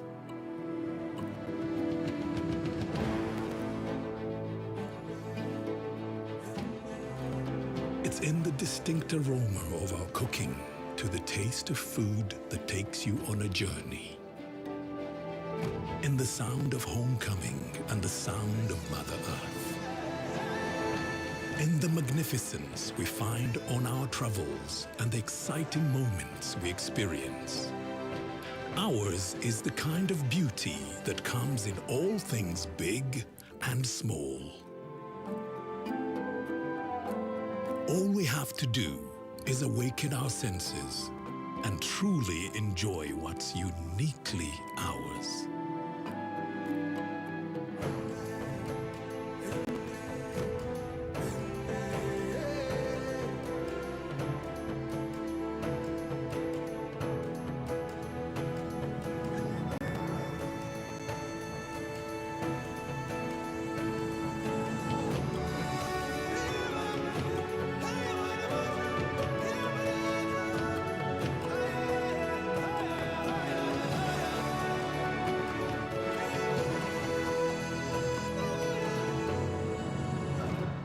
Explore Uganda, the Pearl of Africa.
Every waking day is a reminder just how beautiful this, our land, truly is.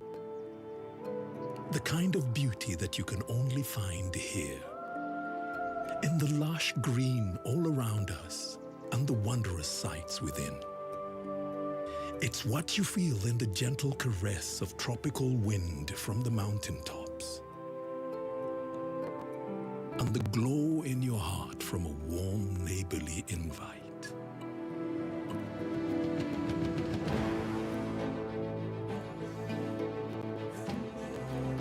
It's in the distinct aroma of our cooking, to the taste of food that takes you on a journey. In the sound of homecoming and the sound of Mother Earth.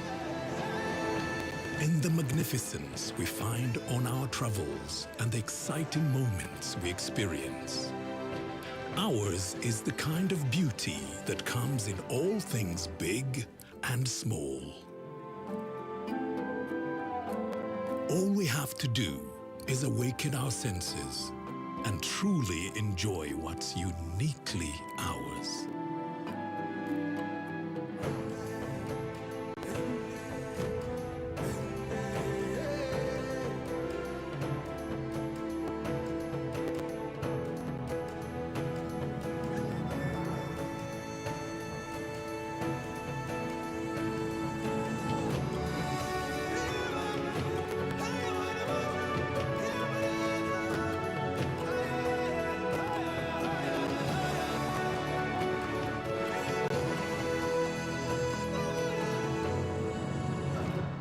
Explore Uganda, the Pearl of Africa.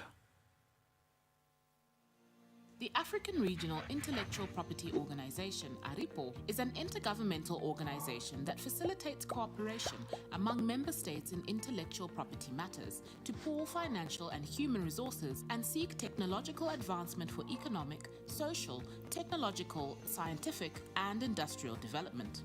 With over 40 years in service and 20 member states, there has been considerable growth in the mandates, which now stands at 5. To facilitate the administration of these mandates on behalf of the member states, ARIPO has established 4 protocols. The Harare Protocol on Patents and Industrial Designs, the Banjul Protocol on Marks, the Swakopmund Protocol on Traditional Knowledge and Expression of Folklore, and the Arusha Protocol on New Varieties of Plants.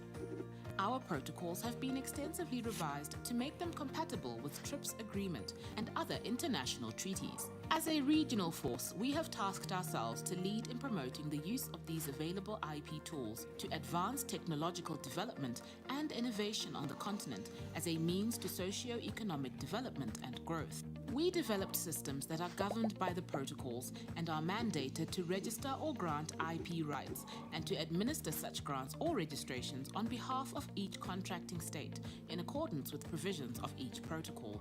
Under the protocols, an applicant may file a single application either at one of each protocol's contracting states or directly with the ARIPO offices. An application may be filed by any natural or legal person, either in person or through an authorized representative. ARIPO currently has 4 different types of applications that can be filed.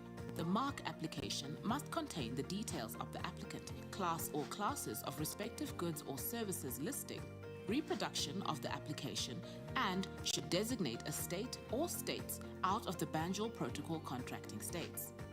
The patent or utility model application must contain a description of the invention, at least one claim, drawings, an abstract, and designate a state or states out of the Harare Protocol contracting states. The industrial design application must contain a reproduction of the industrial design and designate a state or states out of the Harare Protocol contracting states. All these applications should be made on respective application forms and can be submitted through contracting states or directly to ARIPO by email, registered mail, courier, or can be delivered in person. ARIPO has also introduced an online service that allows applicants, attorneys, agents, and other users to use the ARIPO services electronically 24/7 in a secure state-of-the-art environment. Currently, 88% of the applications are now being filed online. This facility allows users to file applications, pay Check. Good afternoon. So we should be starting in the next few minutes. We have a couple of exciting presentations and discussions happening later this afternoon. And so just give it about 1 or 2 minutes to have everyone else gather in, and we'll get right into the next program. Our presenters are already in the house for the next session. I'll also ask the team from URSB, if you are around, to just help gather the rest of our participants and delegates, and we get into the next session for the next few hours as we're here in the afternoon.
We should be starting in the next few minutes. It is 3:27, so by 3:30 we'll be starting with our next presenter.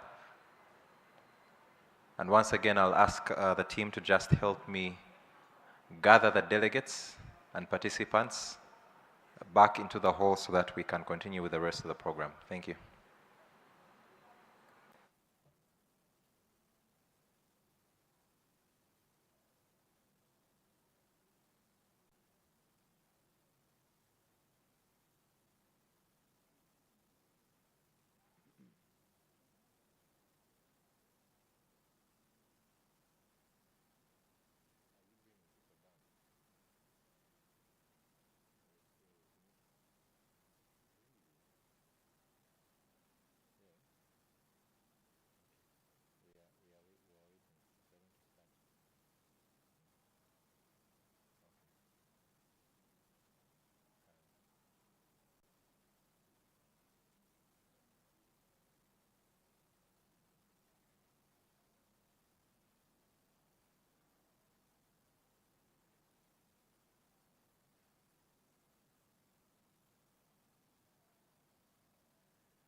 All right, so it's 3:30, and we are going to resume with our program.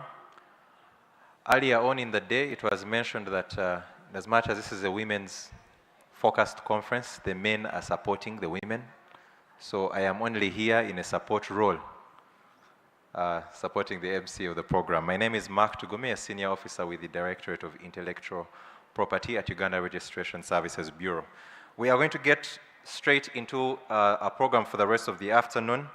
And right now we are going to listen to a presentation on the policy mechanisms to support women involved in innovation. And this presentation will focus on policy mechanisms that can be adopted to encourage, foster, and strengthen women's participation in innovation. This presentation is going to be delivered by Mr. Innocent Fred Ejolu, who is here on behalf of the resident representative of the United Nations Development Program in Uganda. So let's all welcome Mr. Innocent Fred Ejolu, who is going to take us through this presentation. Mr. Ejolu, you are welcome, and we are excited to listen from you.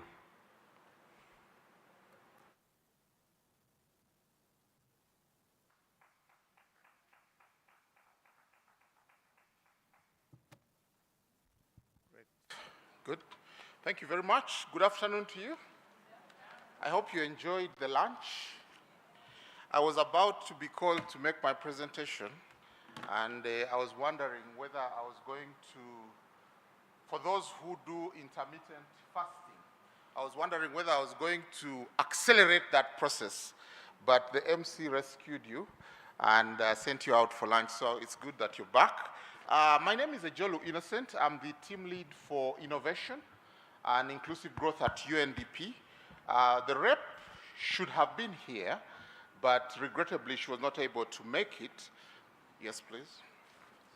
This is fine. Yeah, she couldn't make it, but she's very much in spirit with us all in the conversation we are having about women in IP and what that actually means for Africa. And I'll be making a presentation looking at policy mechanisms to support women involved in innovation. And given the background that I'm coming from, as UNDP, you may know that we are the development agency for the UN system, and mainly we are looking at helping countries get out of poverty, build resilience, and also help countries, connect countries to knowledge, and resources. That's what we typically do. So we are quite active in the policy space, but we also do work at the community level on the ground. More recently, we are beginning to increase our focus on the youthful population in Uganda because, like the previous presenter said, Prof, this is a young country. We've just done the census. Under 50%, 17 years, children, and under 73%, 30 years. So it's a very young population, which is a huge opportunity for us, but we can lose it as well if we don't deal with issues like intellectual property. So I'm happy to be sharing with you ideas that could inform how we strengthen our policy regime and we capitalize on what IP can do for us as we strive to industrialize our countries. So the presentation I'm going to take you through is not a very long one, so just sit back and move with me.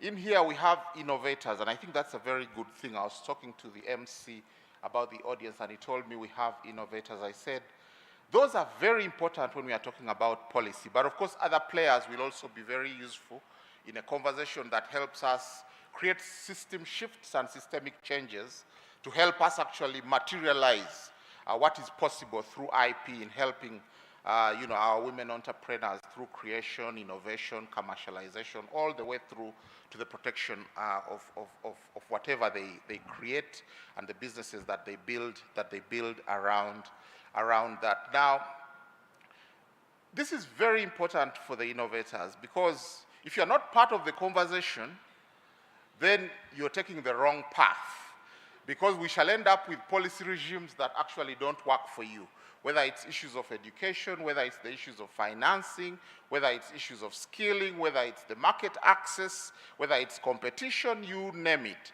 So having you here is very important because we begin to understand your pain and where you also see opportunities and the lessons you're learning, and therefore help us build policy regimes that actually can make sense. So on the slides over there, I had, where do I point? Just a second. I was given some instructions. I hope your cell is strong. Lovely. Very good. Very good. Now, I don't normally like starting on the wrong note, but we will have to talk about our development because that's the context in which we want to see the women effectively contributing to progress. And Professor talked about socioeconomic development and what this conversation means for it. Now, if you look at the SDGs, we are at 17% implementation globally. If you come down to the country here in Uganda, we are at 17% in meeting our aspirations in the National Development Plan 3. In fact, we are even contemplating just continuing with NDP 3 and forgetting about NDP 4. We've had this kind of conversations. So we have a big challenge, and we need to take advantage of innovation. We need to take advantage of innovation in the broadest sense possible, because the industrial societies that we see, or those that are industrializing, most of these have been driven by innovation and entrepreneurship. Therefore, innovation and technology gives us an opportunity for this socio-economic progress. Very, very important. And in Uganda, women are over 50%, I think 51%. So this is a constituency we cannot afford not to capitalize on. So the women give us a highway through which we can do production and change our societies. So I thought I should just share this to put our conversation in that broader context, which Prof had actually also touched upon. Now, sometimes we want to look down upon women, and yet women are doing great things. That is the nature of sometimes our society, with male chauvinism and what have you. So we have female innovators who have pioneered significant technologies and processes that have shaped modern industry. And I have some examples for you. Ada Lovelace, the first computer programmer, or Hedy Lamarr, a Hollywood actress. She co-invented the frequency hopping spread spectrum. This was the foundation for our modern wireless technologies, Wi-Fi, Bluetooth, GPS, or Sandy Mwai from Malawi. She developed the Flow Assist 4 drip monitor, which addresses healthcare delivery challenges in low-resource settings by significantly improving the accuracy of IV fluid administration. Then there was Maria Telke's first solar-powered heating system and first fully solar-powered house. Women are leading in innovation. We need to empower more of the women, and it was good to hear Prof talking about the kids at school, in the primary schools, in the secondary school. They should be part of science, technology, engineering, and mathematics. We should give them that foundation, and they show us what they can do. Women are powerful. We just need to give them the platform, empower them. So women are underrepresented in key innovation sectors, especially STEM. Science, technology, engineering, and mathematics, with only 25% of the top innovation firms being led by women, and women holding only 5% of patents. A study done by UNESCO, the Institute for Statistics and European Patent Office, suggests that organizations with higher levels of gender diversity on their executive teams, including higher female representation, are 21% more likely to outperform their peers on profitability, but 27% more likely to have superior value creation. I'd forgotten about my two eyes. These figures underline the pivotal role of women in driving forward the next generation of innovation. So this is very important, just to put our conversation into perspective as we look at some of the barriers that we need to talk about. And it was good to hear you, Prof, talking about the gender gaps. There's a lot of problems there. These biases that we have that manifest in discrimination, we have them and they are prominent here. In fact, research indicates that women are less likely to be recognized for their contribution and often receive less credit for collaborative work compared to male counterparts. If you check the gender wage gap, you'll find that it's at 16% in the STEM professions. So an engineer, male engineer, is likely to earn 16% more than the woman. This is not good. Also, securing funding is very difficult. It's very hard for women innovators, to secure funding, whether it's venture capital, for instance. We see that it's disproportionately favoring men more than it favors women-led, startups. Of course, there is that whole space of intellectual property that we also like to look at. It's very complex. Women are losing out in the process in navigating that whole complexity. It's a big challenge. There is not much information. There is not much knowledge.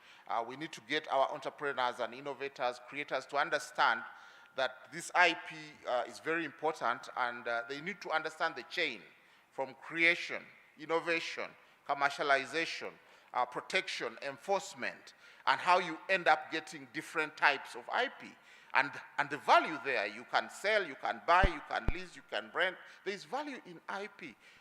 In fact, we've seen countries whose industrialization, those countries who you see on the frontier of innovation, have very strong intellectual property right protection regimes. Why? Because this value is ultimately what drives industry, because it can unlock investment in many ways. Next slide, challenges. We did a study with an Israeli farm, Startup Blink, just trying to understand the Uganda ecosystem, startup ecosystem, whether you're looking at enterprise and what is going on in there. We found lots of challenges. The biggest one is about talent, skilled talent. You may innovate, and you have a very nice solution. It could be a sanitary pad that is reusable. If you want to go industrial in terms of production, you are going to need a certain type of labor force, you know. Challenges start manifesting at that level when you can't find that kind of skill you need to build an industrial process, even at the cottage level. Very, very big challenge. The other is, of course, the financing. If you look at our financing landscapes, banks are not really designing instruments for innovators. They are super risk averse. If anything, they may sink you, but they try in the current, monetary context to provide solutions. But we need to de-risk your innovations, your startups, and help them to grow. And when they grow, who takes them to scale? We need resources and instruments that also address that. So there are challenges in the financing as well. But the corporate engagement is another that is also very much linked to financing. In countries like Kenya, South Africa, Ethiopia, you see some progress in that area, but Uganda hasn't registered as much progress, significant progress in terms of leveraging corporate investment in our startup ecosystem. So we have opportunities to work with big players in our economy. Market access is a challenge. Of course, most of our innovators and entrepreneurs sometimes look at the local market, but we are saying look beyond the local market, if you're going to be competitive. Now we have an African market, 1.3 billion. How are you designing for that market? So market access becomes very important, but there are challenges. How do you get to Nigeria? There are transportation issues, there are logistics issues, there are issues of standard, quality, packaging. All that needs to be facilitated by some enabling policy regimes, whether at the governmental level or even in institutions where innovation is taking place, universities, businesses, industry, name it. The other is functional spaces. We've set up lots of industrial parks, fine. We have lots of innovation accelerator hubs, fine. But we've not had enough spaces that enable design, maker spaces, whether it's computer-aided design, whether it is working with different types of materials, whether it's in the food tech, name it. So that's another area where we did quite a lot of investment, and looking beyond cities. We should get to the communities where the people are, where the woman is. They can design as well. How do you enable that kind of thing? Then the whole policy regulatory framework. Uganda now is working on a startup act. JICA is supporting that process. This study is informing that process as well. Tunisia has been benchmarked. We think that we can benchmark with other countries that are maybe more similar to our own country. But without an enabling kind of policy or law, how do you even start helping the women, create intellectual property around some of their creation, their innovation, and so forth, let alone even taking them into that commercial sphere. So we have those challenges. Then, of course, infrastructure. You have to think of internet. You have to think of power at the end of the day. And we have to talk about this in terms of the last mile. Because if you want to intervene in schools, you would need power in the schools. You need internet in the schools. So in terms of how we are giving women opportunity or access, it's an issue. There are markets you go to, and internet access is a challenge. You would expect them to easily have internet to facilitate payments and all what happens around that, but we have these challenges. So our policies should be able to speak to these as we also capitalize on opportunities we see. We have a huge population. It's growing rapidly. We are urbanizing very fast. We now have a continental market. These are all market opportunities. In terms of the range of products you can build or create, it's limitless. So we have a space in which innovation can thrive, but we need to enable it. The other is, of course, advances in technology, of course, such as mobile internet, affordable devices. All these create opportunities for women. And sometimes I find the women out there smarter than me. When I'm at a loss, I'm trying to figure out how to make a payment. They will have a solution for me. So they can create within that context. Of course, government is providing policies as well, but sometimes these policies are not easy to understand. Sometimes they come across as maybe political statements because we tend to redo the same thing but never yield positive outcomes. If you talk of wealth funds, for instance, Entandikwa, there are many. We can list them for the last decade or so. They've scored some results, but we've also significantly lost resources.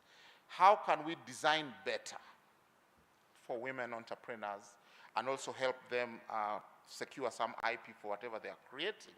Now, I'll try and answer the question we were given based on the discussions we had at the office. What policy mechanisms can the member states of ARIPO or African countries adopt or foster or strengthen in pushing women and their participation in innovation? We think that we have to empower our women. It's very important. We have to do that, and education and training is very important. We need to think about education and training of the young woman especially, because this is the future, which is today, incidentally. So we need programs around science, technology, engineering, and math for the young girls. The other, of course, is professional development, which can also help women already in the workforce, women already in industry. Recently, we were in Kabale. We were working on an Irish potato value chain with the university there. And the DVC, the Deputy Vice Chancellor, was asking a question of where can we find support for women development in leadership? And she was looking just at the academic sphere or academic industry. Women need to transition from one level to the next as they become leaders in the different spheres in which they are, whether it's business, science, or name it. But we do not have programs that enable those transitions for women. We need to design more and more of such programs. We have wonderful innovators here in Uganda, women, in all sorts of spheres. Sometimes we think all they need is money.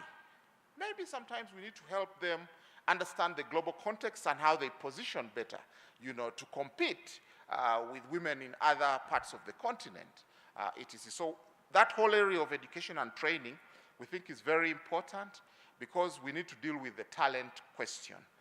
And we need to develop our human resources. That's one area. Related to that is the whole mentorship and networking. We have to do more to facilitate networking and also to connect the young women or even older women with knowledge in other parts of the continent, expose them. Recently we took some women to Lagos. We are trying to think about how we can take advantage of Uganda Airlines and the flights it's setting up on the continent to expose some of our SME women to these markets. Because we have wonderful products here, but the Ugandan market is small. And Ugandans sometimes don't like our own. We think something from elsewhere is exciting, So maybe we need to venture out there and take these products out. So we've done some of these kind of mentorships and networking initiatives, but we need a more systemic approach to the way we do that kind of stuff. The other, of course, is the financial incentives and grants, specifically targeting the women innovators. We need to address this. The World Bank, for instance, has the WAFI program in Nigeria, which helps women to unlock commercial finance, commercial financing. MTN in South Africa is also doing something positive, the MTN South Africa Foundation, where they launched a challenge committing significant resources to enable innovation, entrepreneurship, and job creation. That is something good being given back by these corporations. So we need to see a bit more of that, maybe greater engagement by government and the private sector to orient them more towards development impacts and maybe less on profit, because these businesses need to build the market. So that type of investment is something positive. The incentives that can enable more of that need to also be packaged in a policy environment to facilitate this process. I talked about the maker spaces. UNDP has launched what we call Timbuktu. It's a Pan-African initiative that is looking at fostering innovation ecosystems in public universities. Basically, we are saying there is an opportunity with African universities, because in there you find knowledge, you find the faculty, the professors, you find the young people with all that creativity. There is an opportunity for them to build solutions for today's rapidly changing problems. What we need is to create spaces that allows them to be able to build these prototypes, create programs that allows them to be able to connect with industry, that allows them to commercialize some of these programs. That's an area we are looking at. So we have 13 innovation pods in 13 universities across the continent. One is at Makerere, and we are working with Professor. It's early days, we've just set it up, but it's already showing promise. We've already struck a partnership with Kira Evi, which was birthed out of Makerere University, on skilling to create that pipeline of engineers who are going to support the growth of this industry, this nascent e-mobility industry, the Kira EV automobiles that we are building. That's one example. We are already seeing opportunities to think about the steel industry and how we could get our local steel industry to start supplying the kind of steel that industry will need.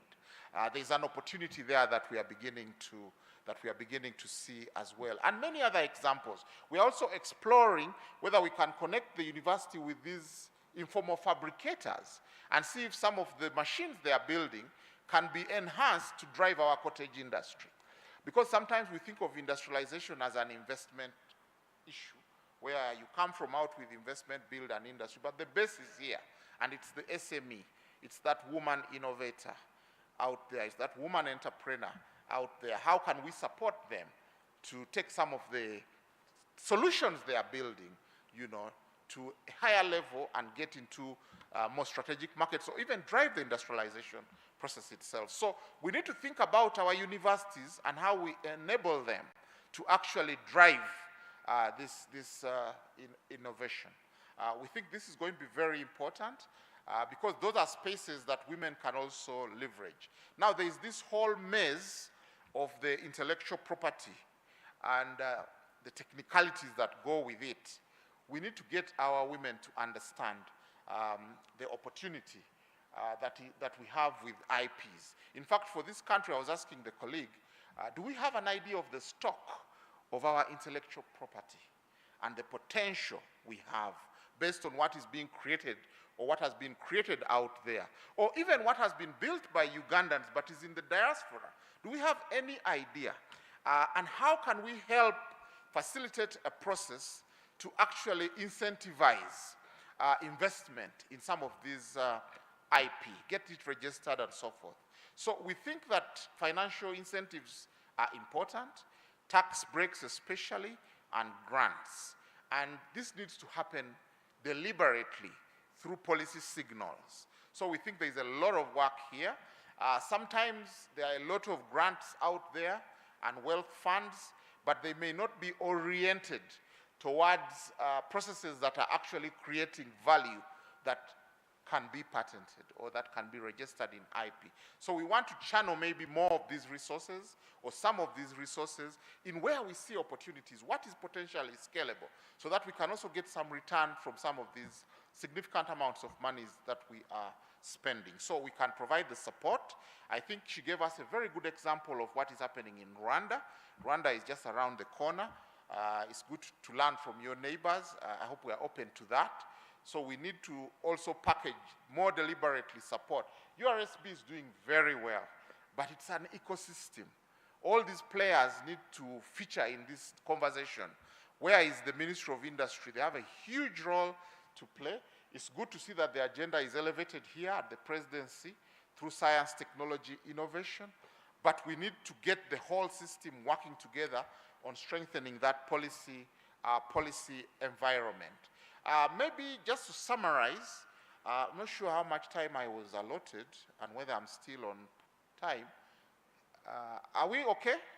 Very good. So just to summarize, I think it's important for us to focus on startups that have a real scale potential and increase the quality of our ecosystem. So trying to do blanket solutions is good, but sometimes blanket solutions have never worked because you try to make everybody happy and you don't create transformation anyway.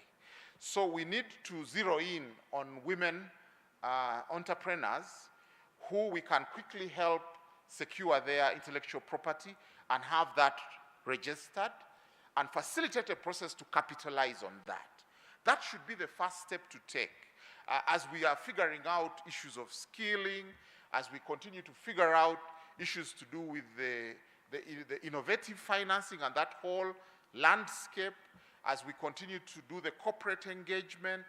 We need to work with real entrepreneurs who are already showing us value, but who sometimes we have, you know, some skepticism about, doubt, and all this. We have to lift them up and help them, you know, get to a place where they have IP, and that IP is translating into value that is driving business, that is driving industry. I think that's going to be very, very important, and the policies should be able to speak to this. I think there are best practices on what should be contained in a comprehensive framework of policies, programs, and initiatives that can foster women entrepreneurship. You have to address the whole range of these issues. If you are not, you're not building a system.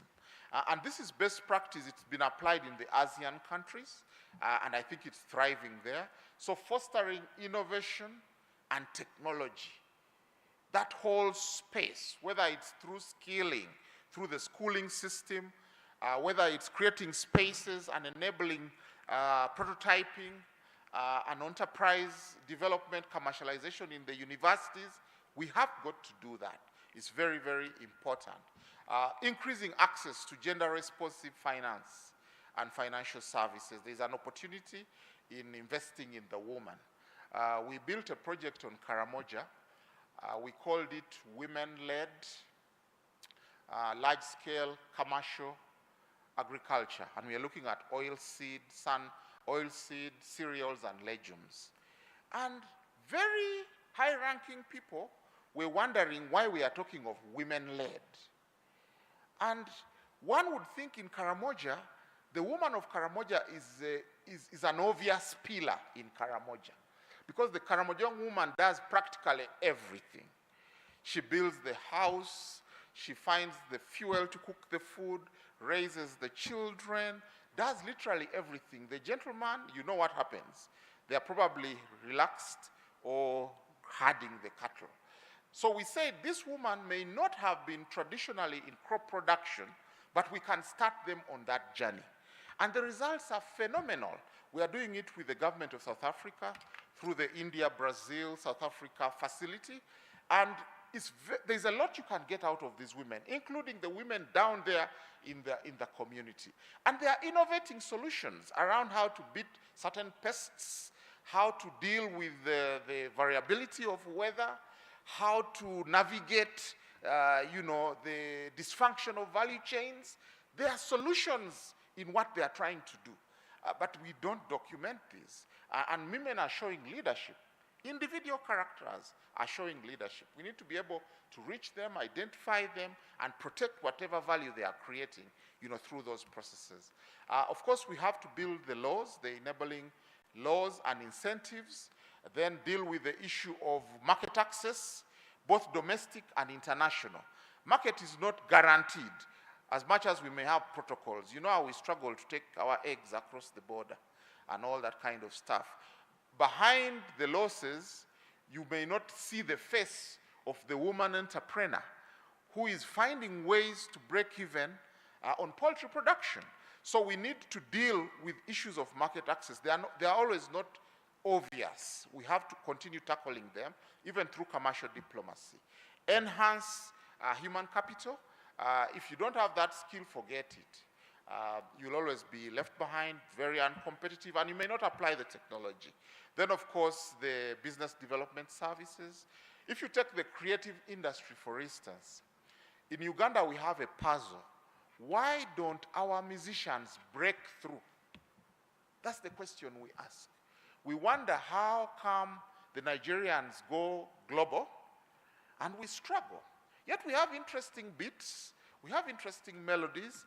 In fact, we could even beat some of the Nigerians, but there are issues with the model around which our artists are managed, or even how they deal with the market. So if you just take that creative segment of what is possible, there is a lot that we could possibly do. So we need to build business development services that also deal with peculiar needs in different spheres in which we see creativity, innovation, happening, and where there is commercial value. Then, of course, lastly, we have to work with multiple stakeholders. So if we don't find ways to create governance around these ecosystems, we are not going to make it. We shall end up with entrepreneurs, quote unquote, who just come in, find that innovative woman, rip him or her off, and that's the end of her story. He has also made a quick deal, and that's it. So there's a range of best practices that we can use in building the policy mechanisms. I may not have given you very specific answers, but it's because we need to avoid the problem of always building policies that never happen. That never happen. We just have to start this conversation with you, the innovators, engage with government, and make incremental progress in trying to create a policy regime that actually makes sense for women in innovation. So I'd like to stop there and hope that this will be maybe useful in driving the conversation as we go into the panel discussion. But what a great delight to interact with you on this subject. Thank you very much.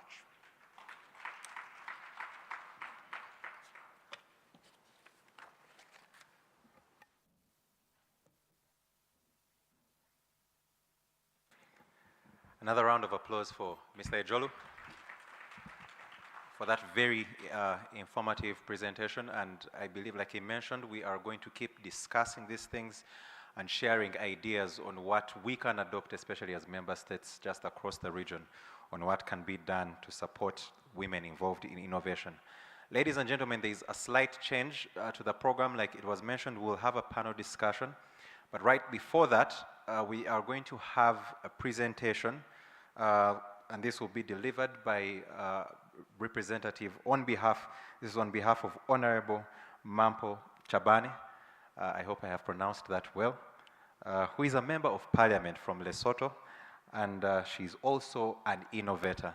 So we'll have a brief presentation on her behalf, and this will tackle policy implications and support mechanisms for women involved in intellectual property.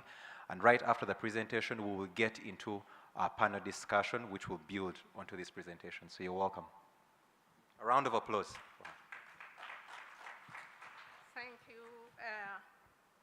Thank you, Program Director. Good afternoon, everybody.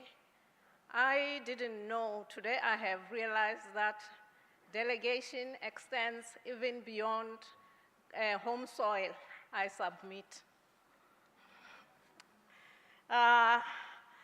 Let me say, what I'm going to say is going to be a repeat presentation, but I've also realized that repeat presentations are beneficial. In Lesotho and across many ARIPO member states, existing IP policies often do not adequately address the unique challenges that women face in this field. The legal and socio-economic barriers are significant. and many women lack access to resources and education needed to provide and commercialize their intellectual property. The absence of gender-sensitive policies means that women are often left out of the conversation. To remedy this, we need to focus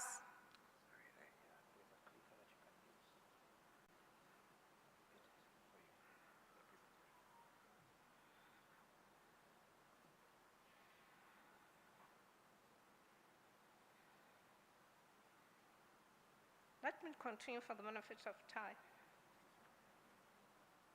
Where was I now? Oh. You want me to read that? No, you read here. Oh. No, I can't do both. Where was I when you interrupted? We need to focus on creating policies that specifically target these barriers. These policies should promote equitable access to IP rights, resources, and education, ensuring that women can fully participate in and benefit from the IP systems. For example, a policy initiative could mandate the inclusion of gender perspectives in national IP strategies, ensuring that women contribute and their needs are specifically recognized and addressed. Now we are moving on to mechanisms. Support mechanisms are vital in bridging the gap between policy and practice, ensuring that women in all ARIPO member states and other African countries can fully participate in IP. One key support mechanism is capacity building. This involves creating training programs, especially designed for women, equipping them with the necessary skills to navigate the IP landscape.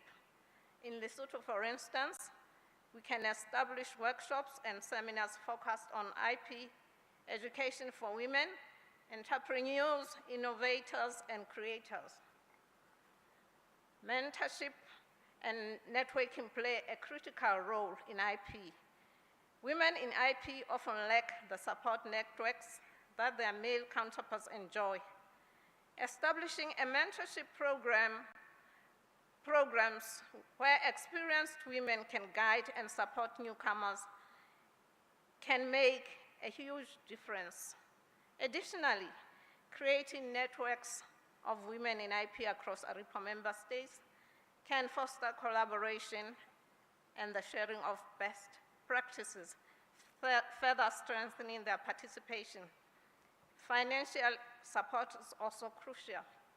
Women-led innovations often face financial constraints that limit their potential.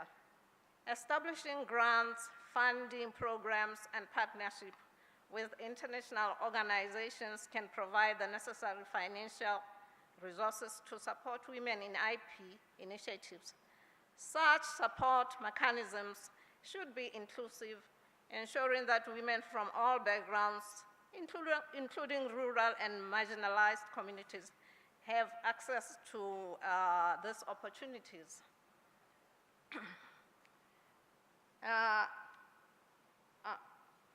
Other mechanisms are that empowerment of women in IP this is a general observation. Empowerment of women in IP is not just about policies, support mechanisms. It's about creating an inclusive ecosystem that allows women to lead and succeed. We need to promote diversity in IP decision-making bodies and encourage women leadership within IP-related institutions. For example, a policy initiative that encourages gender diversity in IP-related institutions, combined with support mechanisms that offers leadership training for women, can help more women take on leadership roles in the IP field. In Lesotho, such initiatives could transform how women participate in IP, ensuring they are not just part of the ecosystem of the system, but are leading. Furthermore, policies that promote equal access to IP resources, when paired with support mechanisms that provide financial and technical assistance, create an environment where women can innovate, protect their ideas, and commercialize them successfully. These strategies are not applicable only to Lesotho, but across ARIPO member states. We have come with some recommendations here.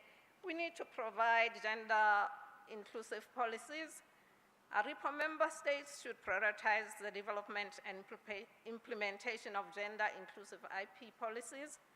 These policies must address the specific challenges women face in accessing and benefiting from IP rights, ensuring that women are not just participants, but are leaders in the IP landscape. Establish comprehensive support systems. We must create support mechanisms that are inclusive, accessible to all women across ARIPO member states.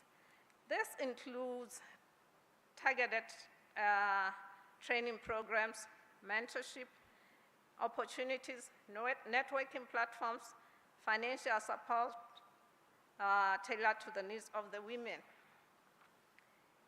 We should also use local languages for policy explanations to ensure that all women, including those in the rural and marginalized communities, can understand and benefit from IP policies. It is crucial that these policies are explained in the local languages of member states. By doing so, we make the policies more accessible, reducing language barriers, and increasing awareness and understanding among women who may not be fluent in more widely used languages like English. We can also foster collaboration among stakeholders. Finally, collaboration is key. I urge all stakeholders here, including governments, international organizations, and civil society, to work together in adopting these recommendations. In conclusion, dear delegates, effective policy initiatives, inclusive support mechanisms, and the use of local languages are essential for empowering women in IP. By addressing these unique challenges faced by women and creating an environment that supports their participation, we can unlock their potential to access international markets.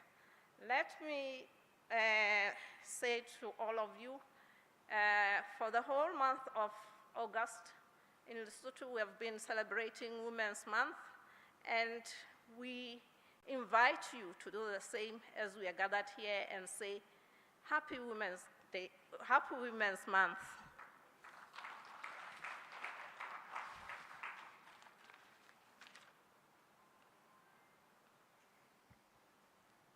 In Lesotho, it's not just Women's Day, it is Women's Month. I hope Uganda can also pick a leaf. Thank you so much for that presentation. And like we mentioned, this is also forming the background for the panel discussion that is going to be had. But now that I have been appointed as moderator as well, just for this afternoon session, I like to do something with the participants just to still test how alert they are, because usually in the afternoon, after the lunch you have had, some parts still don't function as they should. So I'm going to invite all of us, if we can, to get up on our feet. Just stand on your feet. And those who know this is a little game I like to call Simon Says. But since it's a women's conference, I am going to call it Anita Says. I don't know if there's an Anita in the conference. So Anita, if I say Anita says, touch your head, you do what Anita tells you to do, okay? So Anita says, touch your head. Anita says, touch your knees. Anita says, touch your shoulders. Touch your head. Did Anita say?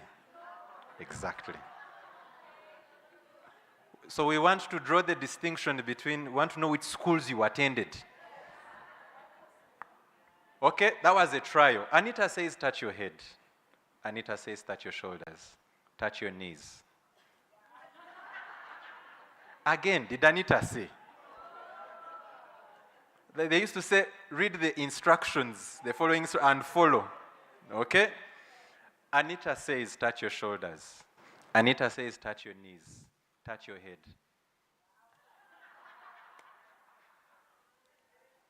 You can have your seats. So like I mentioned, we are getting into the last program for the day, and this is a panel discussion that is going to be moderated by an accomplished and well-proven IP lawyer in the country, Ms. Musitwa Paula. So I will invite Ms. Paula Musitwa, who will take up her seat, and because I am not worthy to introduce the panelists, she will do that on my behalf as well. So let's appreciate Ms. Musitwa Paula, who will be our moderator for the panel discussion. Thank you.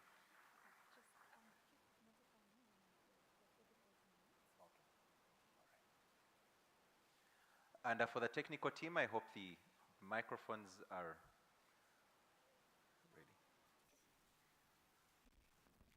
I guess you can all hear me. We're good.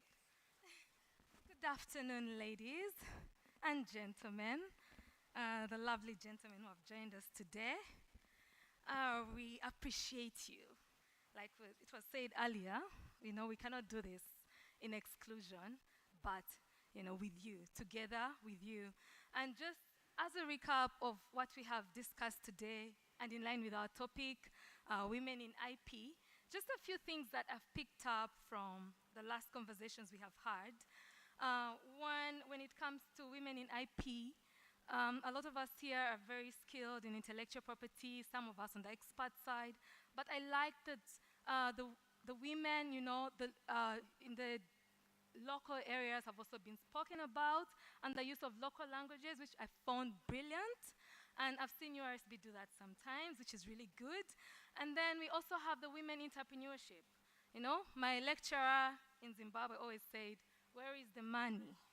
So we shall not only skill the women that are on the protection or the legal side, but we must also bring in the women who are on the business side, who make us the money in all the several different ways. So without wasting any more time, I would love to invite my panelists, and I would like to begin with the distinguished honorable member of the Parliament of Lesotho, Ms. Mampo Jabane. She's also an innovator. Please, a round of applause for her. And while our honorable member makes her way to the stage, allow me to invite another lady whose presence we really are grateful to have. She's the Director General of the Intellectual Property Office of Liberia. She's called Ms. Gamai Kovoy. I would also love to invite our regional representative all the way from ARIPO, Ms. Maureen Fondon. Ms. Maureen is the head of copyright in ARIPO. She has over 15 years working in both Tanzania. She has worked in Tanzania and also currently in Zimbabwe with ARIPO. Our fourth panelist is Ms. Gloria Kamanzi. Yes, Ms. Gloria represents our entrepreneurs on this panel. We have a very diverse panel. She represents our entrepreneurs, and Ms. Gloria has actually over 15 years of experience in the textile and printing industry. She's also the founder of Glow Creations. You can check out Glow Creations online. I Googled it, so can you. And she's also the chairperson of the African Women Entrepreneurship Program, AWEP, the Rwandan chapter. Our fifth panelist is Miss Angela Ndambuki. She is the regional director. Miss Angela, yes, she is the regional director for Sub-Saharan Africa at the International Federation of the Phonographic Industry, IFPI. And with her, she brings 15 years of experience, not only as a CEO, but also as someone in the creative industry. You're welcome, Miss Angela. All right. So I'm going to give my panelists 2 to 3 minutes, because what we're here to do is to basically hear from them, pick up on their experiences. What we have here are 5 different countries, first of all, that are represented. In this room, we have over 20 ARIPO countries represented. And I believe by the end of this conference, we will have heard from all the 22 countries. And so today, I have the honor to moderate the 5 ladies from the different countries that I've mentioned as they walked up here. And I'll give each one of them, I'll begin with the honorable member, who will give us her experiences, not only as an MP, she's also as an innovator in Lesotho in terms of policies and support mechanisms that are in place. What is the status quo in Lesotho currently, and what have you been doing in terms of bringing women into the intellectual property sphere?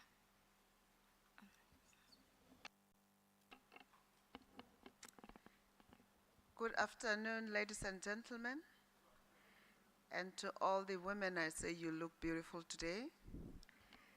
It's a pleasure and honor to be in this place and meet wonderful faces, wonderful characters. And I met my friend from Malawi as well today. The last time I met it was in the US. My name, as mentioned, is Mampo Chabane. Unfortunately, I have a challenge with my eyes. I'm going for an op next week. So that's why my colleague had to take up my speech. I am a businesswoman since 1993. A little bit background. And I don't consider myself as a politician because I've never participated in politics before. I just stood in because I felt I needed to be in that space to be able to address issues that we always complain while we are on the floor. So we need to see more women in the corridors of power, because that is where we need to be able to solve and implement. I'm also an inventor. I started inventing since 1995. I'm holding 7 patents in different fields. Some are mechanical. I have one with me, actually I have one. I have a new one that is waiting a certification, the patent. It's, as we grow old, we see a lot of changes on our faces and we don't want to do your Botox and stuff. So I decided to invent a small handheld device that helps to tone our facial and neck muscle. It's going to come out soon.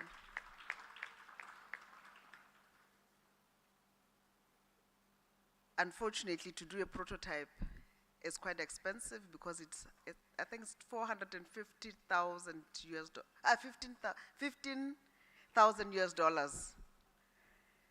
So I'm still trying to raise that money, and hopefully it will be available soon. This one is just a simple matchbox holder that I did in 1995. And the problem is normally when it is dark and you need to find the matches in the house, you start looking around to normally where you normally put it. But when you hold it, you don't know whether it is upside down. So this way, this holder holds it like this, and then on top it glows. It glows in the dark. So you have the tray on top, and you put in such a way that you always hold your matches at the back. Otherwise, you find your hands are wet. And then the used twig, we normally put it back in the match box. But now you have this empty tray that you put underneath. So a patent it doesn't have to be something that is complex, but it needs to be something that answers a specific problem. In the space where I am now in politics, with the background of business and innovation, I decided to start what I call the Basotho Flea Market. If you can check it up on Google, you'll find it. That was a space where I thought I would be able to gather as many women and entrepreneurs as possible, whereby we can be able to share information. Starting from this month, we normally have the flea market every month end. We are going to have it this upcoming Saturday. Then we ask the law office to participate in having a stall so that we can help and identify products that we feel they need protection. But we still need to convince people that after protecting your IP, it will be covered. Because you can see that there are a lot of fakes of high-end brands.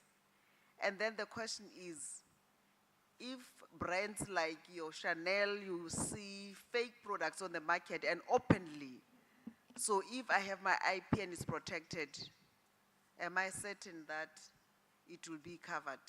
That is the problem that I think we need to address. Maybe I should just be this brief. All right. Yes. Thank you so much, Ms. Mampo. And you did introduce, a very interesting perspective when it comes to patents, ladies, that, they don't have to be complicated, but also you represent exactly what we've been discussing today, that women out there are actually finding the problems and the solutions to those problems within their homes, within, very simple solution to a problem that we actually do face. And also just adding the little bit of the glow in the dark. That was a good touch. Very typical of women innovating and also coming up with solutions that are very practical. Thank you so much. And I think at this point, I would love to hear from Ms. Maureen. Ms. Maureen is from ARIPO. And basically on the regional perspective in terms of what is the current landscape, on regional policy initiatives. Ms. Mampo has mentioned some of the challenges that are being faced, but what is the current landscape in ARIPO? Regional policy initiatives, support mechanisms for women in IP.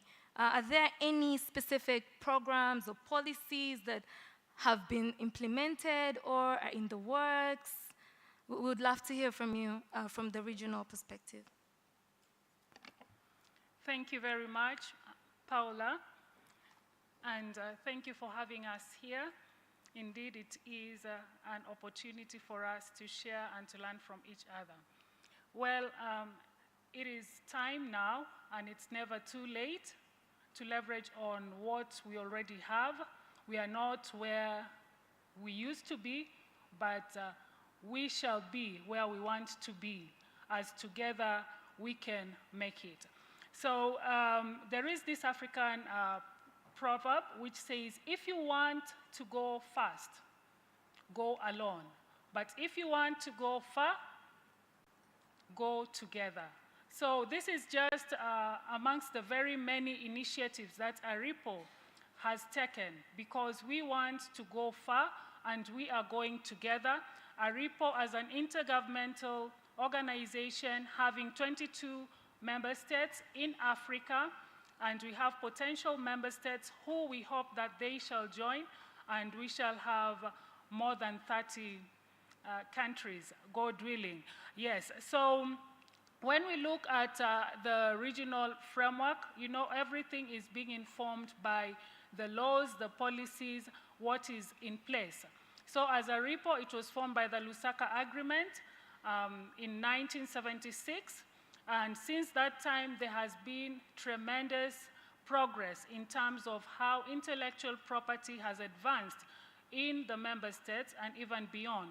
So we want to provide common services as ARIPO, pulling the resources together, and we grant IP titles. You can either use the national route or directly using the ARIPO route. Since morning, we have had various videos about ARIPO, who we are and what we do. And even we have a very vibrant website whereby you can connect and even learn more on what we do. So the Sustainable Development Goals, which have been alluded to earlier by previous speakers, they really speak to us also in terms of the policy implications that we have. And as partnerships, it's a very, very important aspect that we have to take into consideration, bringing up together the innovators, the organizations, the IP offices, and the regional organizations and regional blocks in terms of advancing IP. We have the Agenda 2063, which really informs us on the Africa that we want. We want to see an integrated continent. How do we arrive to that? If there is any expertise in terms of innovations in one country, innovating a certain part, and then the other country building up, so that eventually within Africa we give ourselves businesses and even involving you know, the market to be given within ourselves the value chain.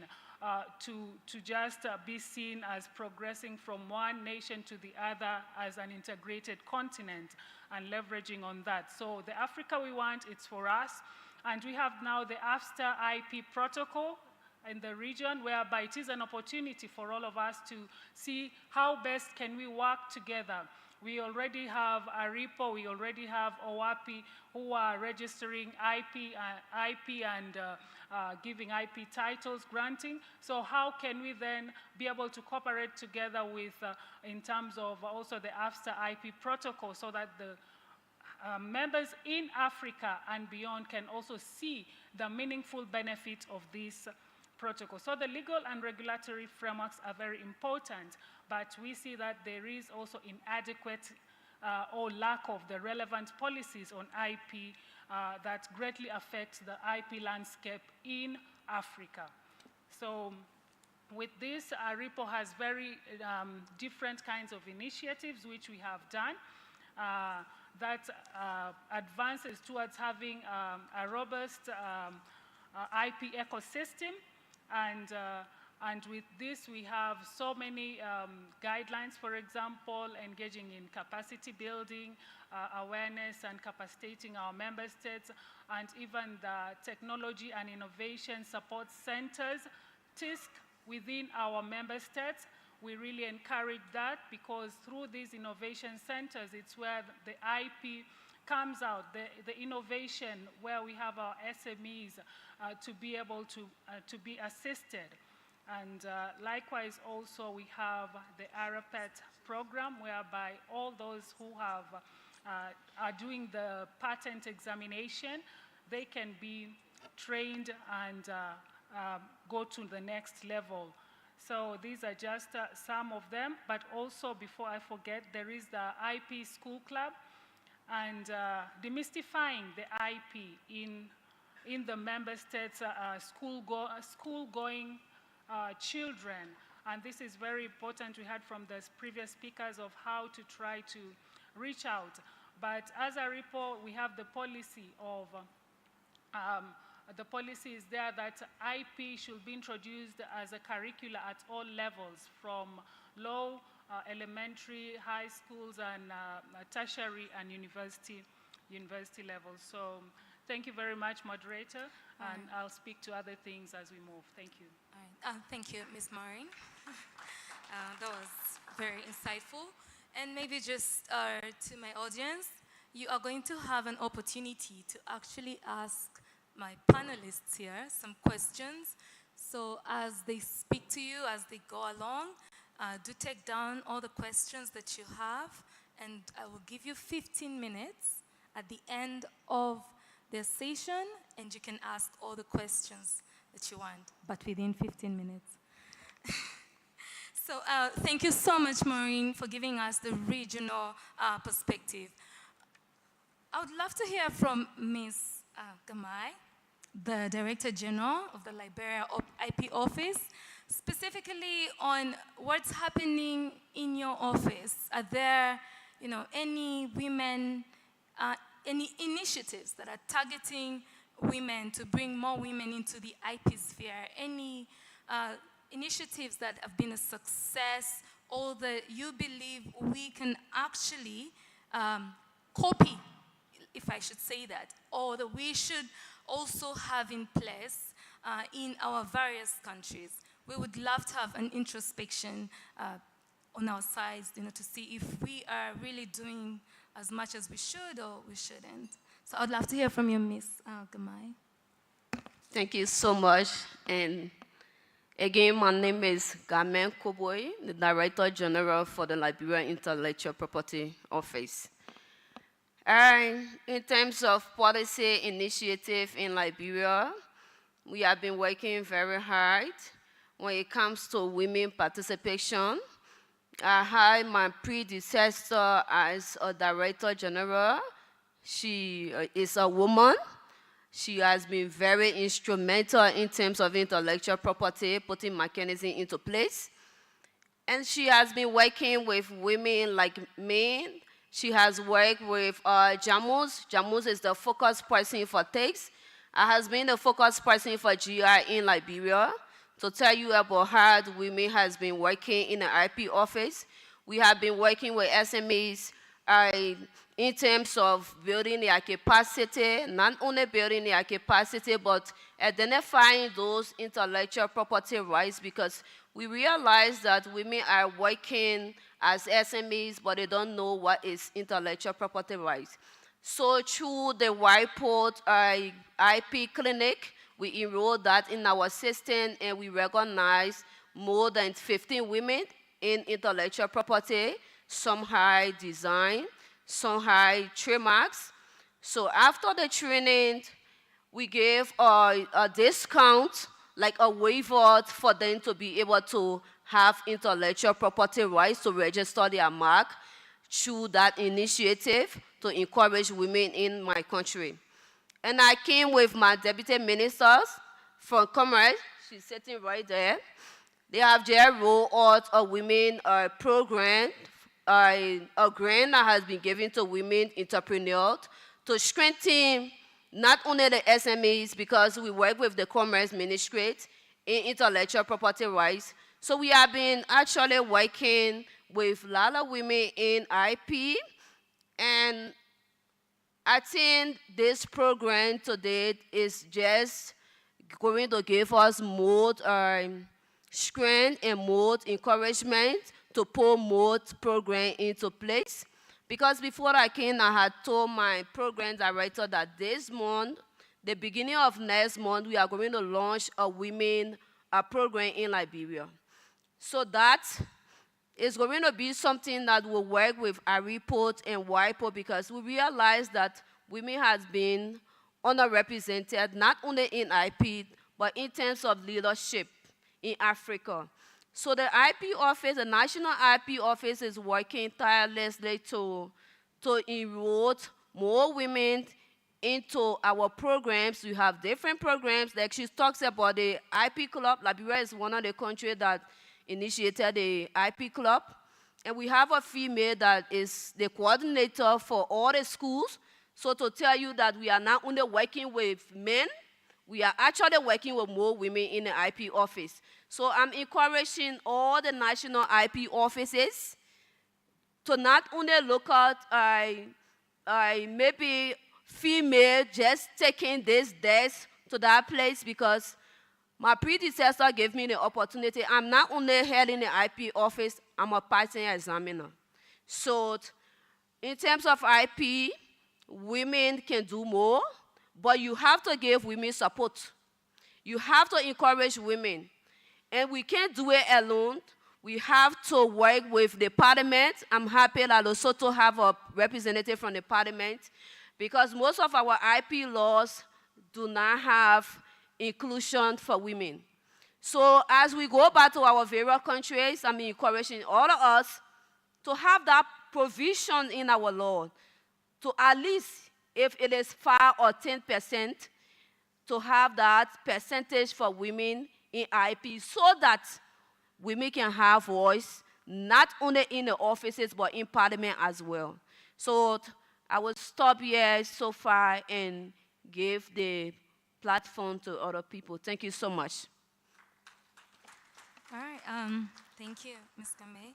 And I'll get back to you later on just something that you've raised in our laws and on what that would look like in laws that have some aspect that is, geared towards women specifically, what that would look like. But before we do that, I would love to hear from Miss Angela. And interesting, Miss Angela has really been in the creative industry for years. I remember I told her earlier that her music took us through university. For some of us who were in university in the 2009, 2010, you remember a group called Tattoo? Yes. Yes, Miss Angela, they had a very popular song, and Kenyans, during the time, it was on all Ugandan radio stations. And so I'm really happy to have someone from the creative industry sitting here with us today. And I want to know, as a representative of IFP today, how have the presence or lack thereof of policies, towards women in the creative industry, how have they impacted, the women's participation in intellectual property? And are there any steps that IFP is taking to ensure that women creators and producers adequately protected and supported? Because, women in the music industry, for starters, there's some of our biggest intellectual property creators in the world. Thank you, Paula. Sorry, I hope you can hear me. Thank you for that introduction, first and foremost. And by the way, it was 2003, not 2009 when I was singing. So, and I had actually cleared campus, but please don't calculate my age. So being with that background of just being in music and my passion for the music industry and my legal background, I think just very passionate in what I'm doing today at IFPI. I'm the regional director of Sub-Saharan Africa, as Paula had mentioned. And what we do at IFPI, which is the International Federation of the Phonographic Industry, is that we are the voice of the recording music industry globally. And for our office in Sub-Saharan Africa, which was established in 2020, actually IFPI itself was established in 1933, but our Sub-Saharan Africa office was established just 4 or 5 years ago. We actually had priorities that we sat down and said, since, yes, it's a new office, we have these challenges of the music industry in the region, what can we actually do to ensure that there are policies in place to ensure that, the music industry thrives. So we did put together some priority areas, such as legislative frameworks,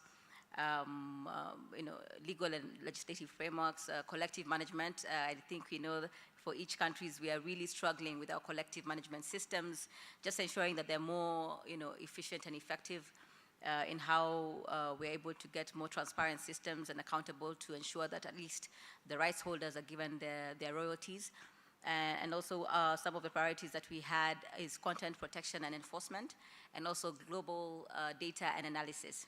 And just to mention, not necessarily specific, I have to put a disclaimer, as IFPI, we don't specifically target, women policies, but I do believe that in terms of our trainings, we do at least make sure that we have women representation, and that calls even from within the organization itself. As a global body, our secretariat is in London, and I just recall that our CEO was asked, the other day, how do you ensure, at least even internally, you have women representation, because we do have, our CEO was a woman, the one who just left. The new one is also a woman.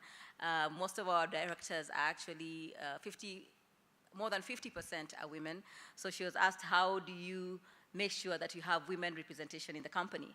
And her answer was simple. I do not even have any policies in place to make sure that the women are, employed. I simply just, put out the advertisements. I do the interviews, and I choose the best candidate. And it just happens to be a woman. I found that statement so powerful that, as women, sometimes we feel like we are, the underdogs, but, we actually, fit to the task to be able to be at par with the men. So in that light, just to mention that some of those priorities, and especially at the legislative frameworks, we do work with governments very closely to be able to, just build on those policy issues that we are facing. Right now, and as Maureen had mentioned, which I'd like to just highlight some of the issues that we work on to be able to push this agenda. If we talk about the AFCFTA, for example, we have, the IP protocol, which is currently being discussed, the copyright one in specific, which is specific to the music industry. I think it's really critical, as much as it's an opportunity for us to actually advance cross-border trade in the region, and including, e-commerce or even music in general.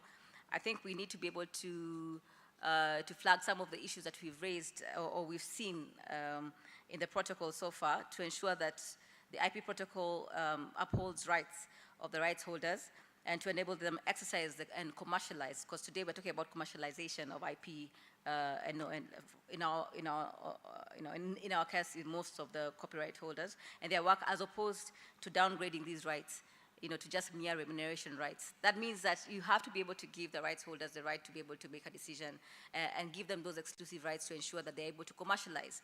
Because in the music industry, you find that maybe, traditionally, even especially in our region, it's not really known as, music is not known as business.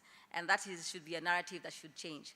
Can you make a living? I remember when I was growing up and I was going into the music industry, at that time, I was actually in law school, and my mother used to be told at work, oh, how can you let your daughter sing? And she's actually doing law, will she be able to finish? Just all sorts of reasons that have been put forward, because people have not really understood that music is business. It's just, it seems it's entertainment, yes, but at the end of the day, the musicians, the rights holders, the investors, they are actually investors in the music who need to be able to be looked at after. So as IFPI, we really have to push, we really try to push that narrative that music is business. We need to be able to have investments. The investors who are our members are supposed to at least get their return on investments and be able to commercialize, the music industry. So the IP protocol is really, really crucial at this point to be able to highlight these issues.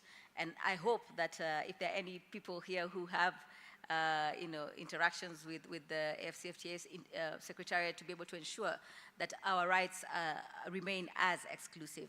And one last thing on the AFCFTA as well, and we have to also discuss this generally as a region, is with the digitization, music is now mostly digitized. We need to look basically into the AI issues that are currently trending. If you look at what we really need to see is more of transparency in the systems.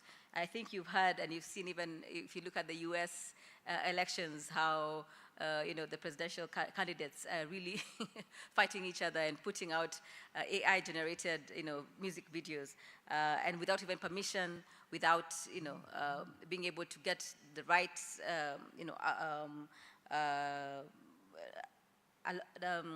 the rights really, stated who has actually made this music or those. So it's really meaningful to have transparency in relation to the context used by AI developers. in training their models so that rights holders, especially in our region, can establish whether or not their works have been used and of course can be able to monetize those rights.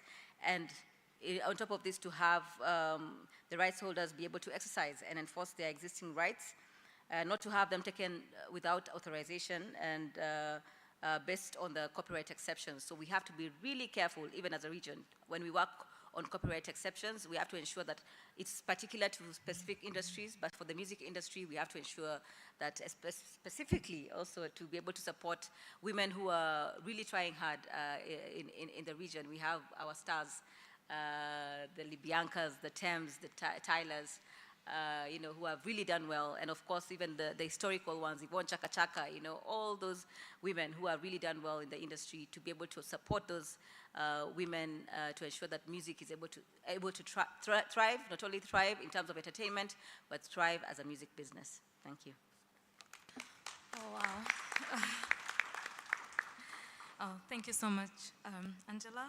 And I think my key takeaway from your presentation is that music is business. It's not just entertainment. And I guess we go back to the question, where is the money? And as we speak about the money, I think it's also imperative that we hear from the ladies, you know, who are actually on the side of business, the entrepreneurs. And amongst our panelists, we have Miss Gloria. And Miss Gloria is both an entrepreneur, but she also sits on the side of what I would call a support mechanism. And she's, like I said, she's the chairperson for the African Women Entrepreneurship Network, the Rwandan chapter. And Miss Gloria, I would love to hear from you about, in terms of challenges, you know, since we started here, we've been hearing about challenges, you know, that women face, that barriers that have, you know, stood in their way. And in your experience, both with AWAPE and also as an entrepreneur with Glow Creations, and also coming from Rwanda, that we initially had some initiatives that are going on. We would love to hear from you in terms of challenges, you know, that and barriers that women face, and also which support mechanisms would you say have been applied or could be applied that would be the most effective, you know, in encouraging women to engage in intellectual property? Ms. Gloria. Thank you. Good afternoon to you all. It's a pleasure to be here. As the moderator said, my name is Gloria, and I have a number of roles. I'm an entrepreneur on the other side, a creative entrepreneur. And then I'm part of the network called AWEP, African Women Entrepreneurship Program. It's an initiative from the US Department of State, and it's a network that has been existent since 2010. So I chair the Rwandan chapter, and across the continent, we have 44 chapters. And in Rwanda, we focus more on, as a chapter, we focus more on export. I would say the challenges are numerous. As you've heard, Rwanda was mentioned that we are doing better in certain areas, especially with IP. I would say that we have a growing number of women innovators, and as it grows, because the business environment really enable women to invent, to innovate, and to create. So I would say through RDB, they are doing its best to make sure that the innovation, the creations of women are being protected, but challenges are there. I would say, for example, there's something, I've heard it a number of times, we have not reached to a level whereby the patent can be considered as guaranteed to the bank. As you know, whenever we want to seek a loan, there's need of presenting a collateral. For example, myself, when I started my business, actually this year I'll be celebrating my 20 years of being an artist, being a creative entrepreneur. And I would say it's been a long journey. And I remember I started with very limited funds, but one of the challenge was how can I have access to a loan, and the fact that I don't have a collateral to present. And this is a struggle either for young women, but even for women. And today, we have not reached to a level where we can present our creation patent to be accepted as a guarantee. I think for ARIPO, if you could please advocate to financial institutions. We know that Afrexim Bank is doing a big effort to support the creative industry, but there's need of more sensitization. And another challenge is that, okay, for Rwanda, where we are positioned, we are a country that have more than two languages. We have the Kinyarwanda, we have French and English. So we are privileged to be part of the English side and the French side. I speak more than 4 languages. So we have so many opportunities when it comes to accessing information. But again, we find that there is a sort of lack of approaches of exchange of experiences between networks. So this need of sharing experiences so that we know, because the IP, what it helps to women businesses is to add value to their businesses so that they have access to the markets. There's one experience we had as a country. In Rwanda, we have a very known, I would say, a creation, like it's a basket, it's more traditional. It's called, in Kinyarwanda, it's called agaseke. It's a type of woven, it can be in form of tray, it can be in form of something like a pot that can be used for decoration. And that product got a big success in the US. And guess what? Chinese started replicating them. So it was a big threat to us. So there's need of seeing how to work closely with other international institutions to make sure that our products are not being copied by developed countries. We know that in West Africa, there's one country that has really did its best to have the fabric being protected. It cannot be copied. It's called Burkina Faso, and it has a name, and everyone knows that the product is from that country. So there's need of seeing how to share more information and making sure that institutions from other developed countries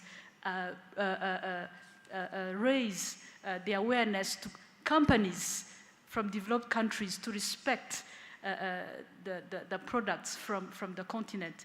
So another thing which I want to say as a challenge, there are no, I would say, it depends on sectors. There are no, like, for example, like grants dedicated for those in the handcraft sector. We don't find grants that can support women in the handcraft sector so that they work on the protection of creation.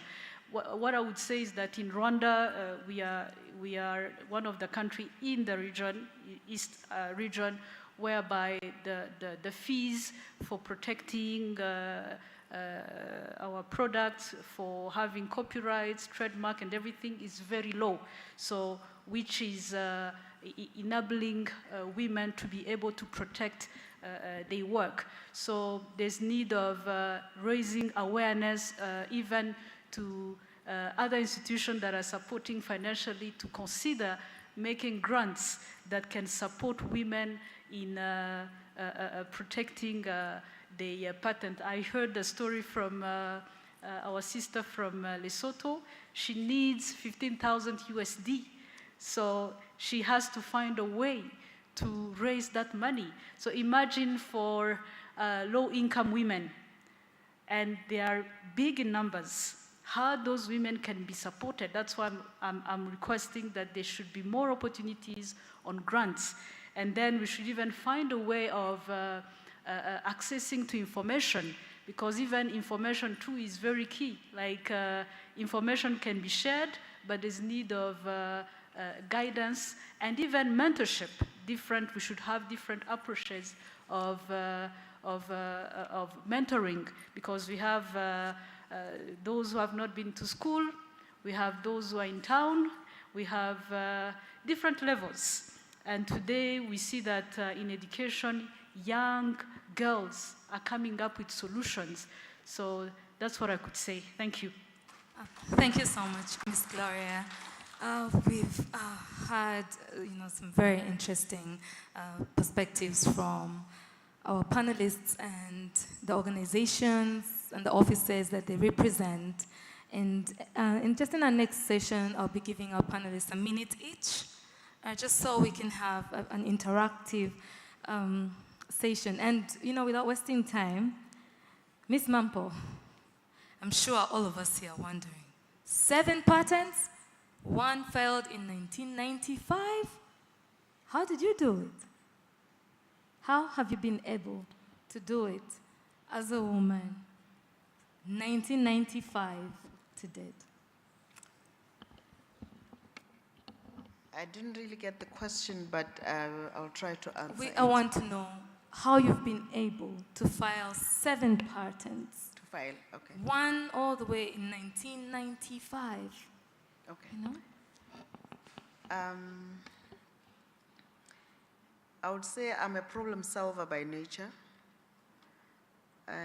So when there's a problem, then you're saying an inventor or an innovator has to provide a solution. Like the solution of funding, unfortunately in Lesotho, you don't take 2 hours to register a company, it takes a long time. Otherwise, I'm registering a public company that we call it Basotho Venture Capital, whereby we are trying to raise funding so that we can see which projects are viable that we can fund. I've been inventing since 1995. Unfortunately, I was still married at that time, and I put my husband's name on the application. So when we divorced, that meant I couldn't use the. Oh, wow. And I think that brings into perspective the social challenges that were mentioned here, that women, go through, women are innovating, but, we also have, social barriers. We are married, we've got children, you have to step out of the field, step back in, you put your husband, because depending on the time and the season and, your social life. So that was very interesting to learn. And it really makes all the more this conference, the importance of this conference, and these initiatives and support mechanisms that should be in place. We don't know what's happening out there, with our women and who is owning some of their intellectual property rights. So we know that even if they are filing, they might be filing under the wrong parties. And maybe we could hear from Miss Angela. You have been in the industry, one as a creator, as a creator in intellectual property, and now you sit on the other side, of the table. And from your experience, back then, what were some of the challenges you faced? Has the scenery changed? Have policies been implemented that have made things easier now, or is it still the same landscape? Oh, thank you, Paula. That's very interesting. I think 20 years ago, especially in Kenya, when we began singing, as I mentioned before, it was really hard even for women, or let me say, since I was a girl then, for girls to actually get into the music scene. I think maybe you might have heard those days, there's a lot of, exploitation of all sorts, especially sexual exploitation for the women when they enter into the creative space, especially because mainly of lack of funding. And you find that most of the producers who are men at that particular point, would be able to take advantage. And even I remember when I was going to music, my mom was really, really worried for me, but she knew I was a hard nut to crack, so she knew I would be safe. But even looking at around all the other girls or women at that particular point trying to get into the industry was pretty tough. I used to hear all sorts of stories, and I was like, oh my goodness, this is like a horror story.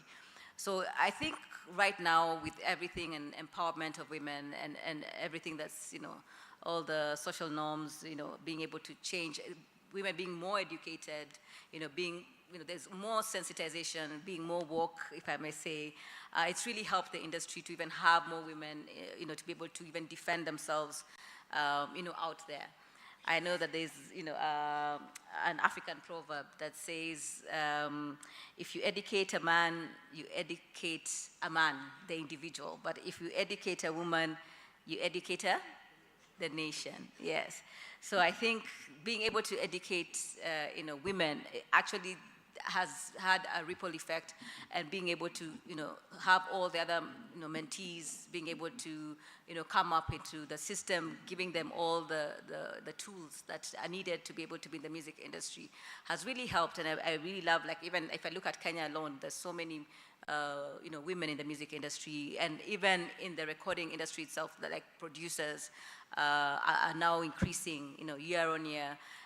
So it's really good that at least, not necessarily, maybe there are not necessarily policies in place that have made this happen, but just general, normative, just norms that are changing slowly by slowly, and women are respected now, and we can be able to hold our place in society. So I think it's really, it's a good place for us, even as women, as we grow into it. I know maybe the numbers are not really showing, but you see, for copyright, it's different because we don't really have mandatory registration requirements. Copyright is an automatic right, unlike trademarks or other industrial property rights. So being that, we may not really have the true picture and the true numbers. I remember in the morning, Mr. Agaba mentioning that they only had, I think, 167 filings for copyright and over 2,000 for trademarks. But I guess maybe because they have also just begun, maybe registering on copyrights, and it's voluntary. So it's not a must, because you see the requirement of copyright doesn't necessarily need you to register for it to actually gain the copyright, as opposed to other intellectual property rights. So just having that sensitization, having that education, having capacity building, mentoring programs has really, really helped the music industry in all spheres, even in terms of even the copyright itself, who are the composers, authors, publishers, just the whole ecosystem of the music industry. So it's really encouraging, I would say. Okay, that's wonderful to hear. At least we've made some progress. Yeah. Yes, at least we've made some progress. And, but it can be better. It can be better. It should be better. and Ms. Gloria did mention about, in one of the support mechanisms, about collaboration. And I'm curious to hear from Ms. Maureen, in terms of collaboration, if it's already in place or if it's not in place, like the nature that the collaboration would take, say from the regional perspective, collaborating with the national, and then we've got the organizations, we've got the private sector. Do you have that already at ARIPO? Any collaboration with women? Like I say today, you're in collaboration with AFRIPI. Do you have any that are in collaboration with women, or have you put in place some initiatives towards that?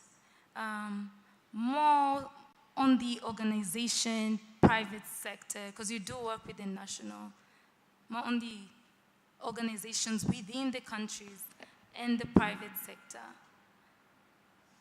Thank you very much for that question. Well, at ARIPO, we have been collaborating, and I mentioned about the partnership aspect, and we look at where there are opportunities in the different IP rights that are present and the different partners who are interested on different IP rights. So we go with strategic partners. There are so many. I can't mention one after the other, but one of the partners who we have jointly organized these women in IP, we have ARIPO through the EU, the project that we have. We also have many collaborations with WIPO. For example, also I had mentioned about the IP School Club, whereby we collaborate with WIPO in terms of offering that. And we have the MIP programs, the Masters in Intellectual Property programs, and these are currently in 3 countries, ARIPO member states. We have Zimbabwe, Africa University, we have Ghana, NAST, and we have the University of Dar es Salaam in Tanzania. And through these programs, most of us, even here in the panel, are alumni of the Masters in Intellectual Property. So the women have been given that opportunity, and ARIPO offers scholarships in terms of people doing those master's programs together with WIPO scholarships. So it is a collaborative engagement that we are in. The partnership is bearing meaningful fruits because most of those who have gone through the MIP program, they are in leadership positions. We have RG Gamai here from Liberia and many others from the different countries, also in Mozambique, the RG there, also, you know, who had done the MIP program.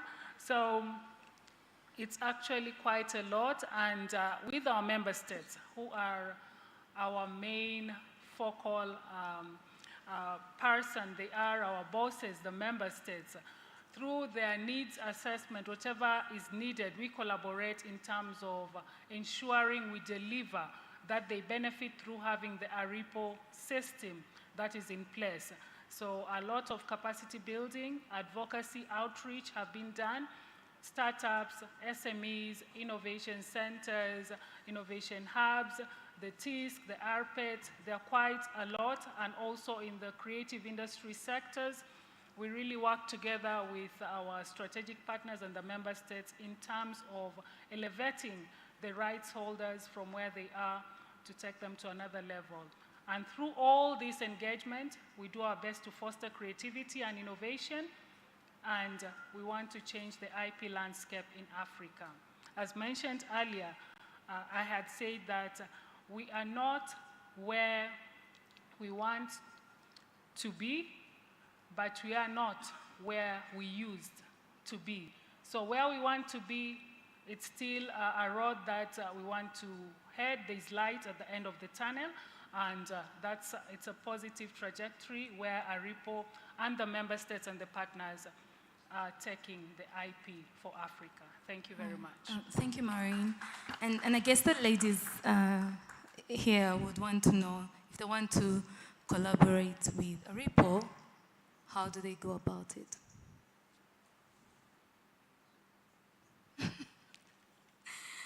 Who do they go through? How do they approach ARIPO if they want to have a collaboration?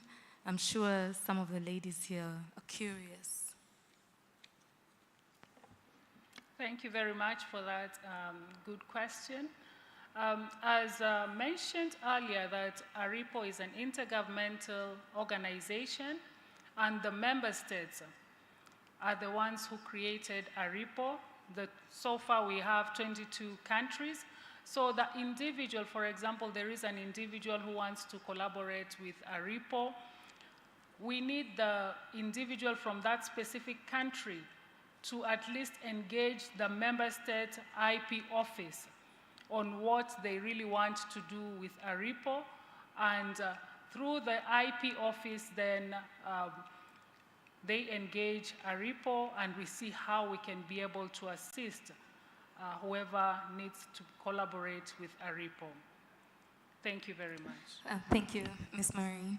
And I guess now I'm really curious when it comes to Ms. Gamay.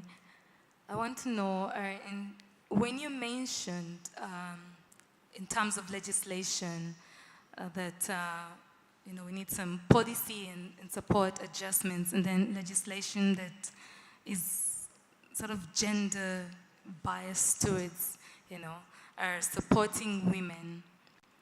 Can you highlight for us what that would look like in the legislation, or any, successful initiatives that have been done around the world that you believe should also, be part and parcel of our legislation and policies?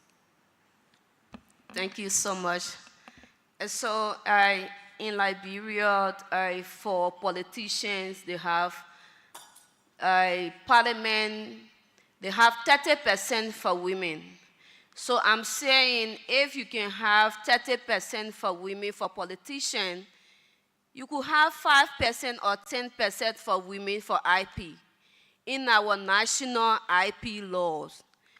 So it's a proposed suggestion that I'm saying here, because I realize that this women in IP is a new thing, but we can make it happen through our IP offices, because most of us here are key player. ARIPO is here, AFRIP is here. The national IP offices are represented here, so we can take it to our policy makers, and it can be something to be amended in our national law. Thank you very much. Thank you so much. Thank you so much. So I guess when it comes to the laws and Ms. Mampo, you are our legislator here today, and even though you're also our innovator, we're also curious when it comes to the legislation side. And I'm curious about your views on the parliament, the legislature, collaborating with IP officers. I don't know if it's happening in Lesotho, but collaboration with IP officers, regional organizations, but from the perspective of the legislature, one. And then two, are there any initiatives in the broader SADC region, that are aimed at strengthening the participation of women in intellectual property or in entrepreneurship generally? That's a big one. Yes. I would say I think in terms of laws, there's no challenge. The big challenge is on the ground. Who's implementing the law? The laws are there. Chinese are still copying, and they're selling back to us. Because once they make a product that was made in Africa, you'll find that most of the time they bring it back to Africa. They do in the traditional Zulu, Sotho, and Xhosa traditional way, and they're mass producing them and selling it back to the Xhosas. And openly. Like I said, you find your Gucci scarves, shoes, and stuff being sold in shops, in malls that are fake. So you will say the problem is enforcement, not the law. That's my take. Ms. Gloria, you are from the creative industry. Do you want to highlight on that? Thank you. From your experience? Sorry? Yes, what I can say, there is such a battle when it comes to enforcement. Sometimes I even wonder, especially the MPs, if they really understand all the processes that women innovation go through. but there's need of, on our side as creators to keep, I would say, the education, and of course there are times we give up, but it's a battle that we have to go on and on, because like I would say in Rwanda, we've been going into reinforcing certain things, but it's ongoing. The conversation has to be on and on. We see that, I can give you an example of things that are being created on the continent, like fabrics. African like fabrics. But you find that most patterns that belong to Africa are being used on fabrics, and everything assembled in China, India, and they come back to us. So it's up to us to find a way, how do we tell our officials this should stop? But as you know, we are going through a number of change, like there's this trade agreement that is promoting trade within the African countries, the FCTA.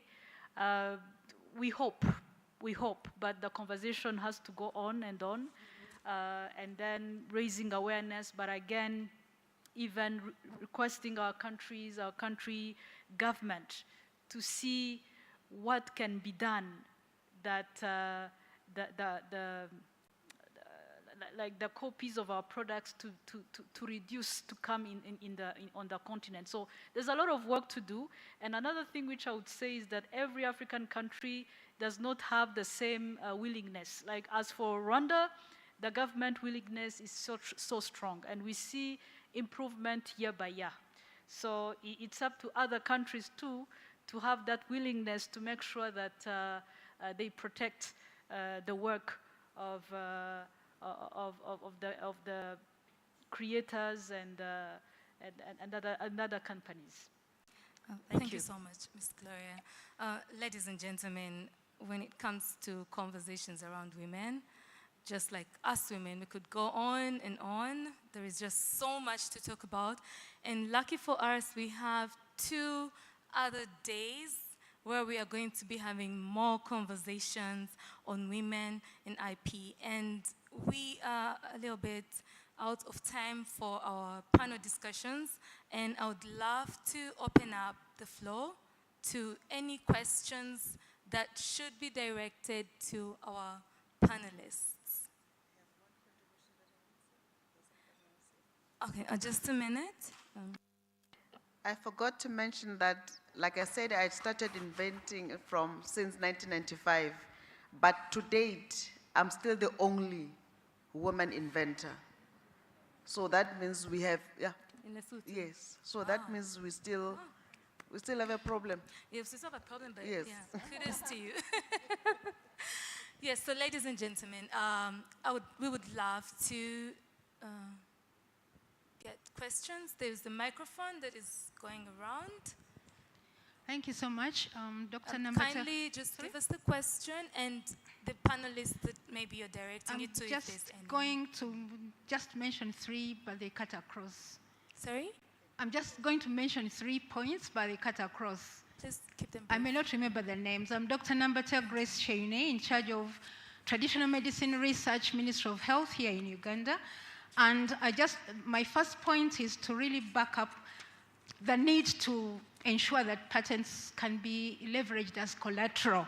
I just witnessed a scenario in the bank here where they announced funds for women in business, similar to what the Vice President talked of that she's going to launch. Trust me, in the banks, they are really asking for collateral.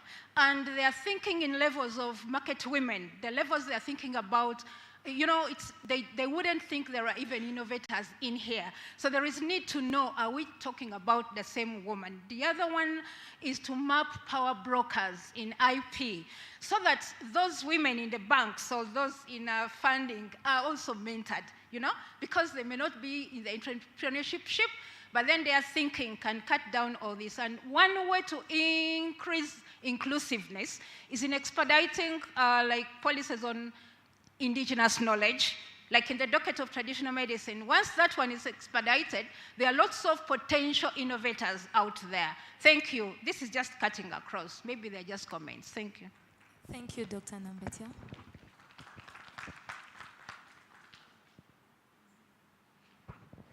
Good afternoon. My name is Rose. I'm an entrepreneur from the Gambia.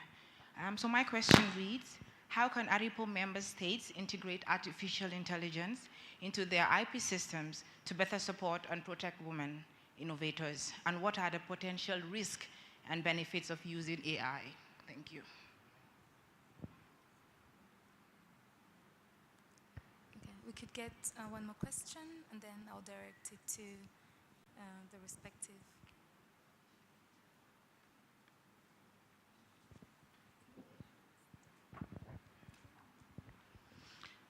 Good afternoon, I'm Margaret from Sierra Leone. I'm directing this question to Maureen. I heard you talk about value chain.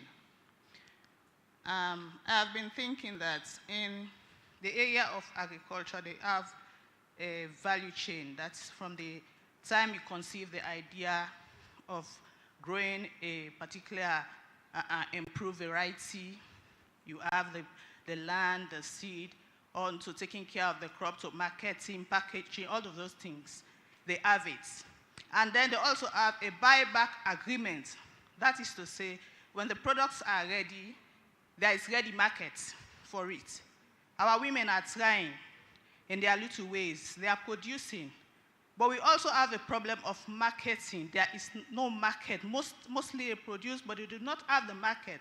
So my question is ARIPO thinking in the direction of making those agreements with partners out there so that when our women produce their products, there will be markets out there for them to sell? Thank you. Ms. Maureen, would you like to? I think both questions are directed to you.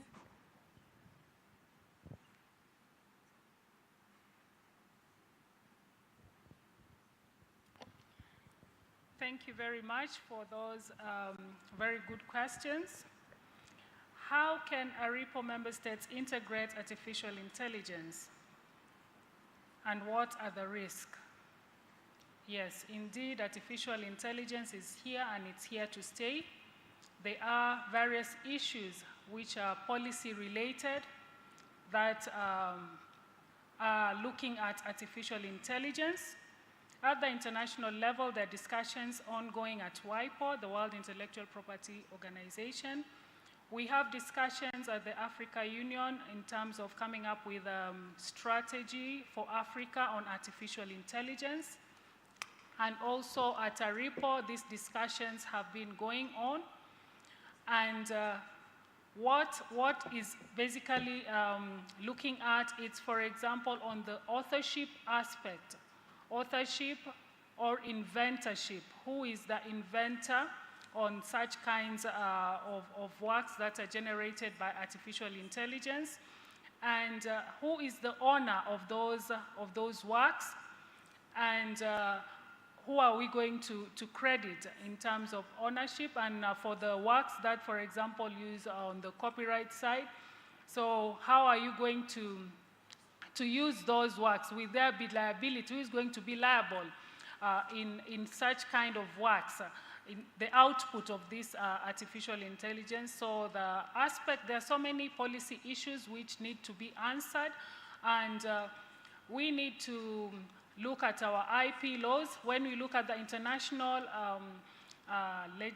treaties or conventions, they basically are human-centric. And having human-centric, it means that whatever then is the output of AI then may not be able to be protected in terms of the human-centric conventions and such. But we have countries, for example, the European Union, they have come up with the artificial intelligence law. We have China, they have come up with regulations that deal with artificial intelligence. So as Africa, what do we need to do? We need to have such kind of candid discussions in terms of how best we cannot ignore artificial intelligence, and we have to see how can we help our policymakers in terms of being able to find a way so that whatever comes, the developers of the artificial intelligence, the ones who are feeding, the owners of it, and all those, how can we, and the copyright owners and the inventors themselves, how can they all benefit in this process? And talking to that, we may, I'm not concluding, but we may decide to have a sui generis system in terms of artificial intelligence protection. So the risks are there, risk in terms of liability. Who are you going to sue when this artificial intelligence then actually infringes a work or infringes somebody else's IP right? So there are different kinds of dynamics that need to be looked at, and all these things which the legislators and policymakers and us as part of this conference, we can be able to at least advise and propose so that we can guide the policymakers. There is no one size fits all. So according to the country development stage and how it is, we have to have different kind of options in terms of being able to address such kinds of issues. So about the value chain in terms of whether ARIPO can be able to work with partners so that the produce from the agriculturalist can have or can find market. Indeed, we have partners. For example, we have the Arusha Protocol for protection of plant breeders' rights. But at the same time, we're working closely with the UPOV at WIPO, and through them, we are trying to reinforce our systems. And I believe that through these kinds of engagement, it is an area whereby we can explore in terms of seeing how best can we assist our plant breeders and what do they need. What specific needs. So if it is a need of a market, if it's a need of trying how best to protect their IP, the Arusha Protocol is there, and we need member states to actually ratify the Arusha Protocol and be able to benefit from what it offers.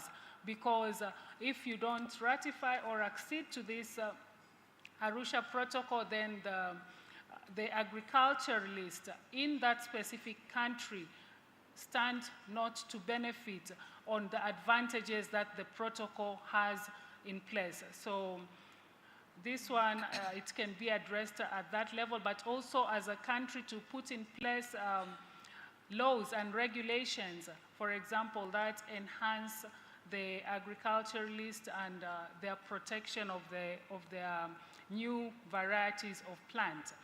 So I think I can stop here and we can take it further. Thank you very much. All right, thank you so much, Ms. Maureen.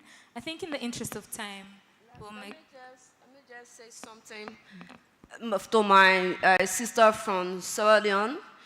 You talk about value chain. Yes, it's good to talk about value chain, but at your IP office, I think one of the things you need to do is, like we enrolled the IP clinic. First, you need to teach the SMEs, some of them, they are doing packaging, how to do well packaging. So when you do the well packaging, product from Sierra Leone will be able to trade in maybe Guinea, Liberia, or across the country based on your packaging. Not only protecting them, but you have to teach them how to do marketing as well, commercialization. So the IP have whole value chain. It's not just protection. After the protection, what next? Are we teaching them how to sell their products? Are we teaching them how to do well packaging? From the 3 months program we had in Liberia, I can tell you one of the SMEs, she rose from 50% to 100% based on the packaging. And she attended this program in Rwanda. She was one of the best SMEs in terms of packaging. So we have to keep giving them awareness, keep teaching them what to do and how to do it and how to sell. Because ARIPO can do all. ARIPO is doing well. ARIPO is coming in my country next month for SMEs, IP access. They are coming to teach people from my country.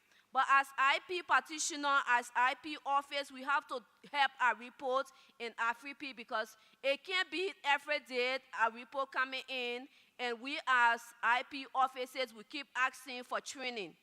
So we have to do ourselves, our best and help our SMEs to teach them, to guide them through our various programs. You have to enroll a lot of programs for them. Thank you. Thank you so much.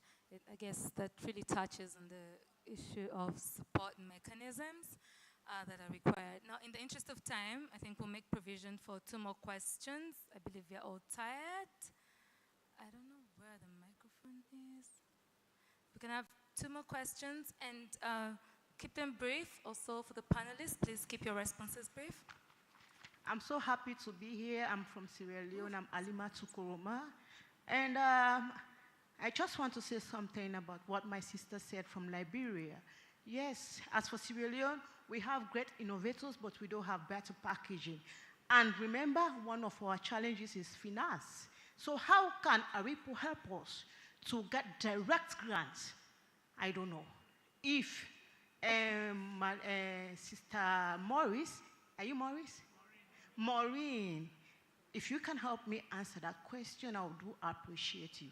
So, and ARIPO, you are not just talking about protection, you talk about finance. Because finance holds everything about packaging and everything about innovation. Let's have 1 or 2 questions. Keep them brief, please. Good afternoon. So can I ask then you answer together? I'll be quick. Are they all directed towards Ms. Maureen? Yes. I'm an entrepreneur in Malawi. I'm an innovator. This is one of my products. These are herbal teas. My listening to you and also sometimes where I've had to consult the office in Malawi, I find it, the risk that I see for me is having spent so much effort in branding, like we have rebranded, the product is not looking like this now. I've spent so much money and my own intellectual power to come up with a different brand that is looking good. How can I be assisted to protect that so that when it gets on the market, no one copies, just because for the other person, it's just a matter of looking at it and copy, and then you are competing on the same market. Thank you.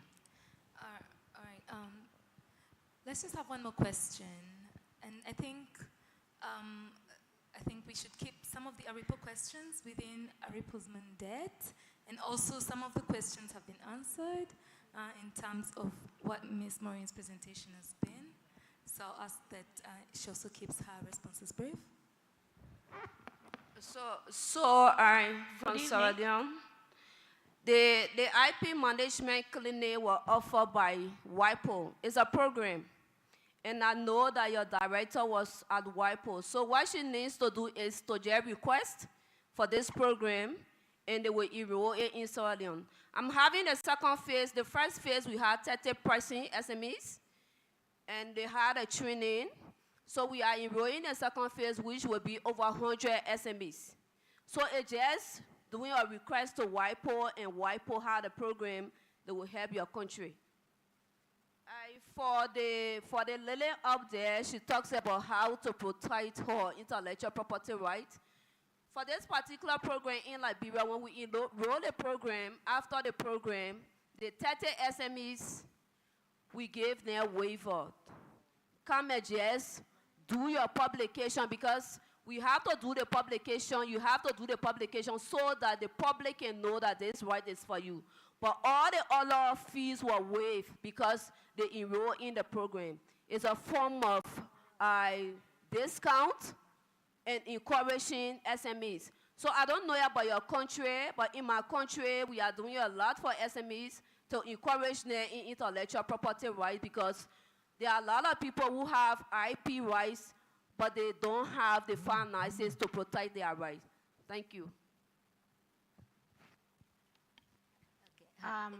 just allow me to add something just on that particular question, where you have already, it just depends. I think it's always important for entrepreneurs to know that there are also IP lawyers out there that can actually help you.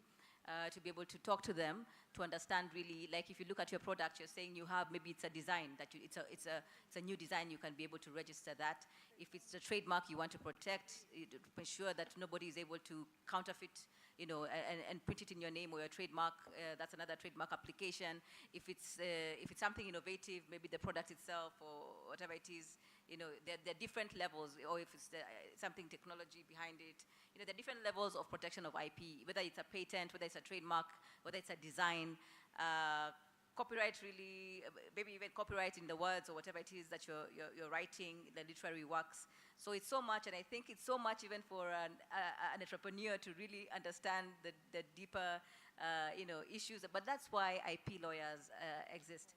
I don't know if Paula is going to sell herself here, but I'm sure there are a few of IP lawyers here you can be able to visit, and they can be able to give you the right legal advice. And that's why it's a technical subject, I have to say, and I would recommend that you actually see an IP lawyer, and hopefully they won't charge you as much to be able to give you the right legal advice. Yeah. Thank you, and I think we'll not, just maybe to mention that every person here, in every country that is an ARIPO member, we do have agents that can easily approach ARIPO in terms of protecting your trademarks or your intellectual property, you know, across borders.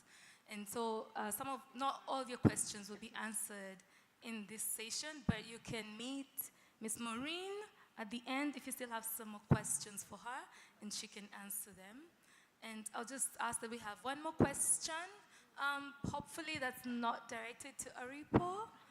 So, no, it's not. Thank you. Good evening. My name is Gezile from Zambia. My questions are directed at a Member of Parliament from Lesotho. What policies that have you put in place to encourage innovators and inventors? Because I know for innovation landscape to change in a country, policies must be deliberately put in place to empower the IP office. Because I'm saying that I'm coming from academia, an innovator myself. I was discovered by accident. I didn't know what I was doing was actually inventing or innovating something. My other question is directed at the African Women Entrepreneurship Program chairperson from Rwanda. What type of mentorship programs have you put in place that have seen many of your SMEs flourish in your country? Thank you. Thank you. Panelists, keep them brief. Maybe let me start. Okay. Yes, what I would say, as our Rwanda, we have a collaboration with Sherry Blair Foundation. They have a mentorship program, and most of the mentors that you are being given, they have with such, I would say, a level of expertise, because when we give our members to be mentees, they are being asked what are their needs. So, and like for example, this is the approach I've been doing for the past few years. Mostly you find that women don't understand, okay, what am I going to benefit from the mentorship program? And so whenever like we hear from them, like depending the sector they are in, we give them an example of, you know, for example, if one of the ladies is into agriculture and looking to export, and we encourage them to request a mentor that has an expertise on specific area, and even IP2 is mentioned, so that they get the guidance on how they should go about. So that's one. And second, we do allow a bit of consultation. That's where maybe I played that role, because I've been able to go through trainings of WIPO and understanding how the IP right work. And I've been even attending, even though I'm not in the agriculture sector, but in order to know how to serve well our members, it's very important even to understand what are the challenges they are facing. So we do one-on-one consultation and even connecting them with RDB agents to assist them in knowing the answers to their questions. There's something else I wanted to add to what Liberia and my sisters shared. What most women entrepreneurs forget. Whenever we are about to create a new product, we always forget to involve the cost of patent and everything. We forget. I'm saying it out of experience because sometimes we think that, some of you mentioned ARIPO to help you. What ARIPO will do is to advocate. That's what it will do. But on the other side, you have to, if for example, you want to sell a specific product, you have to know the category of clientele you want. And the category of clientele, you have the right to add a certain percentage of the cost that will help you to face the issue of packaging and everything. Let me give you an example of something that I recently saw. This is a big institution on the continent. I don't want to mention the name. And that institution makes sure every year to order products that are made in Africa. And then I was at a friend who works at that institution, and he showed me very luxury, well-packed products. And I saw on the back Rwandan green tea, and with another type of ingredient. But under, I saw the name of the company, and I researched on that company, and I found that it was not a Rwandan company, and it was a company registered in South Africa, but run, like the owner of the company is from Ivory Coast. But the product, the green tea, you can't see the name of where it came from. So I was a bit disturbed. So Rwandan green tea is being known, but we can't know where it comes from, which company. So, and I remember I even engaged with few factories. Are you allowing this? And they say, yes, we don't, no, they don't allow. I remember the recent visit I made to one of the factories, they said they don't allow. So you can find that a product is being there, showcased, but only one company is known, but the other company is not known. You can imagine where is the protection of where the tea is coming from. So it's very important that as a business, to have that cost, if you really want to have a good packaging, you know that the client you're targeting will be able to pay that cost, because you'll not be able to get like a special financial support to help you to do that. So you have to find another solution in order to find the packaging that you want. And we know that in our African countries, we are not having like specialized companies that are bringing packaging that suit our products. It's an issue.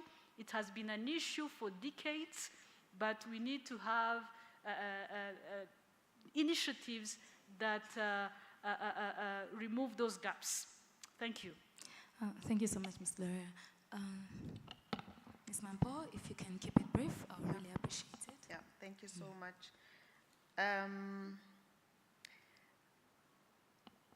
I would say in terms of policies, we do have enough policies that are addressing most of the challenges that we have in IP. It's just that, like we mentioned, that with the access to information is still a problem. And in Lesotho, we have 2 official languages, but most of the documentation is still in English. So we feel it must be in both languages. And the access to funding, there was a mention that ARIPO maybe should also consider not just the protection, but how now it can come in the gap of access to funding.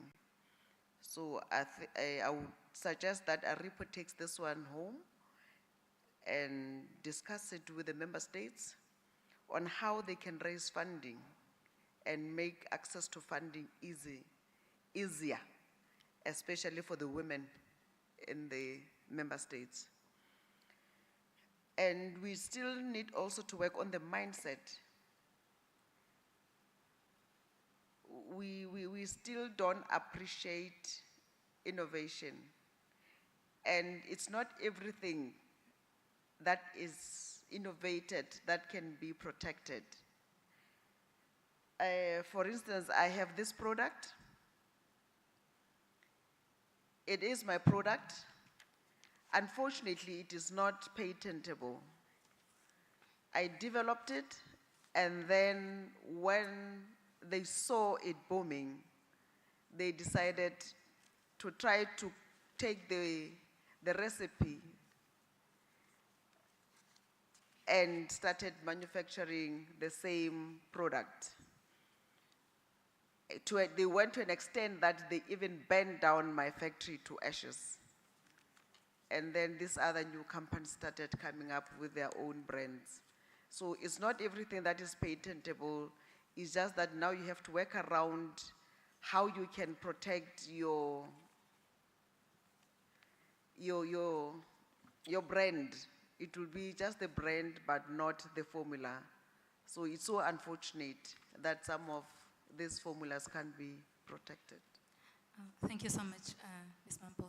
Ladies and gentlemen, I would really have loved to continue this conversation, but I do not wish to keep you here past 6 p.m.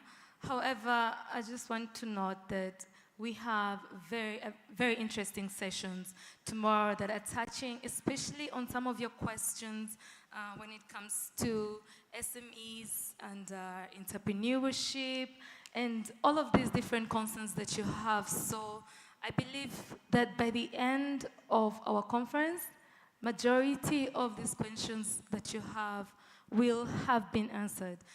Additionally, the ladies are here, and feel free to approach any one of the panelists that you feel you would love to speak to a little more. You will have a lot of time between now and Friday. Unfortunately, because of time, I will not be giving my panelists one last minute. I believe I do not really wish to keep people here. So I would love to thank you, our audience, for staying through, despite that we have ended today's session a little late. It will be better tomorrow. Trust me, because tomorrow we are beginning and going straight into the day's discussions. But I would love to thank you for staying and being a very formidable audience to have today. I would love to thank my panelists. Thank you so much for honoring the invitation and for giving us the insight and for staying all 1 hour and 30 minutes of this session. Thank you so much. Ladies and gentlemen, I would love to wish you all a lovely evening. And Mark is here, and he will take us through the next. A round of applause for our moderator and panelists. And they're just going to stay on the stage for a group picture.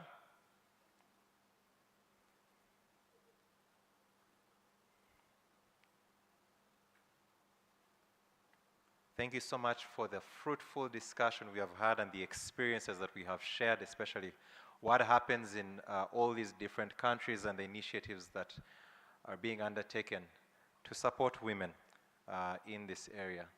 Let's appreciate our panelists and our wonderful moderator as well for such a fruitful session.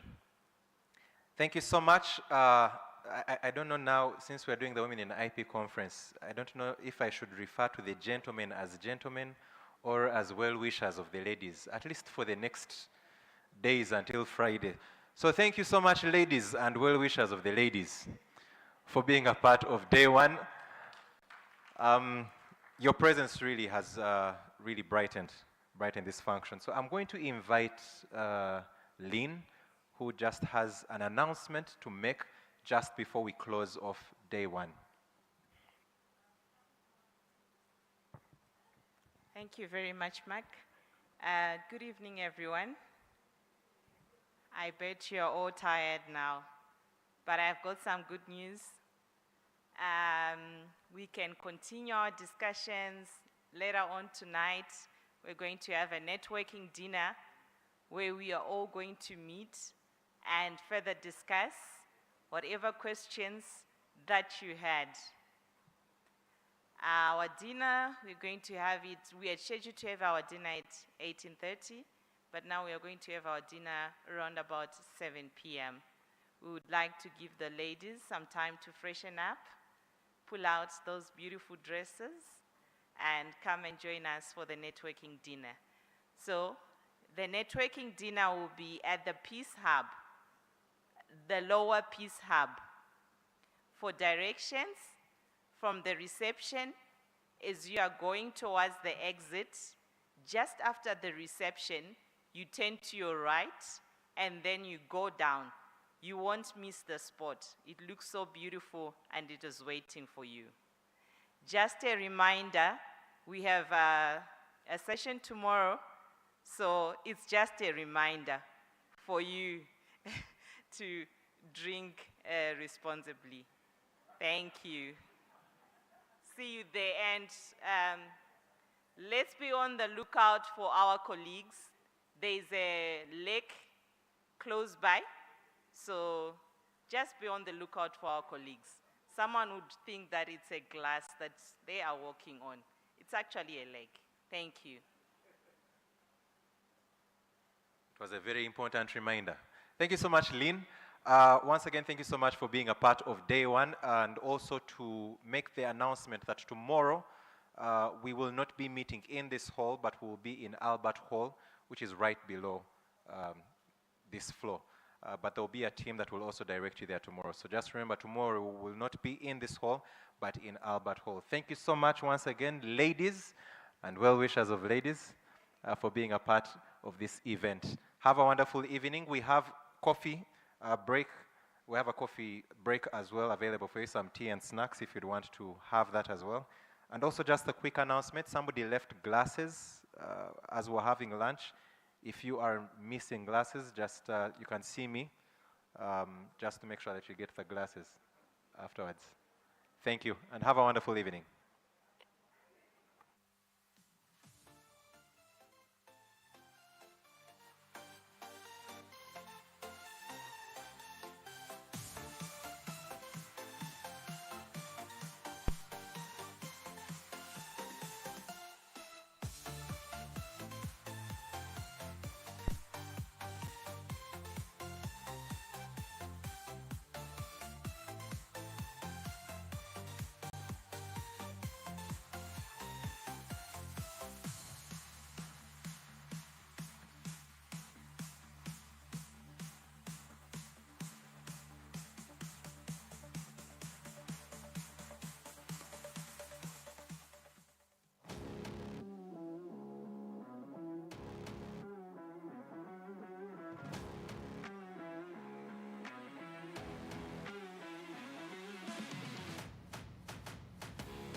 Every waking day is a reminder just how beautiful this, our land, truly is. The kind of beauty that you can only find here. In the lush green all around us and the wondrous sights within. It's what you feel in the gentle caress of tropical wind from the mountaintops, and the glow in your heart from a warm neighborly invite.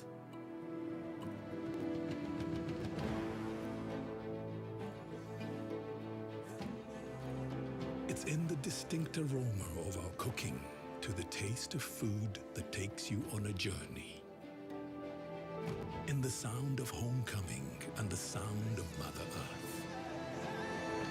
In the magnificence we find on our travels and the exciting moments we experience. Ours is the kind of beauty that comes in all things big and small. All we have to do is awaken our senses and truly enjoy what's uniquely ours.